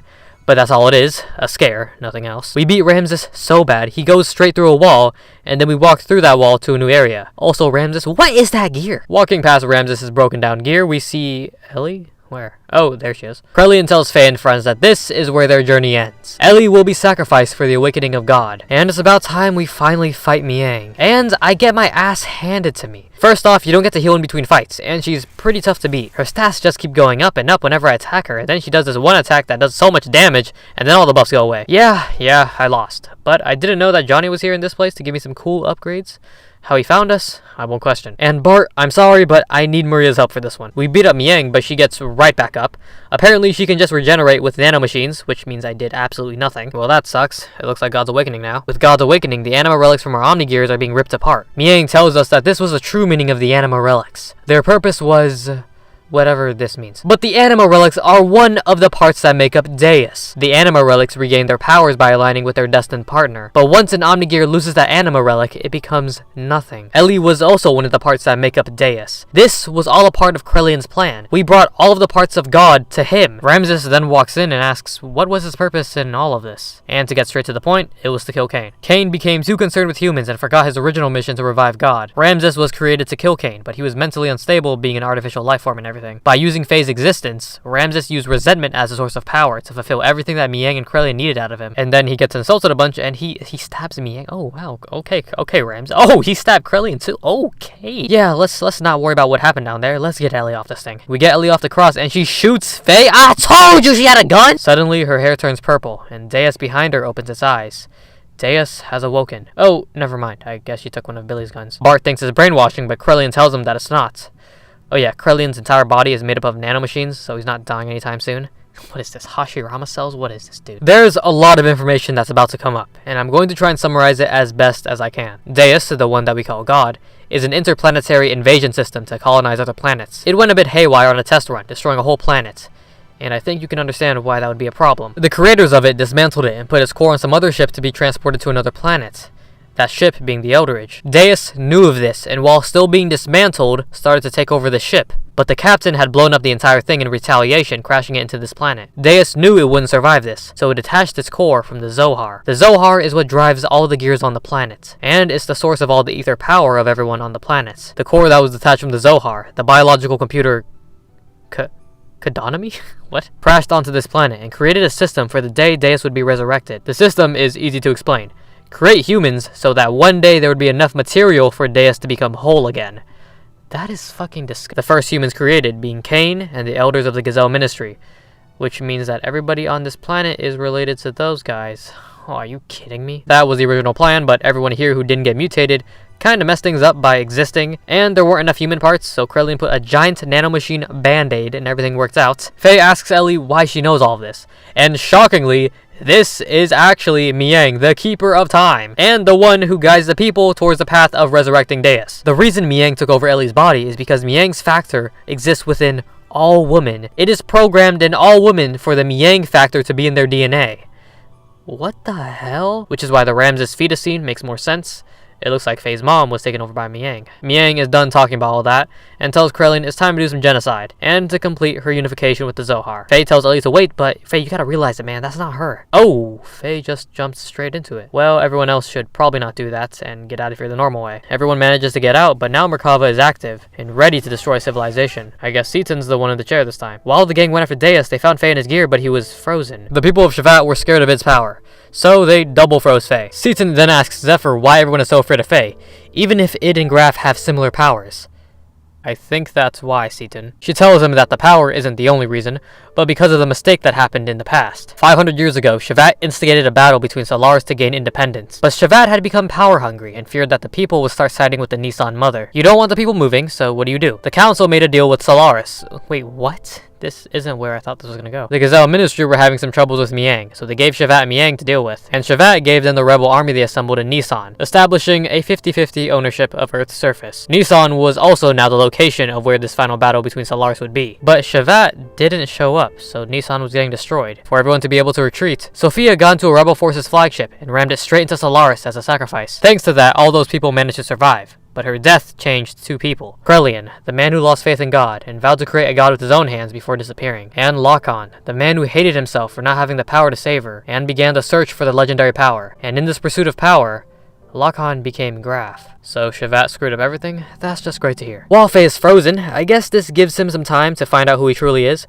because he should probably do that. He's in his little dream world thing and sees memories of his friends. Seaton, Bart, Rico? Really? Rico of all people? Billy, Wiseman, Elly, and then his mother. He finds a transparent version of himself sitting down, and asks who it is, and it is here too. That Faye right there, that's sitting down, is the fourth persona. This is getting a bit out of hand. The Faye we know, despite being called the fake personality, created a fourth persona. A persona that won't face the truths. The persona that shuts down. Id drags the fourth Faye along with him, because apparently this guy's got the key. And a voice asks Faye if he's coming too. And flashback. Check it out, it's Roni. He looks like Sigurd and Bart.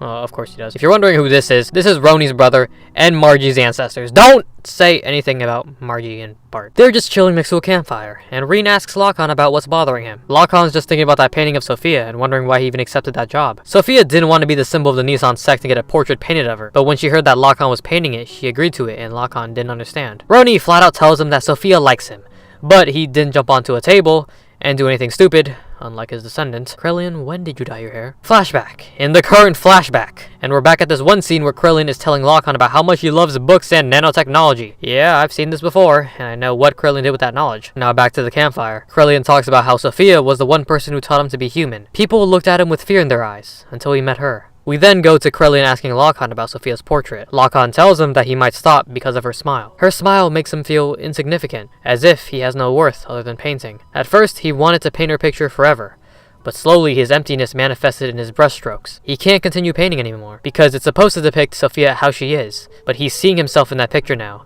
which is why he must stop. Krelian tells him that Lahan is just running away and that he is refusing to accept Sophia's feelings. But if it was Krelian receiving those feelings, he would fight the bloodiest battles and paint 2 or 3 copies of Sophia. And Roni must feel so awkward right now. To try and make things less awkward, Roni asks Lahan, why would you stop painting this beautiful picture when you've already come this far? I mean, come on, you drew everything but the bottom right. Roni tells Lahan if he's so empty, why does he hang around with them? They've been through some dangerous stuff, and a man who's empty couldn't do what they do. Lahan tries to deny it, and Roni's trying to cheer him up, but it doesn't seem to work at all. Rin and Zephyr bust into the room, and the elders of Shavad have requested they leave for Soylent with everyone and Sophia. Krelian doesn't understand why she would be coming, because Nisan needs her, and also Soylent is pretty dangerous, but it's what the council wanted, and Sophia also agreed to go. Well, whatever happened during that mission probably didn't end well, because Sophia's on the floor, and Lahan gets punched in the face by Krelian. In the infirmary, Lahan apologizes to Elly for not being strong enough for her. He also questions what she sees in him, and wants to ask her, but he wouldn't want to burden her with his concerns. Luckily for him, Sophia heard all of that, and tells Lahan he's a good person who tries to bear all the burden because he doesn't want to see others hurt by his actions. That's what she sees in him, and that's what she likes about him. Lahan doesn't want to hear her say that because she's supposed to be the symbol of Nisan, but Sophia doesn't want to hear it. She's just another human. She's only been showing people that light exists in the hearts of everyone. At the end of the day, she's just a woman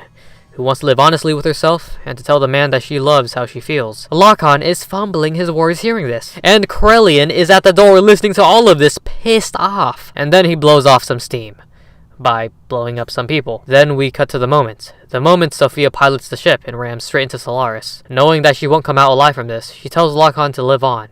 And he really listened to her on that one. The dude's been around for so long, he watched Sophia and himself reincarnate. How is that even possible? Krelian looks towards the sky after Sophia's sacrifice. They've been used as pawns. God didn't answer their prayers. Did he ever exist? The words of Sophia ring in Krelian's head. Faith in God. Do not look for it on the outside, for it is something one must build from within oneself. Krelian finally understands now. If God is something that doesn't exist, he will create God with his own hands, and do it all for her. With Krelian gone, Roni tells everyone to gather the rest of the surviving comrades, and comes up with the idea to make a country that can stand up to Solaris one day. Roni then asks Lahan what he'll do now. And you have no idea, man. After looking at the painting of Sophia, he walks into the Shavad dungeon where he sees her again. But not quite. It's Miang. She tells him that Lahan could have saved her if he had the power to. One thing leads to another. Lahan is walking in a snowy place towards this light to obtain this power. And that's the end of the flashback. A voice is heard, where Faye's being kept, and Dan? He's back? Oh, I forgot how ugly this guy is, man! Midori's here too, but she's just saying some weird stuff. But she says that Faye will wake up soon, because it's calling him. I don't know how she knows any of this, but it looks like she's right. Is Faye about to blow up this place? No, it's Id taking over Faye. He took Veltal and started to look for the Zohar. The rest of the gang chase after him and arrive at the location where the Zohar had fallen, the same place Lahan went to for his power. Meanwhile, in the dream world, Faye is chasing after Id and the fourth persona, until there's a flash of light and Id tells him that he can't go any further. Id explains the whole thing of Faye being a new person based on those 3 years in Lahan, and says it's all because their father sealed him up. Id despises their father because he couldn't protect him, which resulted in their mother's death. Faye wants to know what happened to his mother because he thought she died right after he was born, but Id doesn't feel the need to tell him because he's a fake persona. The sound of gears are heard in the distance. It's Seaton, Bart, and Billy. They've arrived here at the Zohar to confront Id. Id is here to cut off all their memories from ancient times. Because, you know, these guys have been reincarnated like 5,000 times. Have they? I don't know. How is he flying like that? The gang float down to the bottom of the cavern where the light was coming from, and what is this? I guess the Zohar wants to watch too. Yeah, spoilers. That thing is the Zohar. Veltal then pops out of that thing it was in, and now that looks like a transformed Veltal. Not whatever that was. Anyways, despite not having an Omni gear, Id isn't too big of a deal, surprisingly. Seaton is still pretty strong with that sword, Bart is there for emotional support, and Maria has the highest attack in the game. During the fight, Wiseman jumps in to help us take out Id before he uses the Zohar to destroy everything, because Faye was only supposed to come into contact with the Zohar after Faye's true personality unified. Id gets tired of all this talking and smacks Wiseman out of the way and reveals that Wiseman is Faye's father, Khan. I kinda saw it coming. I guess I was a little surprised by it. It looks like the fake personality that Khan created is being taken over by Id right now. That fake personality was supposed to unify Faye as a whole, but that's not working out too well. Guys, I think you should step in or something. I guess shouting works too. Faye, still stuck in Dreamland, now understands Id's pain, his reasons for hating the world. It feels good to Faye. But it's time to wake up, Faye. You got Seaton yelling at you, my guy. A mental projector screen plays in front of Faye. It's a memory of him as a kid playing with his mother. The kid version of Faye in front of the screen is the coward. Everything that the coward hated was pushed onto Id, while he only sees the good. This is the basis of Id and Faye's personalities. The coward wants to show Faye his most prized possession, but feeling left out, Id shows Faye his memories instead. Really? Faye and his parents lived happily together until one day, Miang took over his mom. Do I need to say anything else besides that? Maybe I should. So, when Faye's dad was gone, Miang would take over Faye's mom and do some crazy stuff to him. Faye would have his power forcibly awakened, and in the process, the kid killed a bunch of people who tried to make psychic contact with him. At home, his mom would act normally, and although Faye tried to tell his dad thought his son was saying some random junk. Faye couldn't take this anymore, and created a separate persona to bear all these emotions, therefore creating the coward, and did. So you can guess why someone created by hate wants to destroy everything. By the time Khan had noticed anything, it was too late. Miang had found out that Faye was the contact, which is why Grahf came for the power within Faye. He learned how to possess the bodies of others, which is why he's still alive, while his reincarnations are right here. He's been waiting for the day that the perfect reincarnation would return, so he can get his body back. Khan fought against Grahf, and Miang was clearly not going to help, so Kid Faye exploded and killed his mom. To avoid the responsibility of killing his own mother, the coward put all of that onto Id. Faye tries to tell Id that Khan did nothing wrong, and Id knows it too. It's all the coward's fault. Faye finally gets tired of all this finger pointing and gets into the coward's memories and tells him that everything here is fake. Face reality. Everything is our fault. Shut up, and can we please come together already? You, show Id the memories. Look, our mother saved us, broke out, and protected us anyways. Id, shut up. Help me save my girlfriend, dude. All that being said, Id agrees and shows Faye the final pieces of their past. Memories of a time where Faye was called Abel. Memories of a time where Faye was in a lab coat. Is this Kim? And memories of Lahan turning into Grahf. Lahan looks at all the destruction that he's caused. He doesn't know what he's become, but he remembers Sophia's words to live. So he'll keep on living until the end of the world, and if the world doesn't end, he'll destroy it himself. Faye, now in the process of, something happening, gets called out to by a light that resides in Zohar. The beginning and the end, the first and the last. No, it's not God, but you can call it that. This right here is existence, and the form that it's taking right now is a virtual version that Faye created in his own perception. This is an existence of a higher dimension that we cannot perceive, in a world where everything acts as waves. The source of this fourth dimensional universe, the place where time and space is controlled, the fluctuating void. The wave existence. Okay, so long ago, an infinite energy engine was created called Zohar. This thing was used by people from another planet to attain ultimate energy in this fourth dimensional universe. Those same people would go on to use the Zohar to power Deus. But during these tests with the Zohar and Deus, to put it as simply as I can, the engine needs more energy, so it connects the current dimension to a higher dimensional space. The reactor combines with the thing that I'm talking to right now. And that's the worst explanation. So pretty much the existence is bound to Zohar and wants to get back to its own dimension. And in order to do that, it reversed the process it went through to arrive in Faye's mind. The existence can only be released by the one who instilled it with a special feature of this dimension. That person being Faye. Faye, being the contact, gave the existence a mother's will. Basically, Faye came into contact with the Zohar some time ago, one of his previous incarnations. He defined its existence with his desire to return to his mother. The existence came to prepare the mother's will. That will being Elly. Alright, let's cut this entire explanation in half. The existence wants to go home. Alright, let's do it. Xenogears, what'd you just say? And finally we have the Xenogears.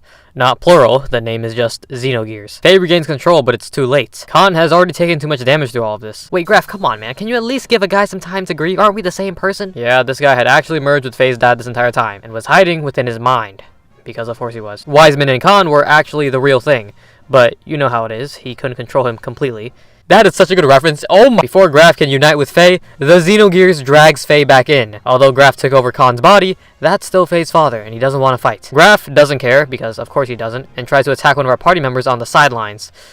Oh yeah, you guys are still there. What have you guys been doing, dude? Faye stops him and tells Grahf that destroying Deus is a way better idea than destroying the world. Grahf tells Faye that he doesn't understand. As long as humans still exist on this planet, Miang and Elly will continue to keep being reborn. The only way to release everyone from this eternal cycle of life is to make sure that there's no more life.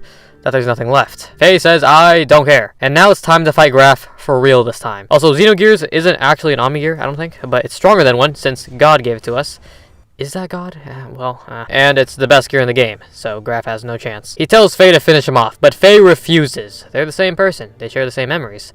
They should have the same goal here. Suddenly, the Zohar tries to unify with Faye as the last piece of the Deus system, and Grahf sacrifices himself instead. Faye is confused, but Grahf tells him that this is what Lahan wanted all along. When Lahan came into contact with the wave existence, his personality was split into two. One was reborn as Faye, and the other was his desires, Grahf. Although he might be the imperfect version of Faye, he's still half of him, so he'll be able to buy some time by merging with Zohar temporarily. He leaves Faye with one final request, to cut away all the binds on mankind. Also, Elly apparently has all her memories back too, just like Faye, including all the lives she has lived as Miang. Wait, that's kind of weird. Wait a second. And with that, Grahf is gone. We have time though, and we need to get moving. Faye, Bart, and Seaton get to the core that was attached from the Zohar when that ship was crashing down onto this planet. This is where humans were born. Faye goes and explains all of this to Bart and Seaton, and I think they're getting it. A single woman arose from the ship that crashed.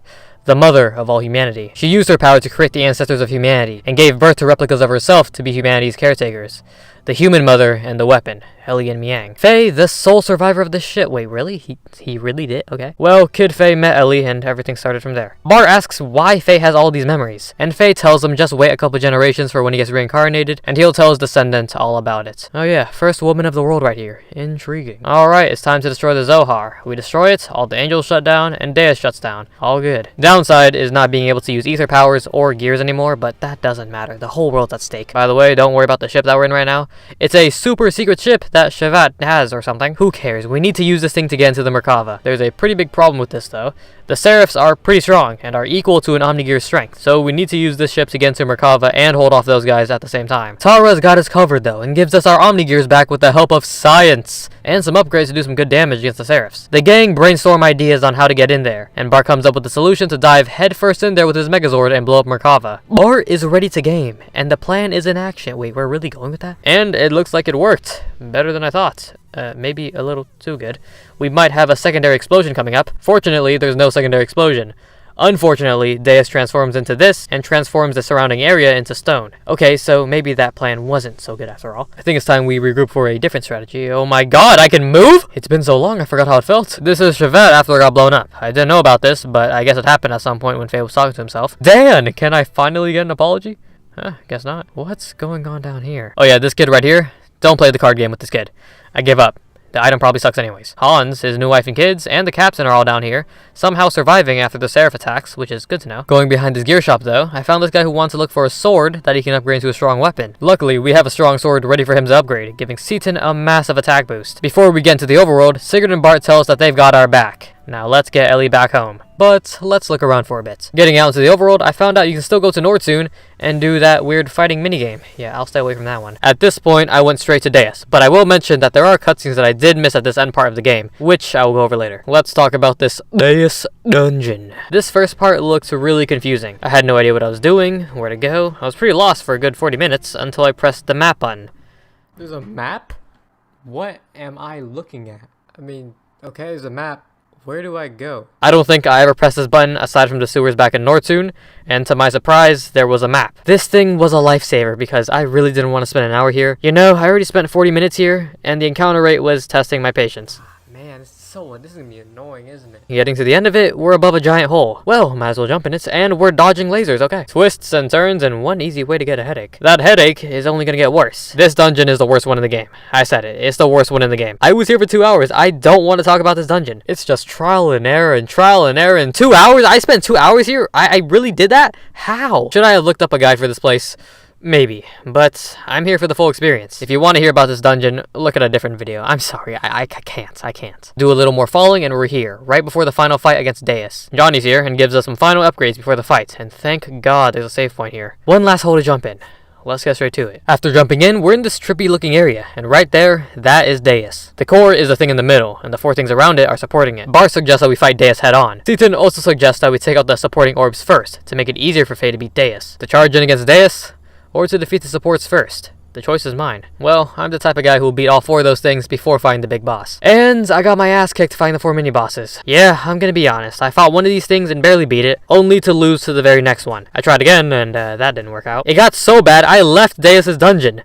Which means I've gone through that dungeon more times than any normal person should. I don't think you understand. You know how messed up it is that I can go through that entire dungeon without a map and do everything correctly to get to Deus? That's fucked up, man. I reset the game and tried to fight Deus 3 more times, but I lost every single time. I even had an attempt where I tried to fight Deus head on. But I didn't realize that Deus now had the abilities of all those mini-bosses. The 4 mini-bosses have different abilities that Deus could use if you chose not to beat them first. Metatron has an annoying attack that hits all your party members and packs quite a punch, my god. Marlut has the ability to drain your fuel, which is really annoying. Harlut has a move that debuffs you. It's not too big of a deal. And Sundel heals. Annoying for Deus, not so much on its own. Well, while I'm here, let's talk about those cutscenes I missed out on, and some other stuff. Correct me if I'm wrong, but because of the tight deadlines and issues during development, some areas were cut out, which explains why most of this disc were cutscenes on chairs and less gameplay. Also, Xenogears from Maria and Emeralda were never finished, and looking at concept art for them makes me wish that this game had more time. I also wish we could have used Ellie's Xenogear at some point, but one can only wish. But, on to the cutscenes that I missed. Yeah, I missed out on some stuff, but I'll briefly go over them. So, I actually didn't see any of these cutscenes, and I only knew of their existence after I beat the game, but YouTube's got me covered. Like Choo Choo pretending to be a gear. Interesting. Or like Ramses getting closure. He should have been a party member, I swear. He realizes that the love he's been missing in his life has been there right in front of him this entire time. And I like that, man. That is good. That funny part was that I was really close to getting these cutscenes accidentally. But I didn't. After getting destroyed by Deus so many times in a row, I just flew around the overworld searching for something that could help. I got all the best upgrades from the shops, but I still couldn't beat Deus. And I didn't know why. I looked for so long for something that could have helped me. Maybe like a location I didn't find yet, a shop I didn't find yet, an item I couldn't find yet, or something. And that's exactly what happened. I found this lighthouse and decided to walk next to it, and what do you know, you can enter it. It led to something that looks just like a modern day town, and there were places you could explore. But I didn't find too much here. Is this like an Easter egg or something? Is that Joe? He's back at Joe's shop. Oh my god, what are these items? This stuff sucks, but this thing right here increases attack by 350? Okay, Joe! Granted, it costs a lot of money that I didn't have, but I knew what I was gonna do. In every RPG I've ever played, ever since I was a kid, if I was stuck on one hard boss that I couldn't beat, I had one method to get through it all. Grind and go all out in attack. Also, yeah, this is the place where the final cutscenes are. Faye created Emeralda in a past life where he was known as Kim, and Emeralda became an adult. If it sounds like I barely went over these, I didn't even see the real cutscenes while playing the game. Maybe I should have played with a guide. It's just hindsight. Besides that, I grinded like crazy, and I got 9 of those GRNS 50s. The plan was to have a mini-boss squad, and have the 3 party members in that squad equip all 9 of these things, and at the very end, swap them to Faye, Bart, and Seaton while fighting Deus. But I will say this, the mini-boss squad, Billy, Maria, and Emeralda, could have easily beaten Deus. And I think I was going a bit crazy after all the grinding. Our loot? I'll go ahead, one at a time? One at a time? Go ahead. Watch this. Watch. One at a time, watch. Oh my god, don't piss me off, bro. Watch. That's, hey. One at a time? Yeah, let me show you one at a time right here, bro. Let me show, oh my god. It's just so much damage. It's just so much damage. You sure you wanted one at a time? Oh my god, so much damage. Oh no, I'm dead. Bro. It's a miracle how you're still alive right now. Oh, bro. Oh my god. Oh my god. Oh, get out of my face. Well, it's time to fight Deus, and he's a total pushover if you beat all those supports. Also, because I have a ridiculous amount of attack. I mean, I know I went a bit overboard, but I don't know why I was surprised when Deus died. Just like that, I mean. Expected a bit more. After beating Deus, everyone's gears can't move anymore, and only Faye can. Looks like the Zohar got messed up after all that. There's only a slight energy response coming from it now. So, does this mean that Maria's dad is dead for real this time? Seaton tells Faye that there's a response from a life form within Deus, that's probably Elly. And he tells Faye to get over there ASAP. Suddenly, Deus starts coming back to life, but it's not Deus. It's the wave existence attempting to return back to the higher dimension it came from. But with this much power being unleashed, the entire planet can blow up, which is not good at all. Wish the wave existence could have warned us about that. But that was then, and this is now. We're running out of options. The entire squad, except for Faye and Choo Choo, can move. And Choo Choo's not going to do anything, so Faye, you have to figure something out. But the gang notices that Deus is moving upwards, and at the rate it's going to leave the atmosphere. Faye instantly knows that it's Elly moving Deus upwards, and she plans to sacrifice herself once again. Not this time, Elly. Faye's planning to go up there and save Elly himself. Season tells him that he won't have enough energy to make it back, but Faye must go. If anything happens to her, he'll at least be there for her. Bart, being the best character in the game, tells Faye that he better come back alive, and Faye promises that he'll be back with Elly. Bart's the GOAT! Bart is the GOAT! Seaton, shut up! Why can't you be like Bart? You fed us human meat, the bomb collar incident, you are trash, dude! And right here, Faye telling Xenogears, telling Veltal that this will be their last journey together and saying, I'm counting on you, partner. Oh my god. I could not stop smiling there, man. That's great. Is it cheesy? Yeah, sure. But from how much you hated Veltal in the beginning to calling it partner, that's just that. I'm putting Faye as a top tier character. I don't care anymore. He's on Bart. Is he on Bart tier? He's on Bart tier. I think he's on Bart tier. Oh my god. Faye flies straight toward Deus and Is that a black hole?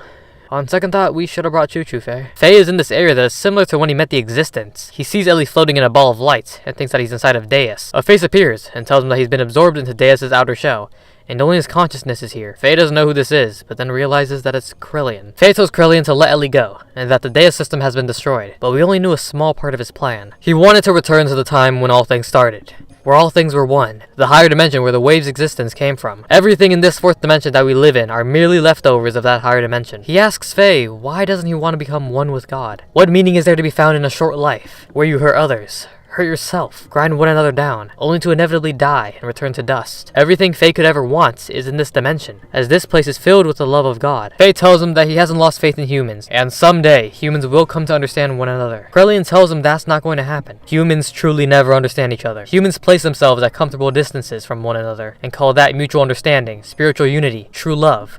But it's all lies. Man cannot associate with others without first deceiving themselves. That is what it means to be human. Faye tells him that you can't determine everyone's fate based on one person's ego. Everybody has the right to choose their own fate. That's why humans have free will. But Krillian tells him that humans don't have free will. Humans are allowed to live as imperfect. Because humans have this free will, they experience sadness and loss. For one to gain, one must lose it. The only way to fix everything is to return everyone to waves and nothing else. It's the will of God. Faye is really getting tired of trying to convince this guy and just says this: humans being imperfect helps mankind help one another. That's what it means to be human, and he's proud to be one. Now let me show you the power of love. What is that thing? Well, it's Miang. The purple hair gives it away. Get the fuck out of my— Faye rescues Elly, and apparently he got through to Krillian because he released her. Elly tells Faye that she started to really understand Krillian after becoming one with him. He was full of sadness, and wanted Elly to become one with God alongside him. But at the very end, he told Elly that she should be with Faye. But he had to keep moving forward, even if it meant that he lost everything that was human. He did it all for humanity. Faye, you're not slick. I know you're saying this just because Elly said it. Elly apologizes for trying to sacrifice herself again, and realizes that she would have only brought more sadness to the people she left behind. Yeah, no kidding. Remember Grahf? That guy was crazy. Faye tells her that sacrifice is noble. One person will always be healed by it. But love truly completes when there's a reciprocation between both the giver and the receiver. Love is incomplete when one is missing. Excellent way to put that, Faye. Excellent way. Fits with the game and everything. Come on, man. That was excellent, Faye. Elly taught Faye that, and that's what he believes to be human. Whether that's the right answer, I don't know, but let's get out of this place already. Faye and Elly both see a light. It's the point of contact with their world, but a dimensional shift has already begun. Well, you guys better start running now. Oh, my eyes, they blink. God, that's bright, man. Elly trips over, and Faye runs back to save her, and their surroundings seem to change all around them, changing to a floating island, with Krillian there as well. He tells them that this place too will be destroyed soon. He tells the two that there is no more God. This is no longer their planet. This is now our home planet. Faye asks Krillian if he's really gonna go, and Krillian tells him that he can never continue being a human with the amount of sins he's committed. The only person who could have forgiven him was God. Krillian insists that he must go walk with God, even if there's no place for him to return to. He sprouts wings, and then tells Faye and Elly that he envies them before leaving. The explosion goes off in the atmosphere, and the rest of the crew are waiting below for Faye and Elly's return. A ball of energy falls towards the planet, and inside of it, it's Xenogears. As it comes closer and closer to the ground, wings sprout from it like an angelic figure, as everyone welcomes Faye and Elly back home.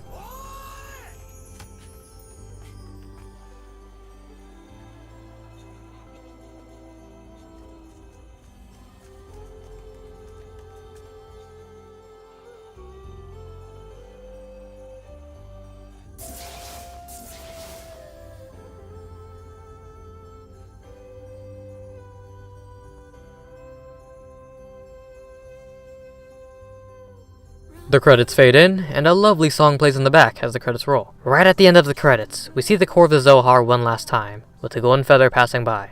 And that was Xenogears.